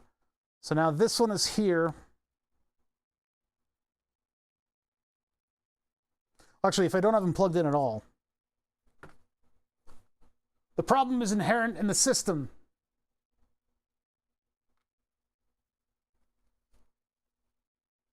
That'd be this one over here, having some kind of a millivolt value.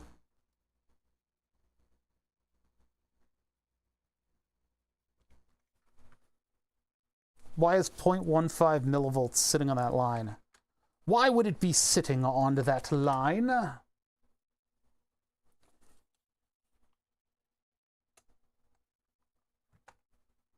Get these out of there. These should be functioning with the right pin out. I guess I got Wednesday to kind of figure this out. I hear an airplane outside. I got my Wednesday to figure this out, so maybe that's what I need to do on Wednesday, is do a little bit of troubleshooting. We should have moved on to starting to build the digital portion of this thing. Output from the amp is on this pin. So if we go from ground as our reference, we go to this pin, negative volts on that. Why? And then we go to the pin next to it, and that's 3.3 volts. Negative volts. Where would we be getting negative volts from, especially in this system? It would be, let's see. The pin that we're coming from is up here. So that one's got nothing. And this one over here, we're talking about the middle one, so that's actually coming from 12 volts, and then this one should be at 5. Yeah, it's at 5. I see 5. I see a 5, I see a 5, and I see a 12.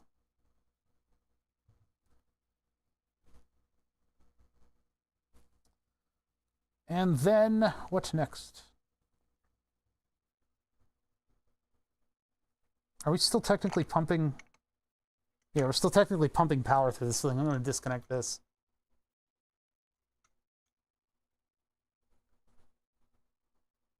Did it show 0.18? It might be an artifact. Yeah. It also does show weird stuff when I like touch just through the capacitance of my finger, the millivolts that get through the galvanic skin reaction. We get some varying stuff going on here when I touch the socket. Millivolt systems are very frustrating. Oh. I was able to bleed whatever current was there off of the line by touching it. Which means this is probably a very high resistance right now. That or the 3904 is dead. I don't recall putting dead 3904s back into my system. The problem is I didn't use sockets for the transistor, so that's going to be a hard one to replace. Otherwise, I would have replaced it 10 minutes ago. So now what if I put the amplifier back in?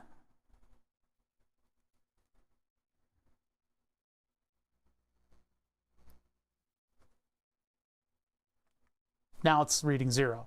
What if I do this? Okay. I don't know what I did, but I think I fixed it. Just something that I say far too often. So the middle pin is 12 volts. The middle pin, plug it in. Now it's reading 0.15 as 300 milliamps, which I guess is okay. I guess that is a result.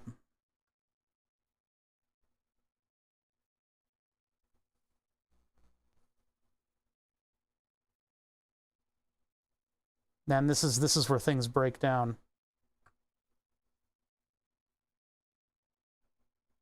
I'll go backwards and lower the resistance here. Tweak it. It's not tweaking when I touch it.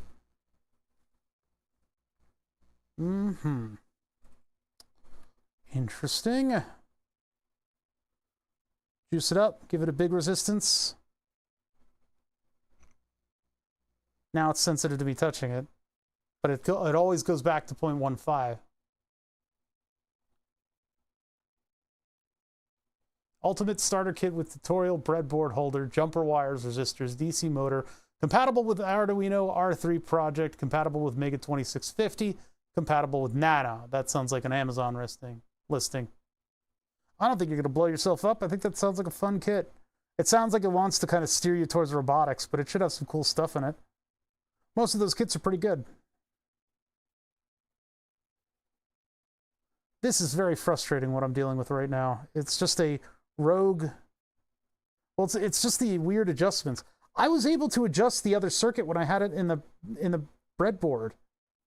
Or when I had it in the breadboard, I was able to adjust the readout. And so I expected that we would move our jumpers from place to place to place on this load resistor, on this dummy load. What'd you just call me? On this dummy load, we were supposed to be able to move this header around and see the different current readings in here and adjust it accordingly. But I moved everything onto the soldered setup, got it all backwards, blew up a couple parts, then redid the chips. I think maybe the transistors are dead, and so I probably have to replace the transistors now. I think it might be the transistors aren't transistoring properly. What the? Oh, hello. When I push down on the 3904, it suddenly starts doing stuff. Something is sus. Hold on, let's see what's sus about this. What is so sus about my circuit? It doesn't feel like much advice from me. I can't relate as well. Friend of mine, it's somebody you guys know from chat, was talking to me, and they apparently, their kid got a 3D printer, and it's a resin printer. And I had tons of advice. I had so much advice for a resin printer because I just got one. I've just gone down that road and figured out what all that stuff is like. So I have actual advice. Whereas in learning electronics, I learned electronics in the 90s. It was a totally different setup. A blue LED was $5. I need ohms. $5 for a singular blue LED. Madness, I tell you. Ground to ground. Okay, so that is ground. So I'm definitely plugged into the very sensitive current measuring line. What the resistor here does is it turns current into voltage. But it can only do that for the low side, because if you put 20 volts into this pin, 20 volts goes into this microcontroller. It doesn't work that way. Like with anyway, low side current monitoring being what it is. Everything looks fine here. I don't think there's anything really to worry about. Some of the loveliest purple LEDs in the early 2000s, spent good money, and I haven't used them in anything yet. I bought a deep blue LED for my car because the VW had their own particular shade of blue that they love. And so I was using those LEDs in a project every now and then. What the hell just fell on the ground with such... Oh, the screwdriver hit a little piece of carbon fiber that was really loud. I have this wonderful deep blue LED that I got out of like car lights. And oh man, it was so good. I used it on like 1 or 2 projects, and it's like the best looking LED ever. And I don't know where to source any more of them. I just don't know. Transistors right here. As far as I'm concerned, these connections look all right. This one continues on, so I think that's all right. Unless it's a little bit, maybe it's a little bit weird. Let us double check.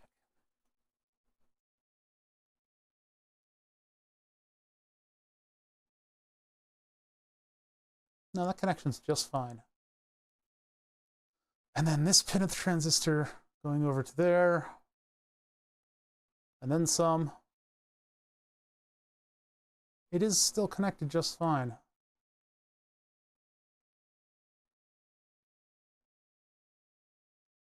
Yeah, it's all good. Dang it.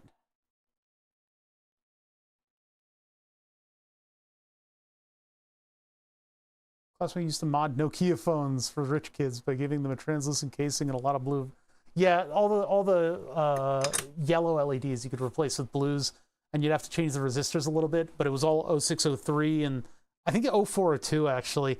And I did it manually by installing my own blue LEDs. So I had a blue Nokia, but I did it myself. And so a couple of the solder pads came up when I was doing the surface mount rework. And so I went to go get a software update, because you used to have to go in to the place and get them to update your software. They had the phone flasher there that they were able to hook you up to. And the guy came back from the back room, just white, washed his face just white. He was scared to death. And he said, whoever you took this phone to, go back to them and get a refund. I said, ha, I did it myself. And I grabbed my phone and left. There were like wires all over it. Like the broken pads and stuff needed help. All right, I don't know what's going on. This is very frustrating to me. I've checked over the circuit several times, and I'll do it again tomorrow.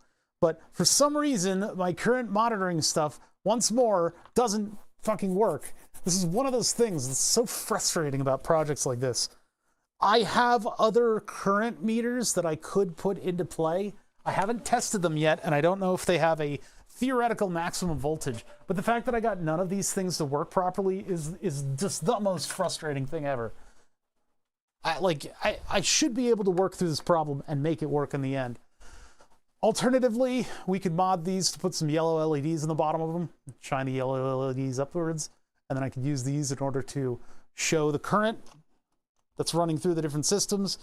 It means the labels probably won't be able to be done unless I do them to the side because of the size of this thing. This thing will take up most of this front panel, but that's doable too. I'd have to order another pair of these. These only go up to 1 amp, which is good because we don't want anything to go above an amp. So it's possible that these could do high side current monitoring because they're totally isolated and they're not crazy. They just need a little tiny bit of voltage running through them. I don't know what they go up to though. I don't know what the specs are specifically on these. I would have to take a look. I would rather have something, you know, more complicated and accurate and get a numeric readout than have it just ping at 1 amp.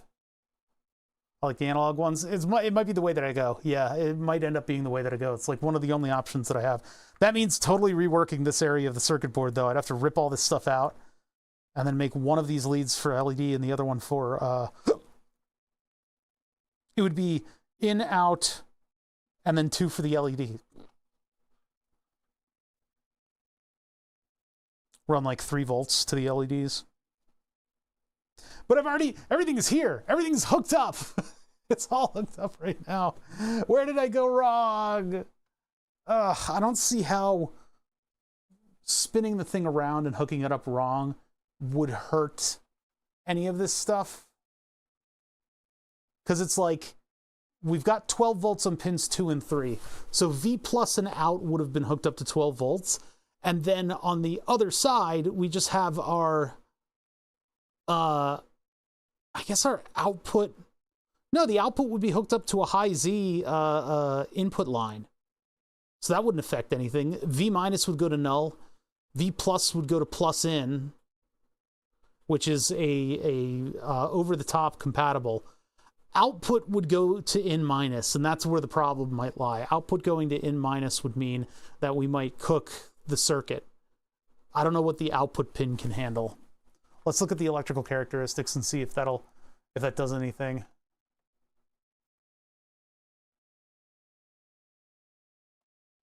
Output voltage swing. No, that's just giving you that. Short circuit current. 3 to 12 volt, VCM, V0, 1 volt. Reverse supply voltage, negative 100 microamps. 25 to 40 volt reverse voltage protection. Minimum supply of 2.7. Okay, so that actually shouldn't have hurt them at all. These might still be good, these two chips. They'll have to go into bins of their own, but it should be all right. We can take 25 to 40 volts in reverse, and since they're not seeing negative voltage, they only see 0 to 3, they should be totally fine. Negative voltage is its own low side thing. It doesn't matter.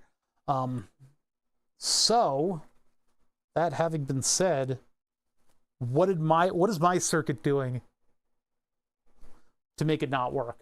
And it could be a value things. It could be because these are 5K, all the potentiometers leading to it. 25 turn 5K potentiometers. Maybe I need to get them into the right values. Now I've tested point to point, finger guns. I've tested point to point, and that should be totally fine. Like the collector here, this pin goes to pin 3. Yep. Collector pin here. Pin 3. This is one of those insidious problems where it might be that the act of pressing down with the multimeter pin is causing continuity. So like if something isn't quite connecting properly, and I come down with about 1 billion pounds of force, it can sometimes close contact. And so you'll test it and you'll go, that is connected. And when you go to test your circuit, you're not pressing down on it, and all of a sudden everything is broken. I'm not really sure if that's the case. It's just one of the few corner cases that I run into when I do stuff like this. I don't know. Either way, I'm going to go touch grass because I'm like all nettled from the circuit not working. It's so simple, and I laid everything out so nice and clear that we should have finished with it today. So I'm going to work on it on Wednesday, and regardless of whether or not we finish that facet of this whole thing, we're going to move on. And maybe if I'm backed into a corner, I'll get a couple more of these guys, these little milliamp things, and we can test them first and make sure that they do what we want them to do at the voltages that we're at. Maybe I just do all my current monitoring with little analog jobbies. That may be the way that I have to go. I'm so annoyed right now at this circuit. I don't know what I did. Like, what did I do? I've got the ability to turn these potentiometers from 0 to full. Maybe having the sacrificial pot, this third one here, maybe having that there at all is enough of an extra resistance that it's offsetting all of the rest of the stuff. Really, we're looking at a very small voltage between our two poles because we've got a 0.018 ohm resistor in there. The data sheet calls for a 0.2, but I'm trying to get the voltage swing to be equal to these guys, and I don't have a ton of load resistors sitting around, so we're using the 0.018, which equation-wise puts everything out to be a fairly reasonable number. It just might be that having anything at all in there is too much. That shouldn't be the case, though. Anyway, I'm going to investigate this. I'm going to do that on my Wednesday. Thursday, we will be back. We'll be working on this thing more. Maybe we'll move on to the digital stuff so I can get a head start on that. But yeah, I've got a lot of work to do with this stupid power supply because we decided to bend the rules for plus and 12 volt current monitoring. Shouldn't be that complicated of a thing. With these, it's not. You just hook it up in line. So maybe that's what's got to happen. All right. Anyway, if you guys want to catch up, I'll be on Discord. I need to set my commands. Hold on. Let me go back to admin here. I forgot to do this. Tomorrow. Okay, so I'll be back on the 12th. I don't have to do anything for 9/11. Good. 12, 24. Most of my career in the professional world was influenced by 9/11. I don't think I would have gotten a job reverse engineering IEDs if that didn't happen. I remember watching the aftermath of it, though, on a little tiny TV in our rumpus room. For a little bit, we had a rumpus room, and then we did a bunch of work on the house, the old house. All right, so there's that command, and now I can do the end command, which will cap off this stream. And I missed hope. There's so much stuff on the desk right now that it's very hard for me to access the keyboard to run my stream. Oh, God, I wish the Stream Deck XL worked on this thing too. Maybe I can get one working on an extension. But yeah, you got a day, 19 hours and 35 minutes until I'm back. And I will see you guys then. Thank you so much for joining me. I apologize about being completely frustrated for a lot of this. It's just, you know, stuff should have worked. And, you know, you run into this. Things get really frustrating right before you get that little pinch of aha that's going to fix everything in the end. We're like this close to it. This should have been, the frustration today should have been in tuning, because I've got 2 test points of current. Well, I have 3 test points of current, and then I have adjustments that I don't know what they're doing. One of them would be offset, the other would be slope. And so I have to get the slope right, and then I have to get the offset right. And the adjustment isn't just one slope adjustment, it's 2 resistors that I have to kind of, 2 adjustments for slope. And then, yeah, it's not going to be easy, but when we get there, we will get there. That should have been now little tiny problems. We're going to find them. I will catch you guys on Thursday.